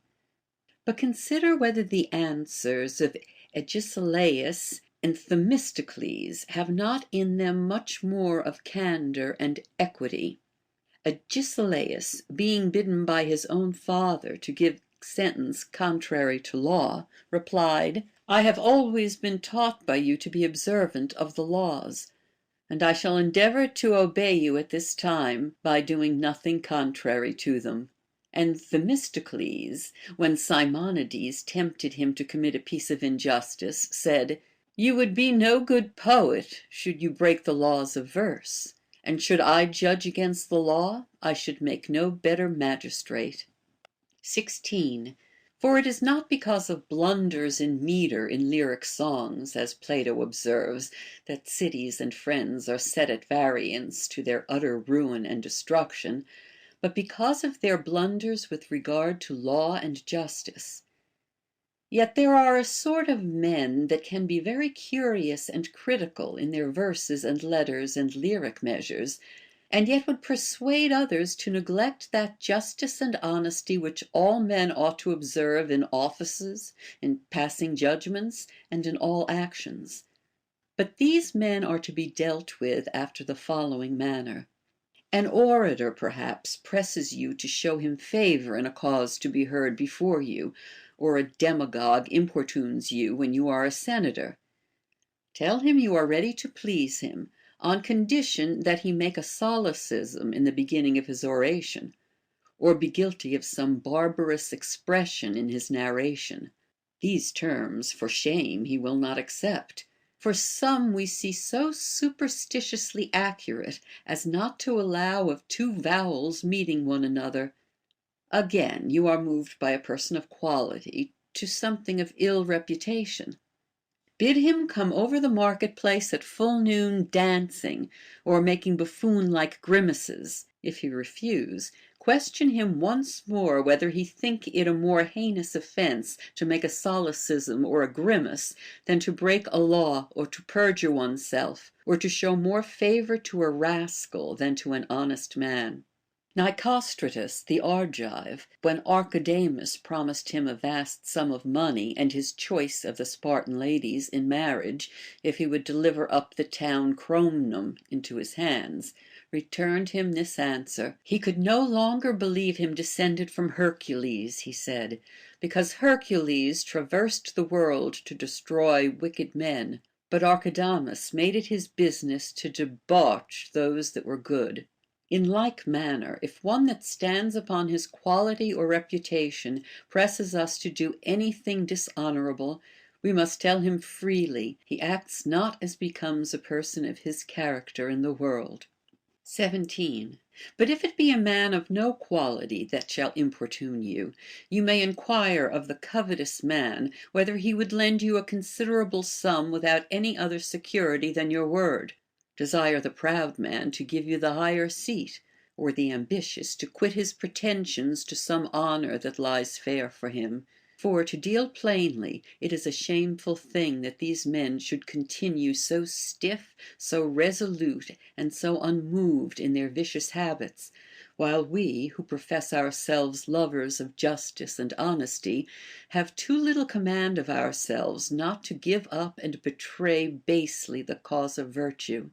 If they that would practice upon our modesty do this out of desire of glory or power, why should we contract disgrace or infamy to ourselves to advance the authority or set off the reputation of others, like those who bestow the reward wrongfully in public games, or betray their trust in collecting the poll, who confer indeed garlands and honors upon other men, but at the same time forfeit their own reputation and good word?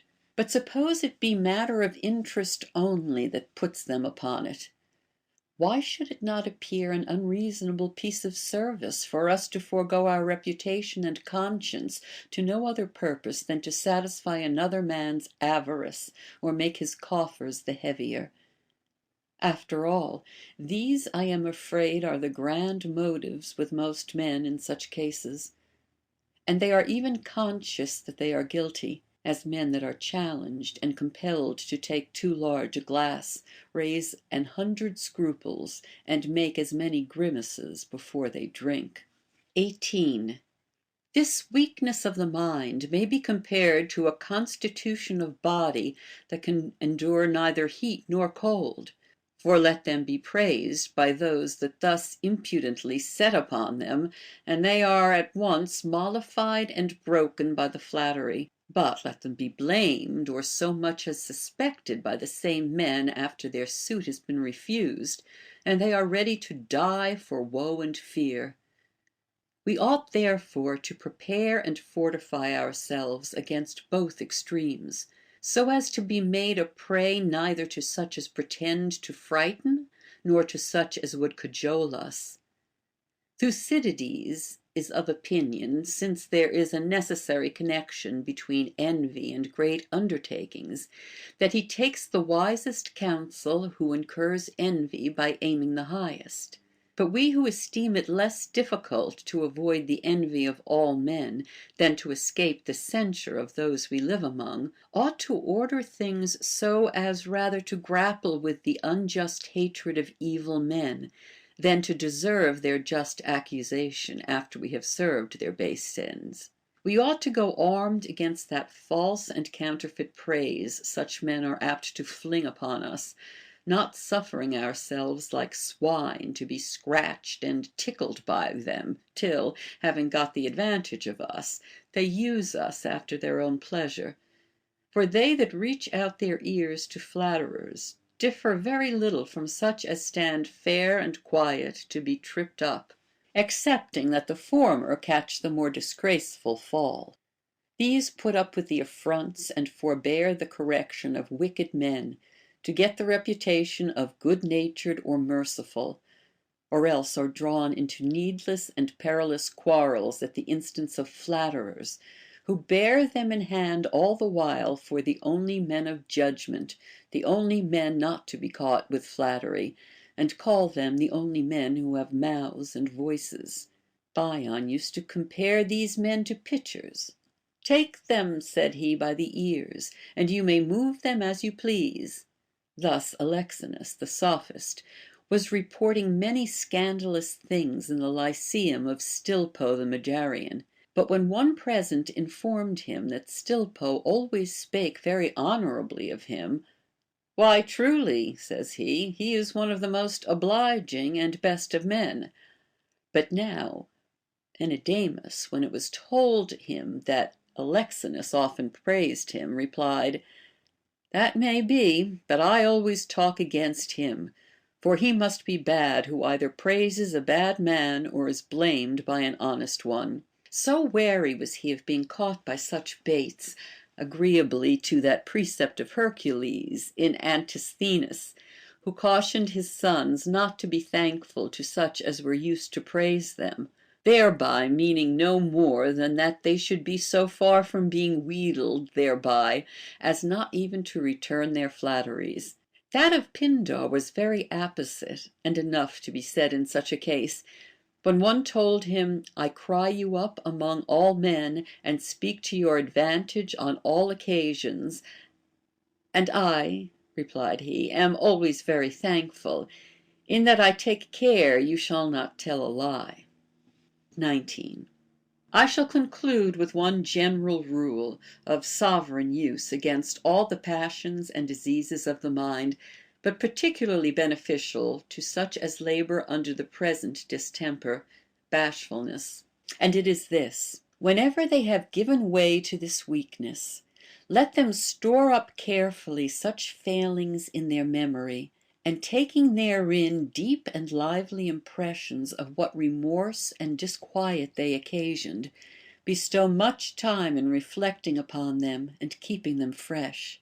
For as travelers that have got a dangerous fall against such a stone, or sailors shipwrecked upon a particular promontory, keeping the image of their misfortune continually before them, appear fearful and apprehensive not only of the same, but even the like dangers, so they that keep in mind the disgraceful and prejudicial effects of bashfulness will soon be enabled to restrain themselves in like cases, and will not easily slip again on any occasion.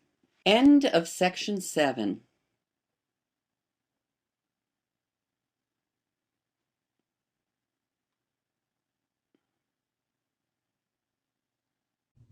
The Morals, Volume 1, by Plutarch, translated by several hands, corrected and revised by William W. Goodwin.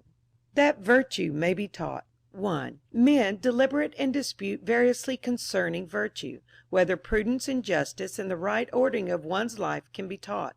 Moreover, we marvel that the work of orators, shipmasters, musicians, carpenters, and husbandmen are infinite in number, while good men are only a name, and are talked of like centaurs, giants, and the Cyclops, and that as for any virtuous action that is sincere and unblameable, and manners that are without any touch and mixture of bad passions and affections, they are not to be found. But if nature of its own accord should produce anything good and excellent, so many things of a foreign nature mix with it, just as wild and impure productions with generous fruit, that the good is scarce discernible.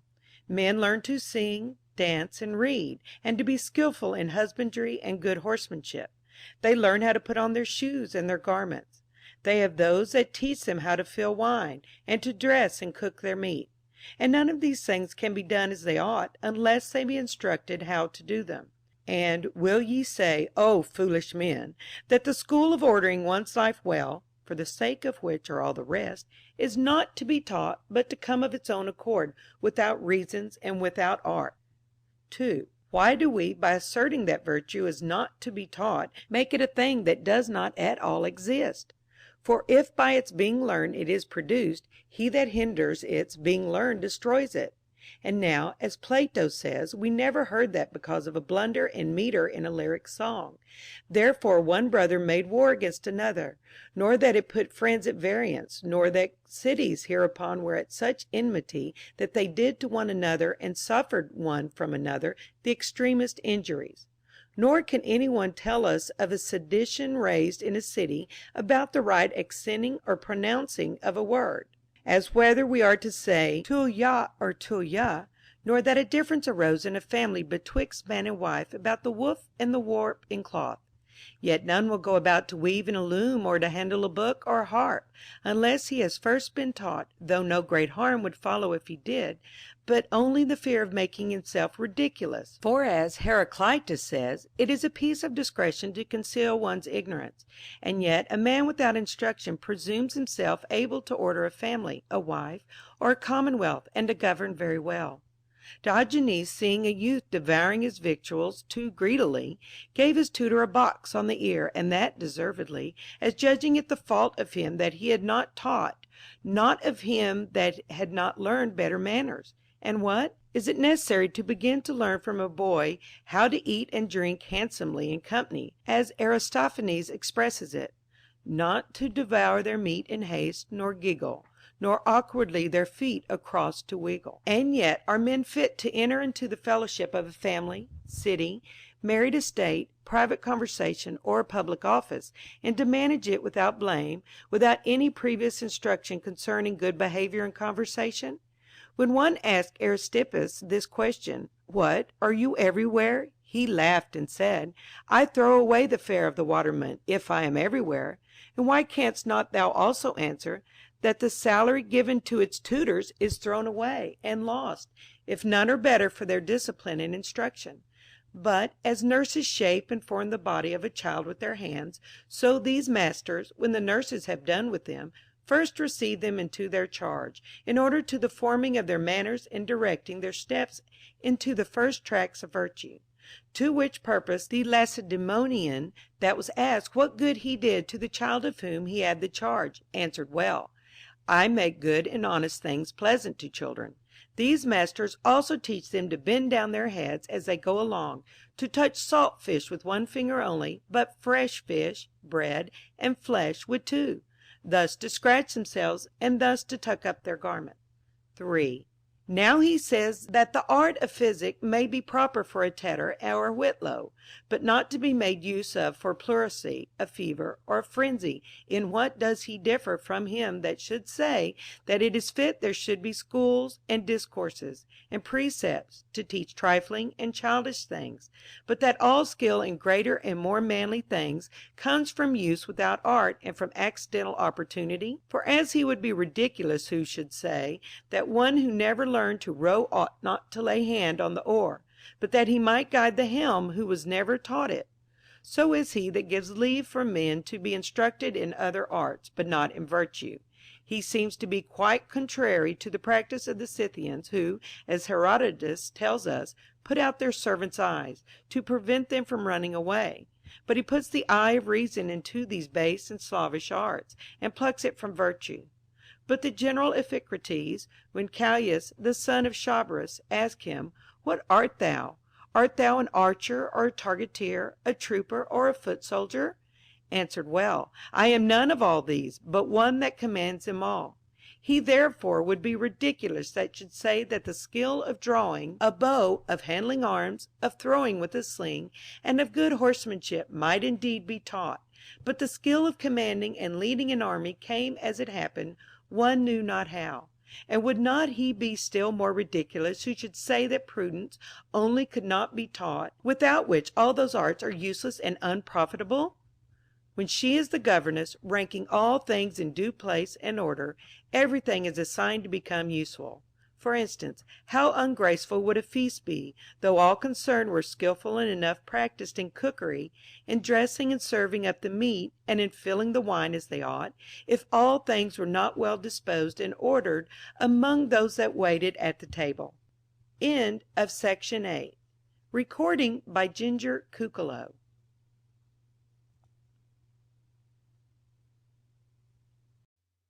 The Morals, Volume 1, by Plutarch, translated by several hands, corrected and revised by William W. Goodwin.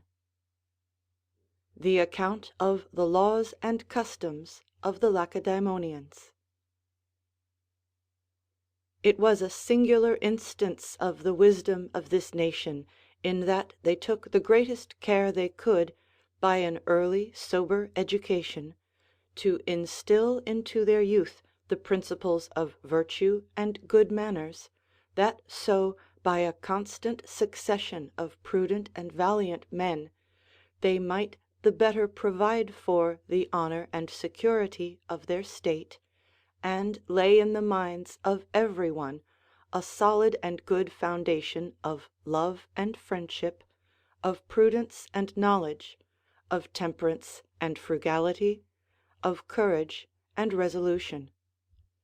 And therefore their great lawgiver thought it necessary for the ends of government to institute several distinct societies and conventions of the people, amongst which was that of their solemn and public living together at one table, where their custom was to admit their youth into the conversation of their wise and elderly men, that so by daily eating and drinking with them they might insensibly, as it were, be trained up to a right knowledge of themselves, to a just submission to their superiors, and to the learning of whatever might conduce to the reputation of their laws and the interest of their country. For here they were taught all the wholesome rules of discipline, and daily instructed how to demean themselves from the example and practice of their great ones.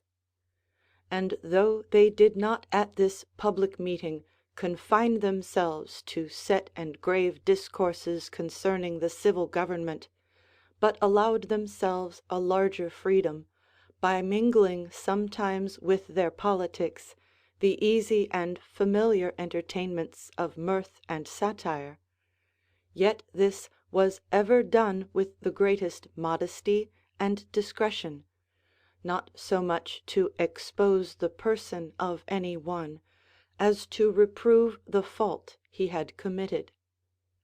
Whatever was transacted at these stated and common feasts was to be locked up in every one's breast with the greatest silence and secrecy, insomuch as the eldest among them at these assemblies, pointing to the door, acquainted him who entered the room that nothing of what was done or spoken there was to be talked of afterwards. At all these public meetings they used a great deal of moderation, they being designed only for schools of temperance and modesty, not for luxury and indecency.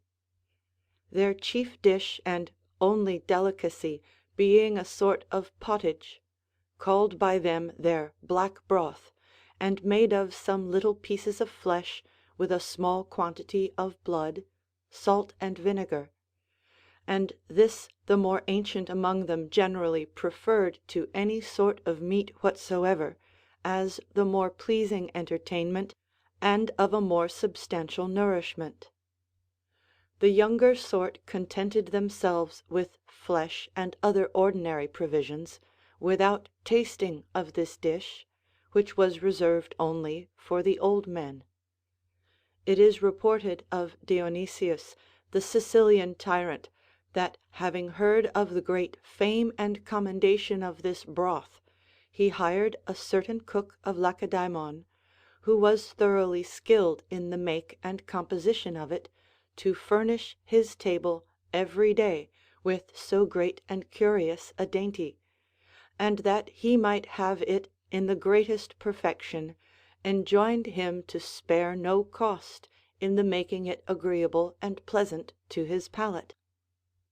But it seems the end answered not the pains he took in it, for after all his care and niceness, the king, as soon as he had tasted of it, found it both fulsome and nauseous to his stomach, and spitting it out with great distaste, as if he had taken down a vomit, sufficiently expressed his disapprobation of it.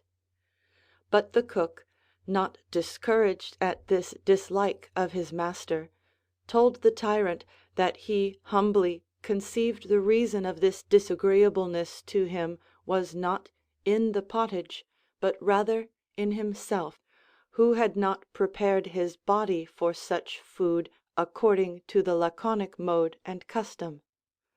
for hard labours and long exercises and moderate abstinence, the best preparatives to a good and healthy appetite, and frequent bathings in the river Eurotas were the only necessaries for a right relish and understanding of the excellency of this entertainment.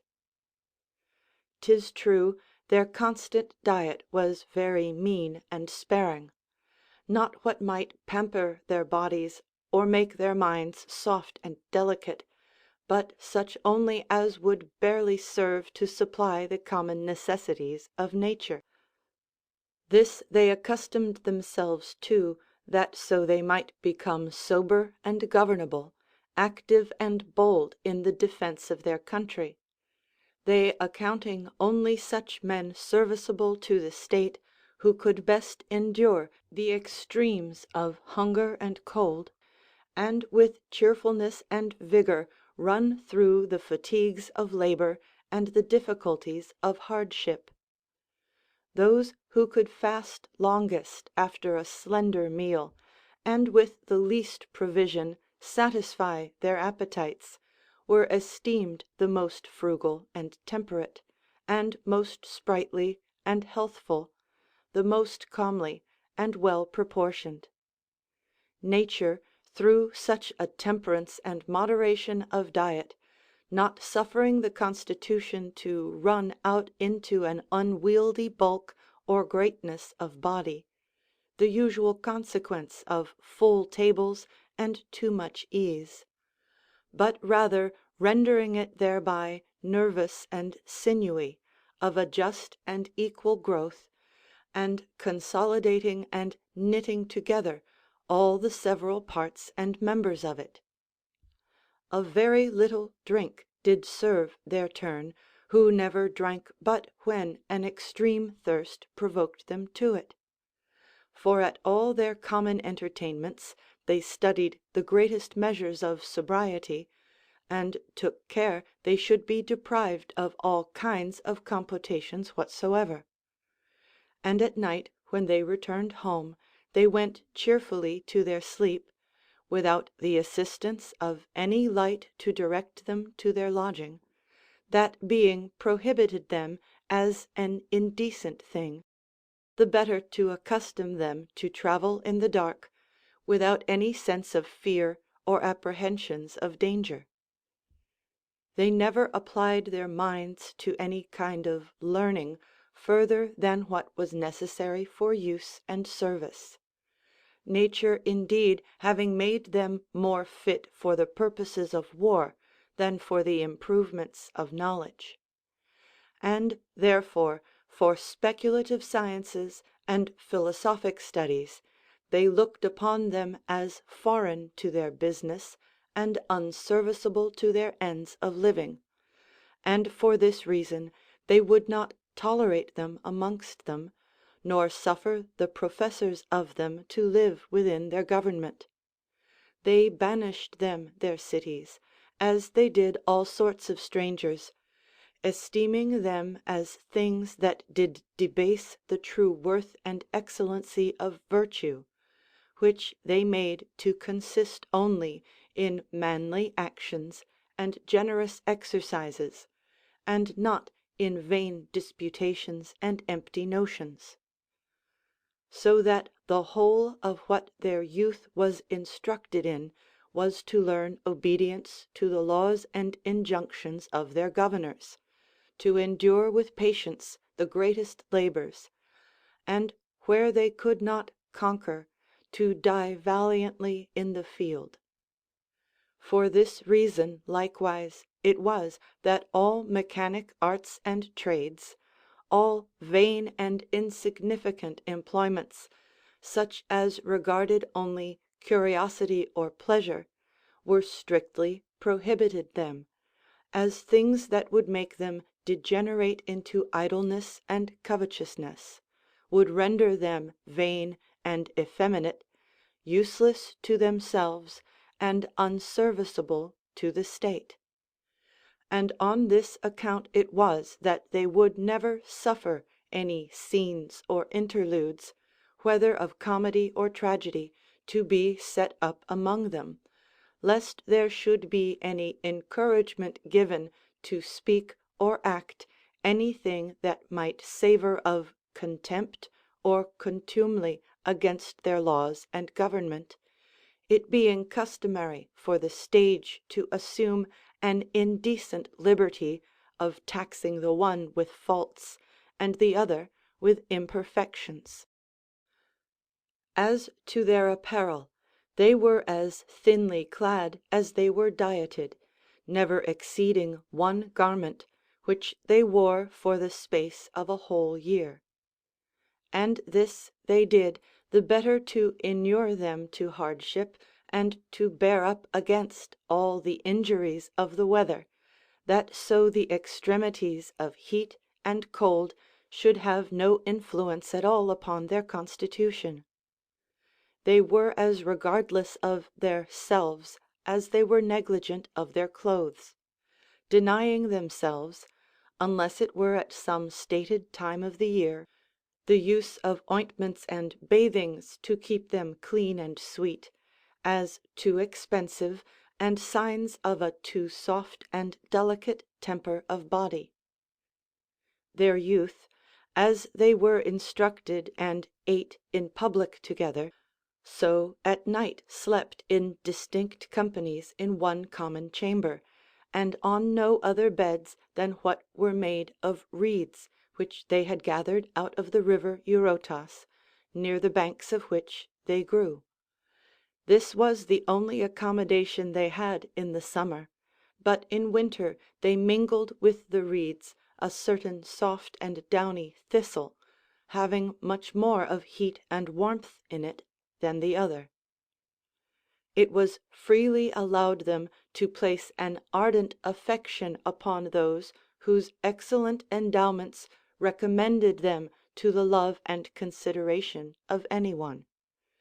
But then this was always done with the greatest innocency and modesty, and every way becoming the strictest rules and measures of virtue, it being accounted a base and dishonorable passion in any one to love the body and not the mind, as those did who in their young men preferred the beauty of the one before the excellency of the other. Chaste thoughts and modest discourses were the usual entertainments of their loves.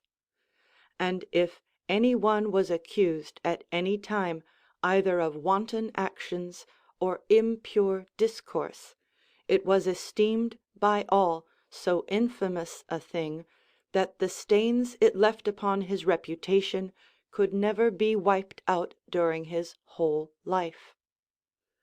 So strict and severe was the education of their youth, that whenever they were met with in the streets by your grave and elderly persons, they underwent a close examination, it being their custom to enquire of them upon what business and whither they were going, and if they did not give them a direct and true answer to the question demanded of them, but shamed them with some idle story or false pretense, they never escaped without a rigorous censure and sharp correction. And this they did to prevent their youth from stealing abroad upon any idle or bad design, that so, through the uneasy fears of meeting these grave examiners, and the impossibility of escaping punishment upon their false account and representations of things, they might be kept within due compass, and do nothing that might entrench upon truth or offend against the rules of virtue. Nor was it expected only from their superiors to censure and admonish them upon any miscarriage or indecency whatsoever, but it was strictly required of them under a severe penalty.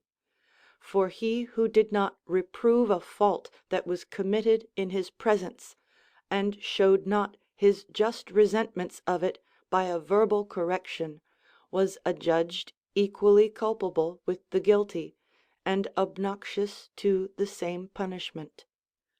For they could not imagine that person had a serious regard for the honor of their laws and the reputation of their government, who could carelessly pass by any immorality and patiently see the least corruption of good manners in their youth; by which means they took away all occasions of fondness, partiality, and indulgence in the aged, and all presumption, irreverence, and disobedience, and especially all impatiency of reproof, in the younger sort.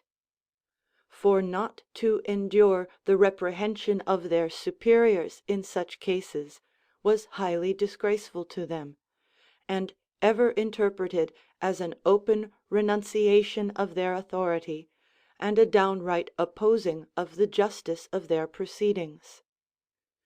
Besides, when any was surprised in the commission of some notorious offence, he was presently sentenced to walk round a certain altar in the city, and publicly to shame himself by singing an ingenious satire, composed by himself, upon the crime and folly he had been guilty of, that so the punishment might be inflicted by the same hand which had contracted the guilt. Their children were brought up in a strict obedience to their parents, and taught from their infancy to pay a profound reverence to all their dictates and commands. And no less were they enjoined to show an awful regard and observance to all their superiors in age and authority, so as to rise up before the hoary head, and to honor the face of the old man, to give him the way when they met him in the streets, and to stand still and remain silent till he was passed by; insomuch as it was indulged them as a peculiar privilege due to their age and wisdom, not only to have a paternal authority over their own children, servants, and estates, but over their neighbors too, as if they were a part of their own family and propriety; that so in general there might be a mutual care, and an united interest zealously carried on betwixt them for the private good of every one in particular, as well as for the public good of the communities they lived in. By this means they never wanted faithful counsellors to assist with good advice in all their concerns, nor hearty friends to prosecute each other's interest as it were their own. By this means they never wanted careful tutors and guardians for their youth, who were always at hand to admonish and instruct them in the solid principles of virtue. No one durst show himself refractory to their instructions, nor at the least murmur at their reprehensions; insomuch that whenever any of their youth had been punished by them for some ill that had been done, and a complaint thereupon made by them to their parents of the severity they had suffered, hoping for some little relief from their indulgence and affection, it was accounted highly dishonorable in them not to add to their punishment by a fresh correction for the folly and injustice of their complaint.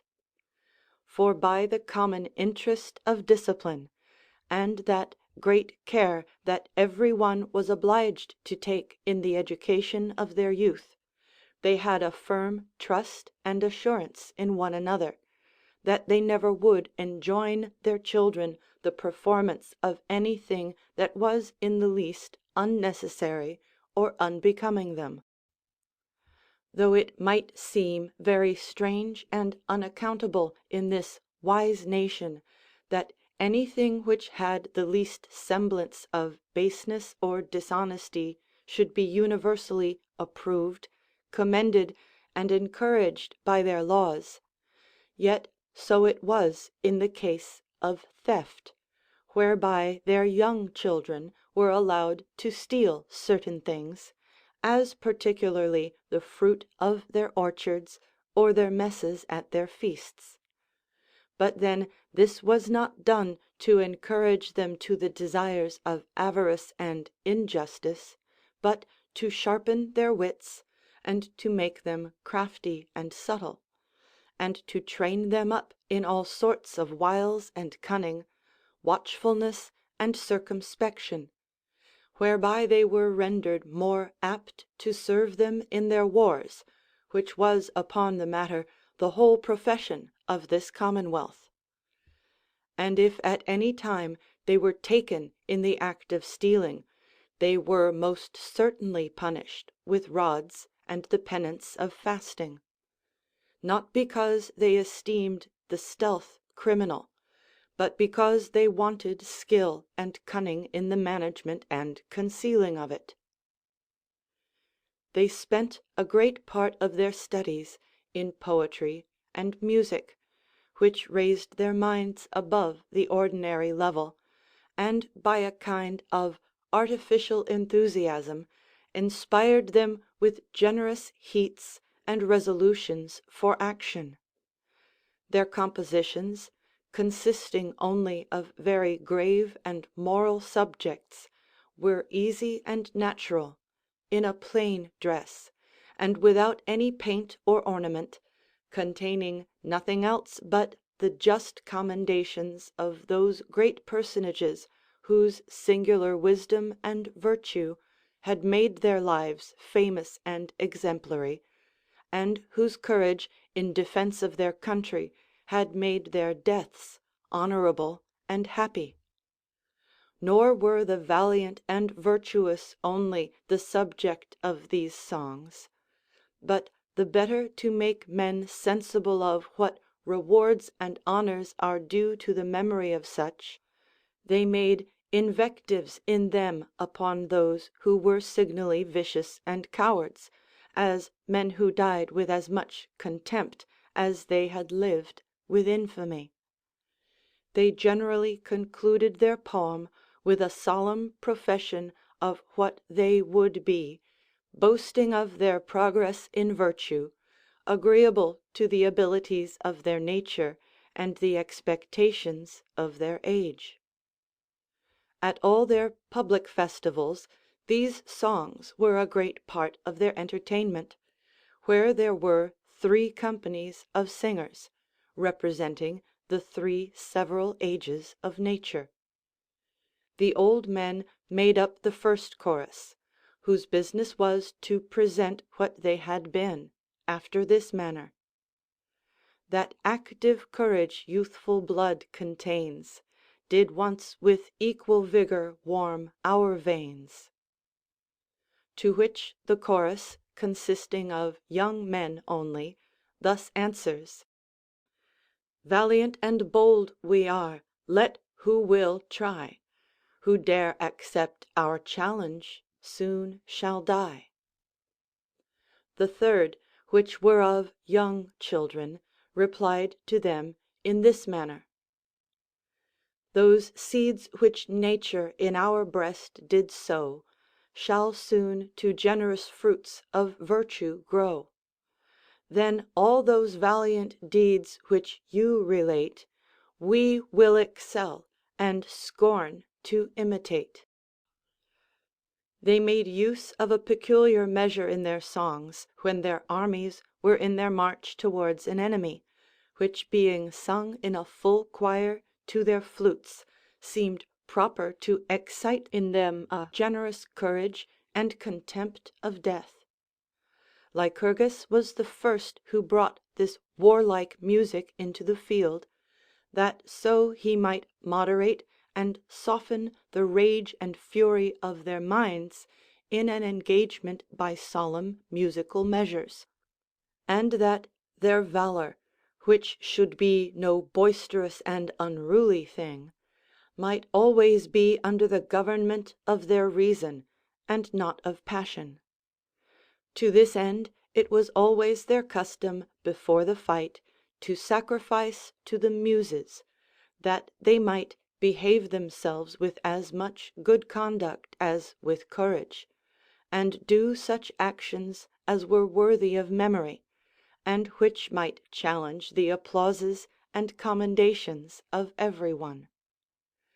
And indeed, so great an esteem and veneration had they for the gravity and simplicity of their ancient music, that no one was allowed to recede in the least from the established rules and measures of it, insomuch as the Ephori, upon complaint made to them, laid a severe mulct upon Terpander, a musician of great note and eminency for his incomparable skill and excellency in playing upon the harp, and who, as he had ever professed a great veneration for antiquity, so ever testified by his eulogiums and commendations the esteem he always had of virtuous and heroic actions, depriving him of his harp, and, as a peculiar punishment, exposing it to the censure of the people by fixing it upon a nail, because he had added one string more to his instrument than was the usual and stated number, though done with no other design and advantage than to vary the sound and to make it more useful and pleasant. That music was ever accounted among them the best which was most grave, simple, and natural. And for this reason too, when Timotheus in their Carnean feasts, which were instituted in honour of Apollo, contended for a preference in his art, one of the Ephori took a knife in his hand and cut the strings of his harp, for having exceeded the number of 7 in it. So severely tenacious were they of their ancient customs and practices, that they would not suffer the least innovation, though in things that were indifferent and of no great importance, lest an indulgence in one thing might have introduced another, till at length, by gradual and insensible alterations, the whole body of their laws might be disregarded and contemned, and so the main pillar which did support the fabric of their government be weakened and undermined. Lycurgus took away that superstition, which formerly indeed had been the practice among them, concerning their sepulchre and funeral solemnities, by permitting them to bury the remains of their departed friends within the city, that so they might the better secure them from the rude and barbarous violence of an enemy, and to erect their monuments for them in separated places joining to their temples; that having their graves and tombs always before their eyes, they might not only remember but imitate the worthy actions they had done, and so lessen the fears and apprehensions of death with the consideration of those honours they paid their memories when they put off their mortalities. He took away those pollutions which they formerly looked upon as arising from their dead bodies, and prohibited all costly and sumptuous expenses at their funerals, it being very improper for those who while alive generally abstained from whatever was vain and curious, to be carried to the grave with any pomp and magnificence. Therefore, without the use of drugs and ointments, without any rich odors and perfumes, without any art or curiosity, save only the little ornament of a red vestment and a few olive leaves, they carried him to the place of burying, where he was, without any formal sorrows and public lamentations, honorably and securely laid up in a decent and convenient sepulchre.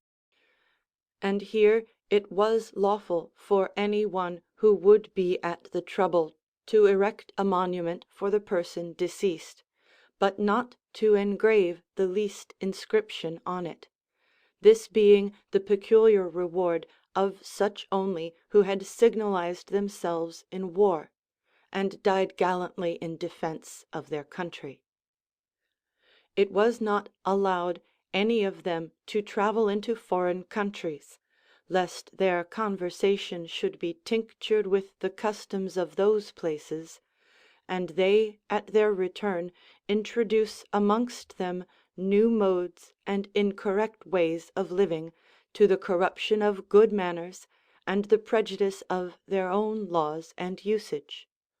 For which reason they expelled all strangers from Sparta, lest they should insinuate their vices and their folly into the affections of the people, and leave in the minds of their citizens the bad principles of softness and luxury, ease and covetousness. Nothing could sooner forfeit the right and privilege of a citizen than refusing their children that public education which their laws and country demanded of them.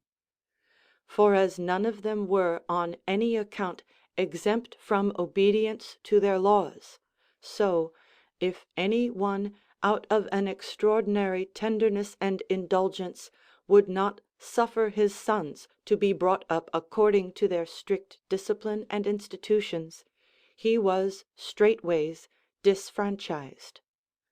For they could not think that person could ever prove serviceable to their government who had not been educated with the same care and severity with his fellow subjects.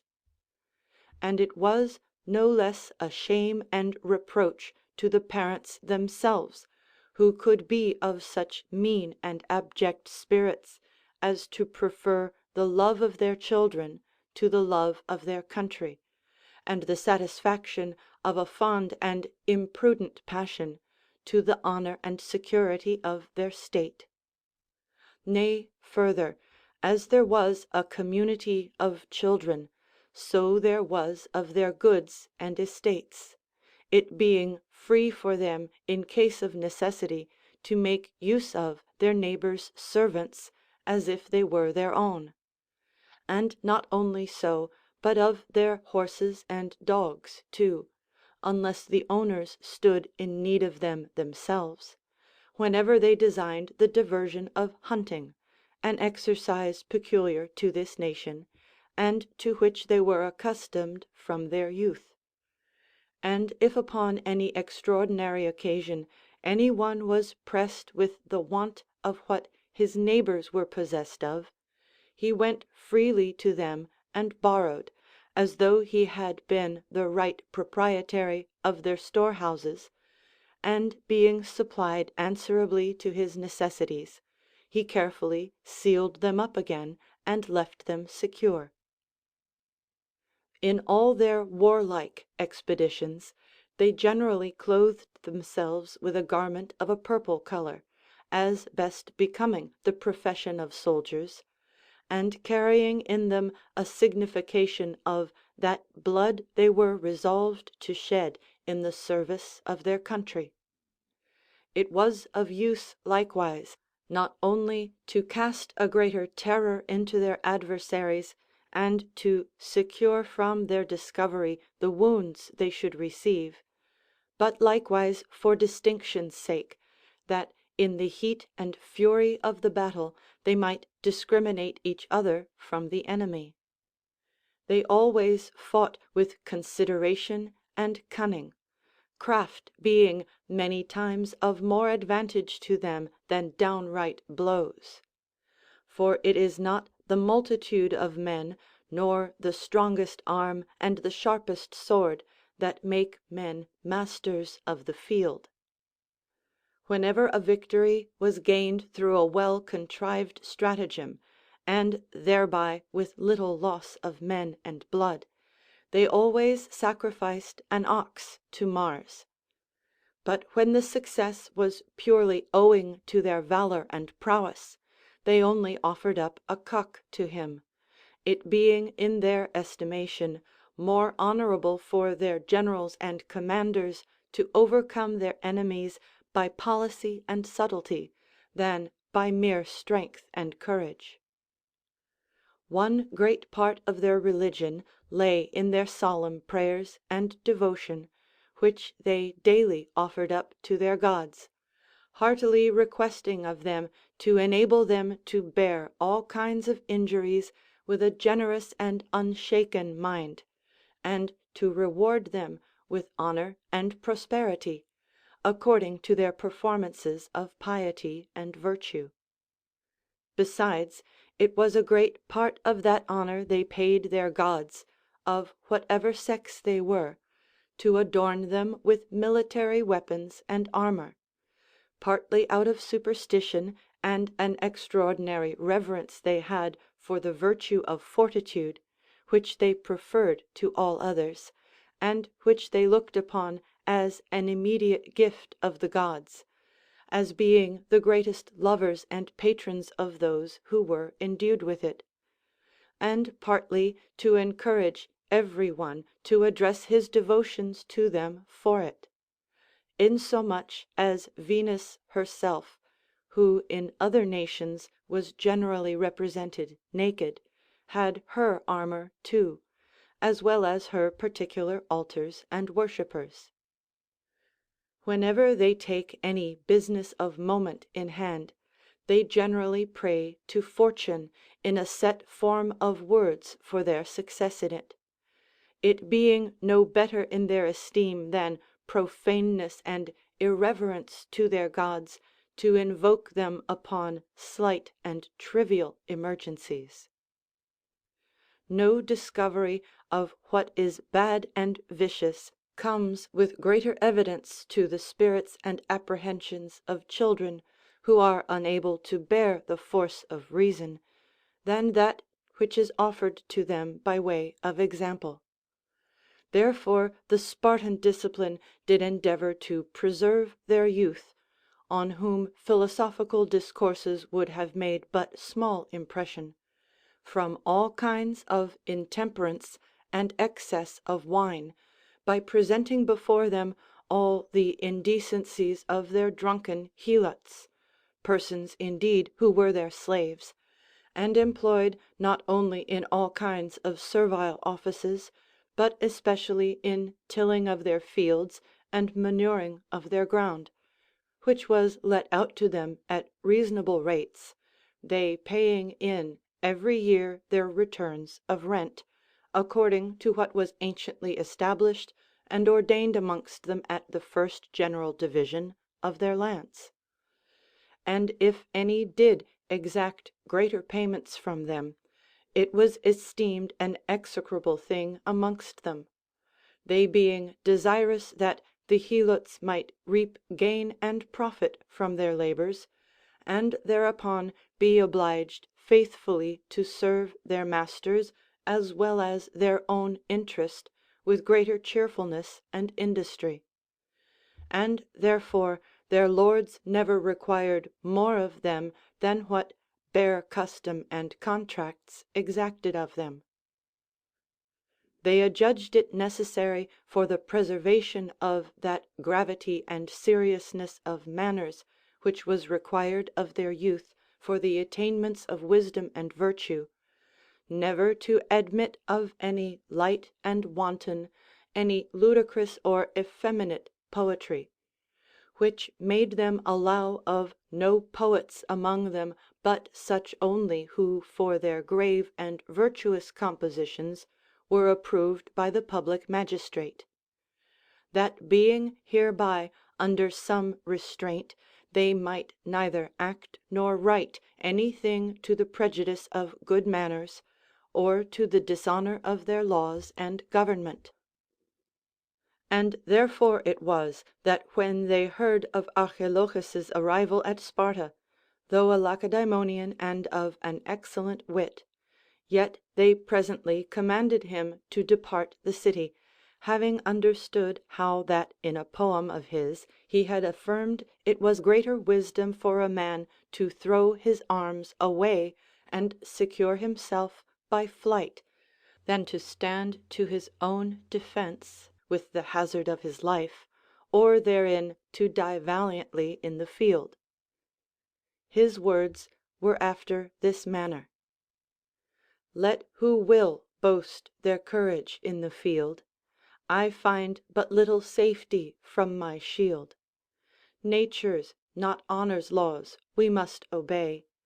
This made me cast my useless shield away, and by a prudent flight and cunning save a life, which valor could not, from the grave. A better buckler I can soon regain, but who can get another life again? It was a received opinion amongst many nations that some of their gods were propitious only to their men, and others only to their women, which made them sometimes prohibit the one and sometimes the other from being present at their sacred rites and solemnities. But the Lacedaemonians took away this piece of superstition by not excluding either sex from their temples and religious services. But as they were always bred up to the same civil exercises, so they were to the same common performances of their holy mysteries, so that by an early knowledge of each other there might be a real love and friendship established betwixt them, which ever stood most firm upon the basis of religion. Their virtuous man, as he was to do no wrong, so likewise was not to suffer any without a due sense and modest resentment of it. And therefore the Ephori laid a mulct upon Sciraphidas, because he could so tamely receive the many injuries and affronts that were offered him, concluding that he who was so insensible of his own interest as not to stand up in a bold and honest vindication of himself from the wrongs and injustice that may be done to his good name and honor, would without all doubt be as dull and listless, when an opportunity should invite him to it, in appearing for the defence of the fame and reputation of his country. Action and not speaking was the study and commendation of a Spartan, and therefore polite discourses and long harangues were not with them the character of a wise or learned man, their speech being always grave and sententious, without any ornament or tedious argumentation.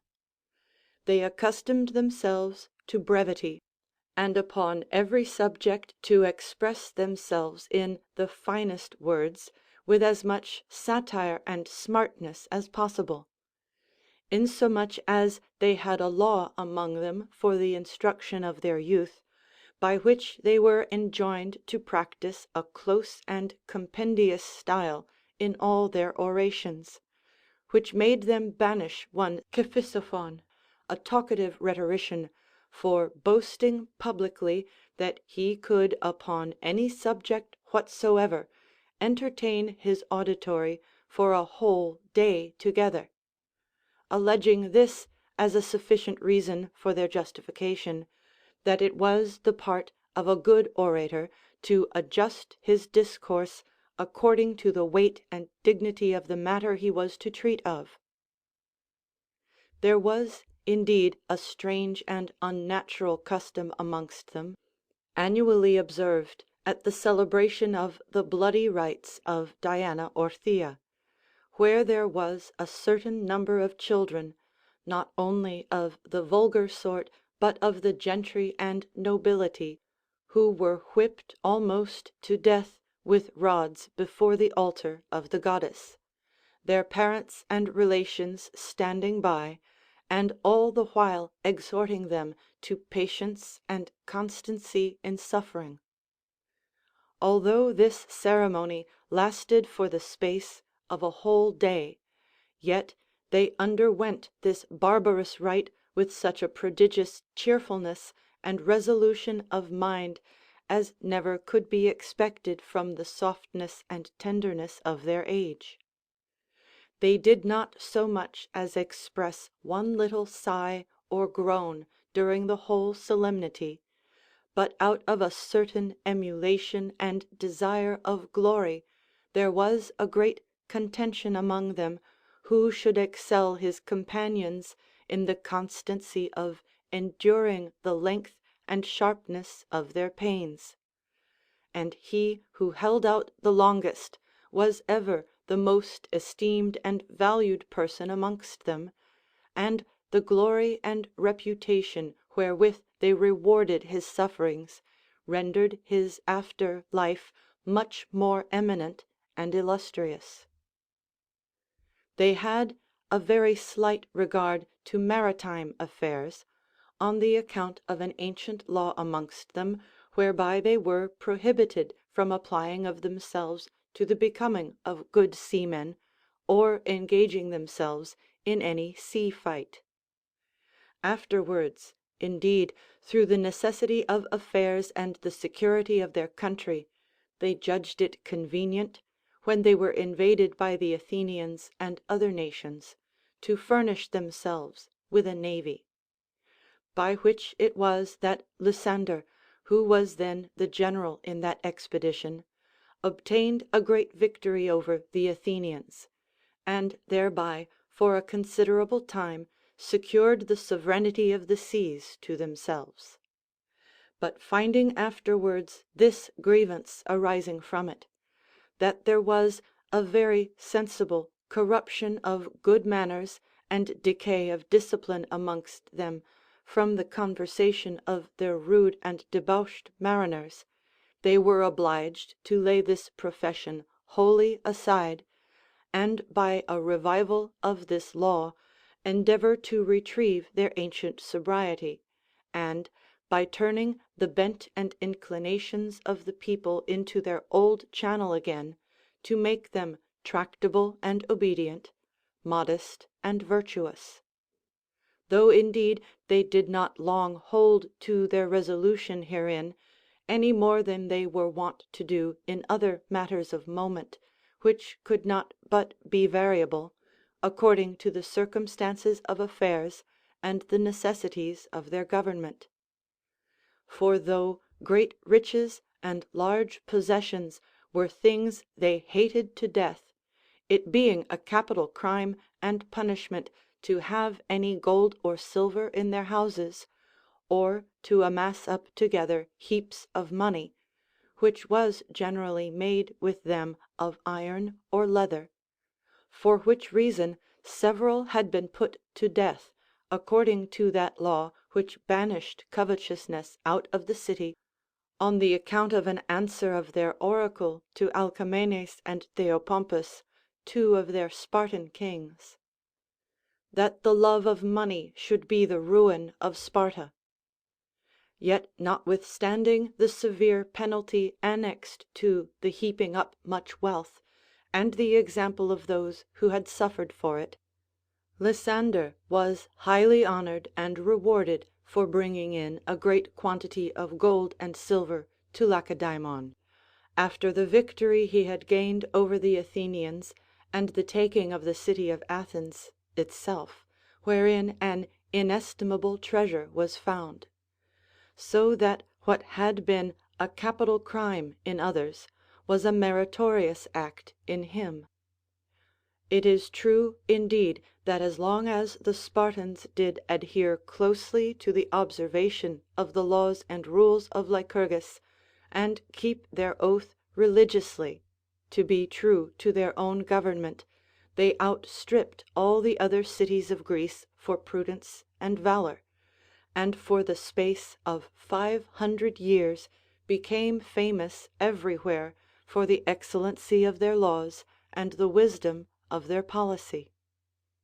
But when the honor of these laws began to lessen, and their citizens grew luxurious and exorbitant, when covetousness and too much liberty had softened their minds and almost destroyed the wholesome constitution of their state, their former greatness and power began by little and little to decay and dwindle in the estimation of men. And as by reason of these vices and ill customs they proved unserviceable to themselves, so likewise they became less formidable to others, insomuch as their several allies and confederates, who had with them jointly carried on their common good and interest, were wholly alienated from them. But although their affairs were in such a languishing posture, when Philip of Macedon, after his great victory at Chaeronea, was by the Grecians declared their general both by land and sea, as likewise his son Alexander after the conquest of the Thebans, yet the Lacedaemonians, though their cities had no other walls for their security, but only their own courage, though by reason of their frequent wars they were reduced to low measures and small numbers of men, and thereby become so weak as to be an easy prey to any powerful enemy, yet retaining amongst them some reverence for those few remains of Lycurgus's institution and government, they could not be brought to assist these two, or any other of their Macedonian kings, in their wars and expeditions. Neither could they be prevailed with to assist at their common assemblies and consults with them, nor pay any tribute or contributions to them. But when all those laws and customs, which are the main pillars that support a state, enacted by Lycurgus and so highly approved of by the government, were now universally despised and unobserved, they immediately became a prey to the ambition and usurpation, to the cruelty and tyranny of their fellow citizens. And having no regard at all to their ancient virtues and constitution, they utterly lost their ancient glory and reputation, and by degrees, as well as weaker nations, did in a very little time everywhere degenerate into poverty, contempt, and servitude, being at present subject to the Romans, like all the other cities of Greece. End of section 9.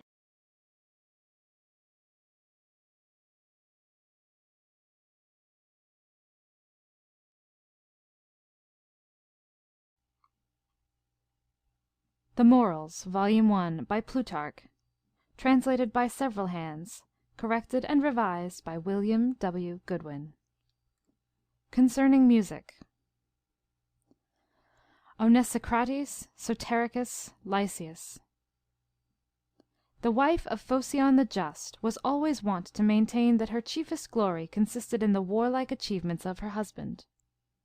For my part, I am of opinion that all my glory, not only that peculiar to myself, but also what is common to all my familiar friends and relations, flows from the care and diligence of my master that taught me learning. For the most renowned performances of great commanders tend only to the preservation of some few private soldiers, or the safety of a single city or nation, but make neither the soldiers, nor the citizens, nor the people anything the better.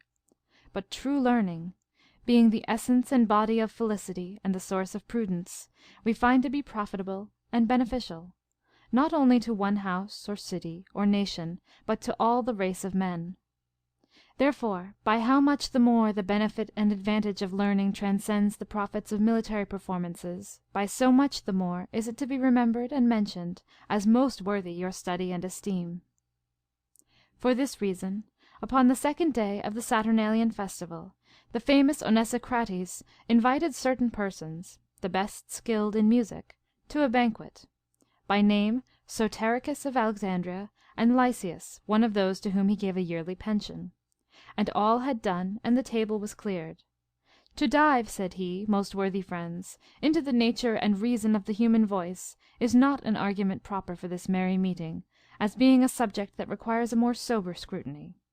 But because our chiefest grammarians define the voice to be a percussion of the air made sensible to the ear, and for that we were yesterday discoursing of grammar, which is an art that can give the voice form and shape by means of letters, and store it up in the memory as a magazine. Let us consider what is the next science to this which may be said to relate to the voice. In my opinion, it must be music. For it is one of the chiefest and most religious duties belonging to man, to celebrate the praise of the gods, who gave to him alone the most excelling advantage of articulate discourse, as Homer has observed, in the following verses: With sacred hymns and songs that sweetly please, the Grecian youth all day the gods appease. Their lofty paeans bright Apollo hears, and still the charming sounds delight his ears. Now then, you that are of the grand musical chorus, tell your friends, who was the first that brought music into use? What time has been added for the advantage of the science? Who have been the most famous of its professors? And lastly, for what and how far it may be beneficial to mankind? This the scholar propounded, to which Lysias made reply: Noble Onesicrates, said he, you desire the solution of a hard question, that has been by many already proposed. For of the Platonics the most, of the Peripatetic philosophers the best, have made it their business to compile several treatises concerning the ancient music, and the reasons why it came to lose its pristine perfection. Nay, the very grammarians and musicians themselves, who arrived to the height of education, have expended much time and study upon the same subject, whence has arisen great variety of discording opinions among the several writers. Heraclides, in his Compendium of Music, asserts that Amphion, the son of Jupiter and Antiope, was the first that invented playing on the harp and lyric poesy, being first instructed by his father, which is confirmed by a small manuscript preserved in the city of Sicyon, wherein is set down a catalogue of the priests, poets, and musicians of Argos. In the same age, he tells us, Linus the Euboean composed several elegies. Anthes of Anthedon in Boeotia was the first author of hymns, and Pyrrhus of Pieria the first that wrote in the praise of the Muses.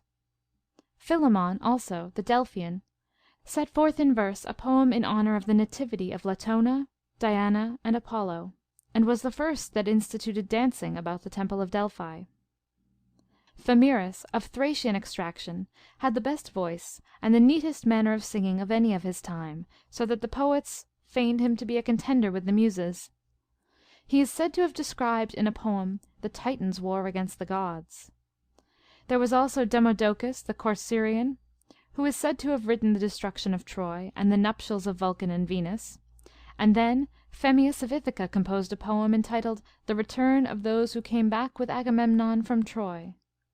Not that any of these stories before cited were complied in a style like prose without meter. They were rather like the poems of Stesichorus and other ancient lyric poets, who composed in heroic verse and added a musical accompaniment. The same Heraclides writes that Terpander, the first that instituted the lyric nomes, set verses of Homer as well as his own to music, according to each of these nomes, and sang them at public trials of skill. He also was the first to give names to the lyric nomes. In imitation of Terpander, Clonus, an elegiac and epic poet, first instituted nomes for flute music, and also the songs called prosodia. And Polymnestus, the Colophonian, in later times used the same measure in his compositions.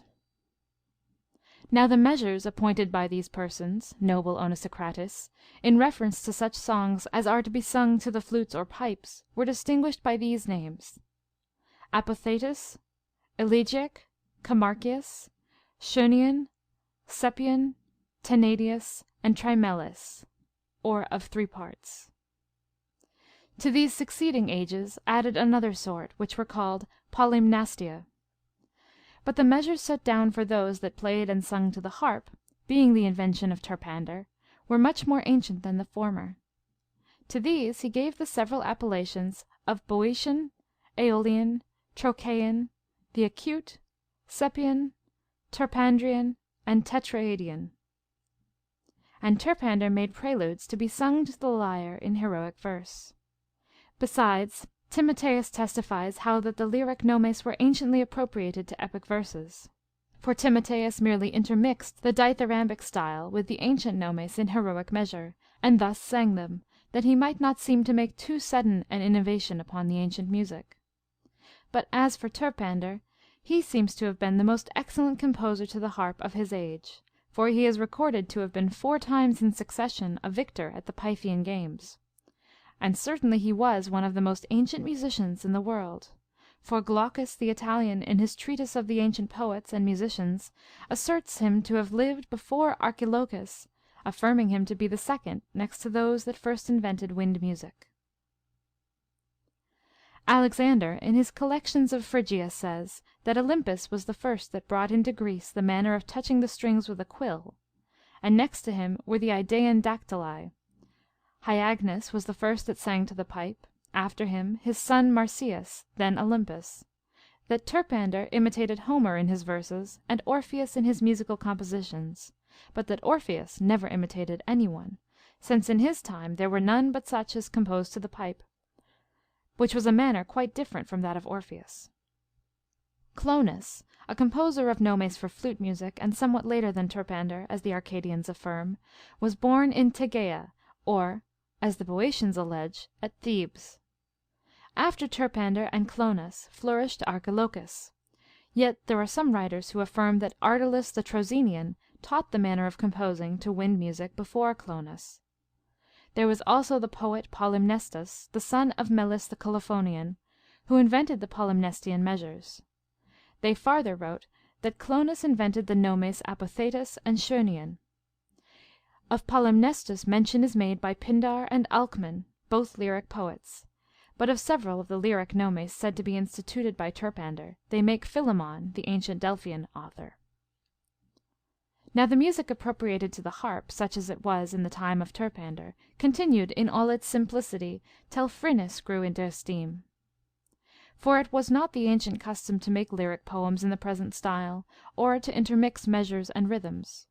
For in each nome they were careful to observe its own proper pitch, whence came the expression nome, from nomos, law, because it was unlawful to alter the pitch appointed for each one.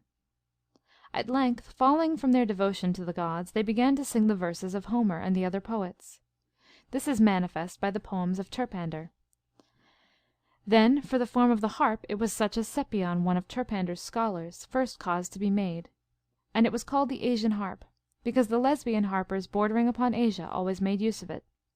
And it is said that Periclitus, a Lesbian by birth, was the last harper who won a prize by his skill, which he did at one of the Spartan festivals called Carnea. But he being dead, that succession of skilful musicians, which had so long continued among the Lesbians, expired. Some there are who erroneously believe that Hipponax was contemporary with Terpander, when it is plain that Hipponax lived after Periclitus. Having thus discoursed of the several nomes appropriated to the stringed as well as to the wind instruments, we will now speak something in particular concerning those peculiar to the wind instruments. First they say that Olympus, a Phrygian player upon the flute, invented a certain nome in honor of Apollo, which he called Polycephalus, or of many heads. This Olympus, they say, was descended from the first Olympus, the scholar of Marsyas, who invented several forms of composition in honor of the gods. And he, being a boy beloved of Marsyas, and by him taught to play upon the flute, first brought into Greece the laws of harmony. Others ascribe the polycephalus to Crates, the scholar of Olympus, though Protinus will have Olympus the younger to be the author of it. The Harmatian nome is also said to be invented by Olympus, the scholar of Marsyas. This Marsyas was by some said to be called Masis, which others deny, not allowing him any other name but that of Marsyas, the son of that Hyagnis who invented the art of playing upon the pipe. But that Olympus was the author of the Harmatian nome is plainly to be seen in Glaucus's treatise of the ancient poets, and that Stesichorus of Himera imitated neither Orpheus, nor Terpander, nor Antilochus, nor Talus, but Olympus, and that he made use of the Harmatian nome and the dactylic dance, which some rather apply to the Orthian mood, while others aver it to have been in the invention of the Mysians, for that some of the ancient pipers were Mysians. There was also another mood in use among the ancients, called Cradius, which Hipponax says Mimnerus always delighted in. For formerly they that played upon the flute sang also elegies at the same time set to notes, which the description of the Panathenaea concerning the musical combat makes manifest. Among the rest, Sacadas of Argos set several odes and elegies to music, he himself being also a good flute player, and thrice a victor at the Pythian games. Of him Pindar makes mention. Now, whereas in the time of Polymnestus and Sacadas there existed 3 musical moods, the Dorian, Phrygian, and Lydian, it is said that Sacadas composed a strophe in every one of these moods, and then taught the choruses to sing the first after the Dorian manner, the second according to the Phrygian, and the third after the Lydian manner, and this nome was called trimeris, or threefold, by reason of the shifting of the moods, although in the Sicyonian catalogue of the poets Clonus is said to be the inventor of this name. Music then received its first constitution from Terpander at Sparta. Of the second constitution, Thaletus the Gortinian, Xenodamus the Cytherian, Xenocritus the Locrian, Polymnestus the Colophonian, and Sacadas the Argive were deservedly acknowledged to be the authors. For these, having introduced the Gymnopediae into Lacedaemon, settled the so-called apodeixis, or exhibitions, among the Arcadians, and the endymatia in Argos. Now Thaletus, Xenodamus, and Xenocritus, and their scholars, were poets that addicted themselves altogether to making of paeans. Polymnestus was all for the Orthian or military strain, and Sacadas for elegies. Others, and among the rest Pratinus, affirm Xenodamus to have been a maker of songs for dances, hyporchemes, and not of paeans, and a tune of Xenodamus is preserved, which plainly appears to have been composed for a dance. Now, that a paean differs from a song made for a dance is manifest from the poems of Pindar, who made both. Polymnestus also composed nomes for flute music, but in the Orthian nome he made use of his lyric vein, as the students in harmony declare. But in this we cannot be positive, because we have nothing of certainty concerning it from antiquity, and whether Thaletus of Crete was a composer of hymns is much doubted. For Glaucus, asserting Thaletus to be born after Archilochus, says that he imitated the odes of Archilochus, only he made them longer, and used the Paeonic and Cretic rhythm, which neither Archilochus, nor Orpheus, nor Terpander ever did. For Thaletus learned these from Olympus, and became a good poet besides. As for Xenocritus the Locrian from Italy, it is much questioned whether he was a maker of paeans or not, as being one that always took heroic subjects with dramatic action for his verses, for which reason some there were who called his arguments dithyrambic. Moreover, Glaucus asserts Thaletus to have preceded him in time. Olympus, by the report of Aristoxenus, is supposed by the musicians to have been the inventor of the enharmonic species of music, for before him there was no other than the diatonic and chromatic. And it is thought that the invention of the enharmonic species was thus brought to pass. For that Olympus, before altogether composing and playing in the diatonic species, and having frequent occasion to shift to the diatonic parhypate, sometimes from the paramese and sometimes from the mese, skipping the diatonic lycanos, he found the beauty that appeared in the new character, and thus, admiring a conjunction or scheme so agreeable to proportion, he made this new species in the Doric mood. For now he held no longer to what belonged either to the diatonic or to the chromatic, but he was already come to the enharmonic. And the first foundations of enharmonic music which he laid were these. In enharmonics, the first thing that appears is the spondiasmus, to which none of the divisions of the tetrachord seems properly to belong, unless any one will take the more intense spondiasmus to be diatonic. But he that maintained this would maintain a falsehood and an absurdity in harmony. A falsehood, because it would be less by a diesis than is required by the leading note.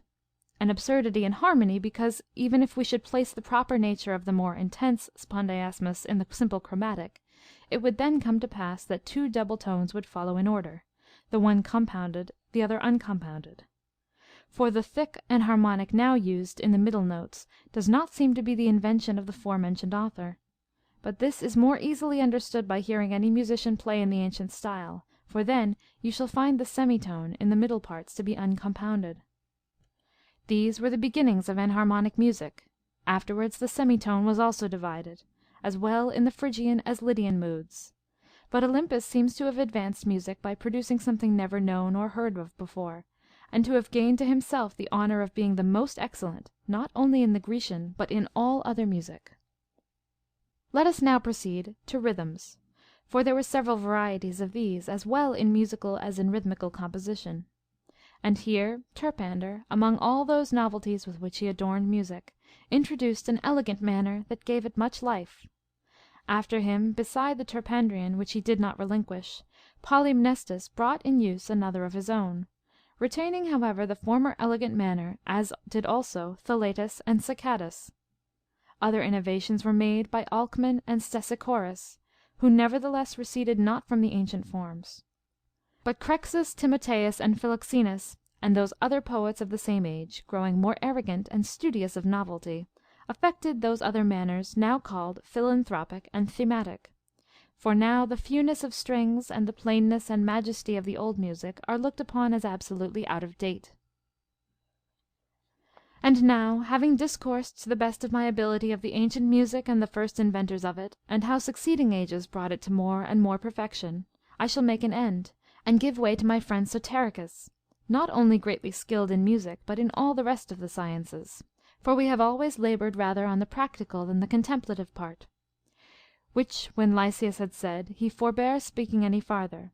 But then Soterichus thus began: Most noble Onesicrates, said he, since you have engaged us to speak our knowledge concerning the most venerable excellencies of music, which is most pleasing to the gods, I cannot but approve the learning of Master Lysias, and his great memory in reciting all the inventors of the ancient music, and those who have written concerning it.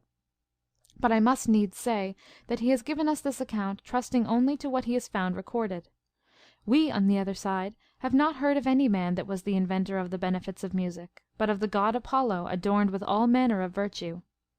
The flute was neither the invention of Marsyas, nor Olympus, nor Hyagnis, nor was the harp Apollo's invention only, but as a god he was the inventor of all the music, both of the flute and the harp. This is manifest from the dances and sacrifices which were solemnized to Apollo, as Alcaeus and others in their hymns relate. His statue also placed in the temple of Delos holds in his right hand a bow. At his left the Graces stand with every one a musical instrument in her hands, one carrying a harp, another a flute, another with a shepherd's pipe set to her lips. And that this is no conceit of mine appears from this, that Anticles and Ister have testified the same in their commentaries upon these things. And the statue is reported to be so ancient that the artificers were said to have lived in the time of Hercules. The youth also that carries the Tempic laurel into Delphi is accompanied by one playing upon the flute. And the sacred presents of the Hyperboreans were sent of old to Delos, attended with flutes, pipes, and harps. Some have thought that the god himself played upon the flute, as the best of lyrics, Alcman relates. Corinna also asserts that Apollo was by Minerva taught to pipe. Venerable is therefore music altogether, as being the invention of the gods. The ancients made use of it for its worth, as they did all other beneficial sciences, but our men of art, condemning its ancient majesty instead of that manly, grave, heaven-born music so acceptable to the gods, have brought into the theatres a sort of effeminate musical tattling, mere sound without substance, which Plato utterly rejects in the 3rd book of his Commonwealth, refusing the Lydian harmony as fit only for lamentations. And they say that this was first instituted for doleful songs. Aristoxenus, in his 1st book of music, tells us how that Olympus sang an elegy upon the death of Python in the Lydian mood, though some will have Menalippides to be the author of that song. Pindar, in his paean on the nuptials of Niobe, asserts that the Lydian harmony was first used by Anthippus. Others affirm that Torebus was the first that made use of that sort of harmony, among the rest Dionysius the iambic writer. The mixed Lydian moves the affections, and is fit for tragedies. This mood, as Aristoxenus alleges, was invented by Sappho, from whom the tragedians learned it, and joined it with the Doric. The one becomes a majestic lofty style, the other mollifies and stirs to pity, both which are the properties of tragedy. The history of music, however, made Pythoclides the flute player to be the author of it, and Lysis reports that Lamprocles the Athenian, finding that the diazeuxis, or separation of 2 tetrachords, was not where almost all others thought it had been, but towards the treble, made such a scheme as is now, from paramese to the highest hypate. But for the softer Lydian, being contrary to the mixed Lydian, and like the Ionian, They say it was invented by Damon the Athenian. But as for those sorts of harmony, the one being sad and doleful, the other loose and effeminate, Plato deservedly rejected them, and made choice of the Dorian as more proper for sober and warlike men. Not being ignorant, however, as Aristoxenus discourses in his second book of music, that there might be something advantageous in the rest to a circumspect and wary commonwealth. For Plato gave much attention to the art of music, as being the hearer of Draco the Athenian and Metellus the Agrigentine. But considering, as we have intimated before, that there was much more majesty in the Dorian mood, it was that he preferred. He knew, moreover, that Alcman, Pindar, Simonides, and Bacchylides had composed several Parthenia in the Doric mood, and that several Prosodia, or supplications to the gods, several hymns, and tragical lamentations, and now and then love verses, were composed to the same melody. But he contented himself with such songs as were made in honor of Mars or Minerva, or else such as were to be sung at solemn offerings, called spondeia. For these he thought sufficient to fortify and raise the mind of a sober person, not being at all ignorant in the meantime of the Lydian and Ionian, of which he knew the tragedians made use. Moreover, the ancients well understood all the sorts of styles, although they used but few. For it was not their ignorance that confined them to such narrow instruments and so few strings, nor was it out of ignorance that Olympus and Terpander, and those that came after them, would not admit of larger instruments and more variety of strings. This is manifest from the poems of Olympus and Terpander and all those that were their imitators. For, being plain and without any more than 3 strings, these so far excelled those that were more numerously strung, insomuch that none could imitate Olympus's play, and they were all inferior to him when they betook themselves to their polychords. Then again, that the ancients did not through ignorance abstain from the 3rd string is the spondaic style, their use of it in play makes apparent. For had they not known the use of it, they would never have struck it in harmony with parhypate. But the elegancy and gravity that attended the spondaic style, by omitting the 3rd string, induced them to transfer the music to paranete. The same reason may serve for neat. For this in play they struck in chord to meze, induced them to transfer the music to paranete. The same reason may serve for nete. For this in play they struck in concord to meze, but in discord to paranete, although in song it did not seem to them proper to the slow spondaic motion. And not only did they do this, but they did the same with nete of the conjunct heptachords, for in play they struck it in concord to meze and likanos, and in discord to paranete and parhypate. But in singing those touches were no way allowable, as being ungrateful to the ear, and shaming the performer. As certain it is from the Phrygians that Olympus and his followers were not ignorant of the 3rd string, for they made use of it not only in pulsation, but in their hymns to the Mother of the Gods and several other Phrygian songs. Nor is it less apparent with regard to Hupatae, that they never abstained for want of skill from that tetrachord in the Dorian mood. Indeed, in other moods they knowingly made use of it, but removed it from the Dorian mood to preserve its elegant gravity. The same thing was done also by the tragedians. For the tragedians have never to this day used either the chromatic or the enharmonic scale, while the lyre, many generations older than tragedy, used them from the very beginning. Now, that the chromatic was more ancient than the enharmonic is plain, for we must necessarily account it of greater antiquity, according to the custom and use of men themselves. Otherwise it cannot be said that any of the differences and distinctions were ancienter the one than the other.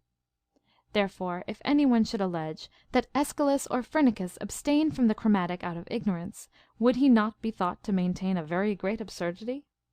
Such a one might as well aver that Pancrates lay under the same blindness, who avoided it in most, but made use of it in some things.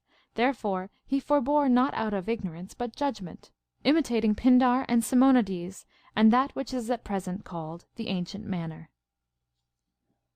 The same may be said of Tyrtaeus the Mantinean, Andreas the Corinthian, Thrasyllus the Phliasian, and several others, who, as we well know, abstained by choice from the chromatic, from transition, from the increased number of strings, and many other common forms of rhythms, tunes, diction, composition, and expression.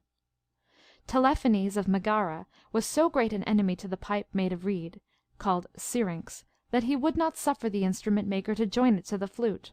pipe made of wood or horn, and chiefly for that reason forbore to go to the Pythian games. In short, if a man should be thought to be ignorant of that which he makes no use of, there would be found a great number of ignorant persons in this age.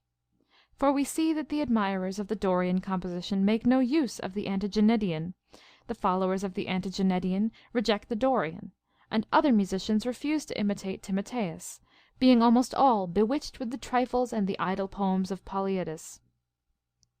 On the other side, if we dive into the business of variety, and compare antiquity with the present times, we shall find there was great variety then, and that frequently made use of. For then the variation of rhythm was more highly esteemed, and the change of their manner of play more frequent. We are now lovers of fables, they were then lovers of rhythm. Plain it is, therefore, that the ancients did not refrain from broken measures out of ignorance, but out of judgment. And yet what wonder is this, when there are so many things necessary to human life which are not unknown, though not made use of by those who have no occasion to use them? But they are refused, and the use of them is altogether neglected, as not being found proper on many occasions. Having already shown that Plato, neither for want of skill nor for ignorance, blamed all the other moods and castes of composition, we now proceed to show that he really was skilled in harmony. For in his discourse concerning the procreation of the soul, inserted into Timaeus, he has made known his great knowledge in all the sciences, and of music among the rest, in this manner. After this, saith he filled up the double and treble intervals, taking parts from thence, and adding them to the midst between them, so that there were in every interval 2 middle terms. This proem was the effect of his experience in music, as we shall presently make out. The means from whence every mean is taken are 3, arithmetical, enharmonical, geometrical. Of these the first exceeds and is exceeded in number, the second in proportion, the third neither in number nor proportion. Plato, therefore, desirous to show the harmony of the 4 elements in the soul, and harmonically also to explain the reason of that mutual concord arising from discording and jarring principles, undertakes to make out 2 middle terms of the soul in every interval, according to harmonical proportion. Thus in a musical octave there happen to be 2 middle distances, whose proportion we shall explain. As for the octaves, they keep a double proportion between their 2 extremes. For example, let the double arithmetical proportion be 6 and 12, this being the interval between the hupate meson and the nete diexogmenon, 6 therefore and 12 being the 2 extremes. The former note contains the number 6, and the latter 12. To these are to be added the intermediate numbers, to which the extremes must hold the proportion, the one of 1 1/3, and the other of 1 1/2. These are the numbers 8 and 9. For as 8 contains 1 1/3 of 6, so 9 contains 1 1/2 of 6. Thus you have one extreme. The other is 12, containing 9 1/3 part of 9, and 8 1/2 8. These then being the numbers between 6 and 12, and the interval of the octave consisting of a diatessaron and diapente, it is plain that the number 8 belongs to meze, and the number 9 to parameze. Which being so, it follows that hypate is to meze as parameze to nete of the disjunct tetrachords. For it is a fourth from the first term to the second of this proportion, and the same interval from the third term to the fourth. The same proportion will be also found in the numbers. For as 6 is to 8, so is 9 to 12, and as 6 is to 9, so is 8 to 12. For 8 is 1 1/3 part of 6, and 12 of 9, while 9 is 1 1/2 part of 6, and 12 of 8. What has been said may suffice to show how great was Plato's zeal and learning in the liberal sciences. End of Section 10.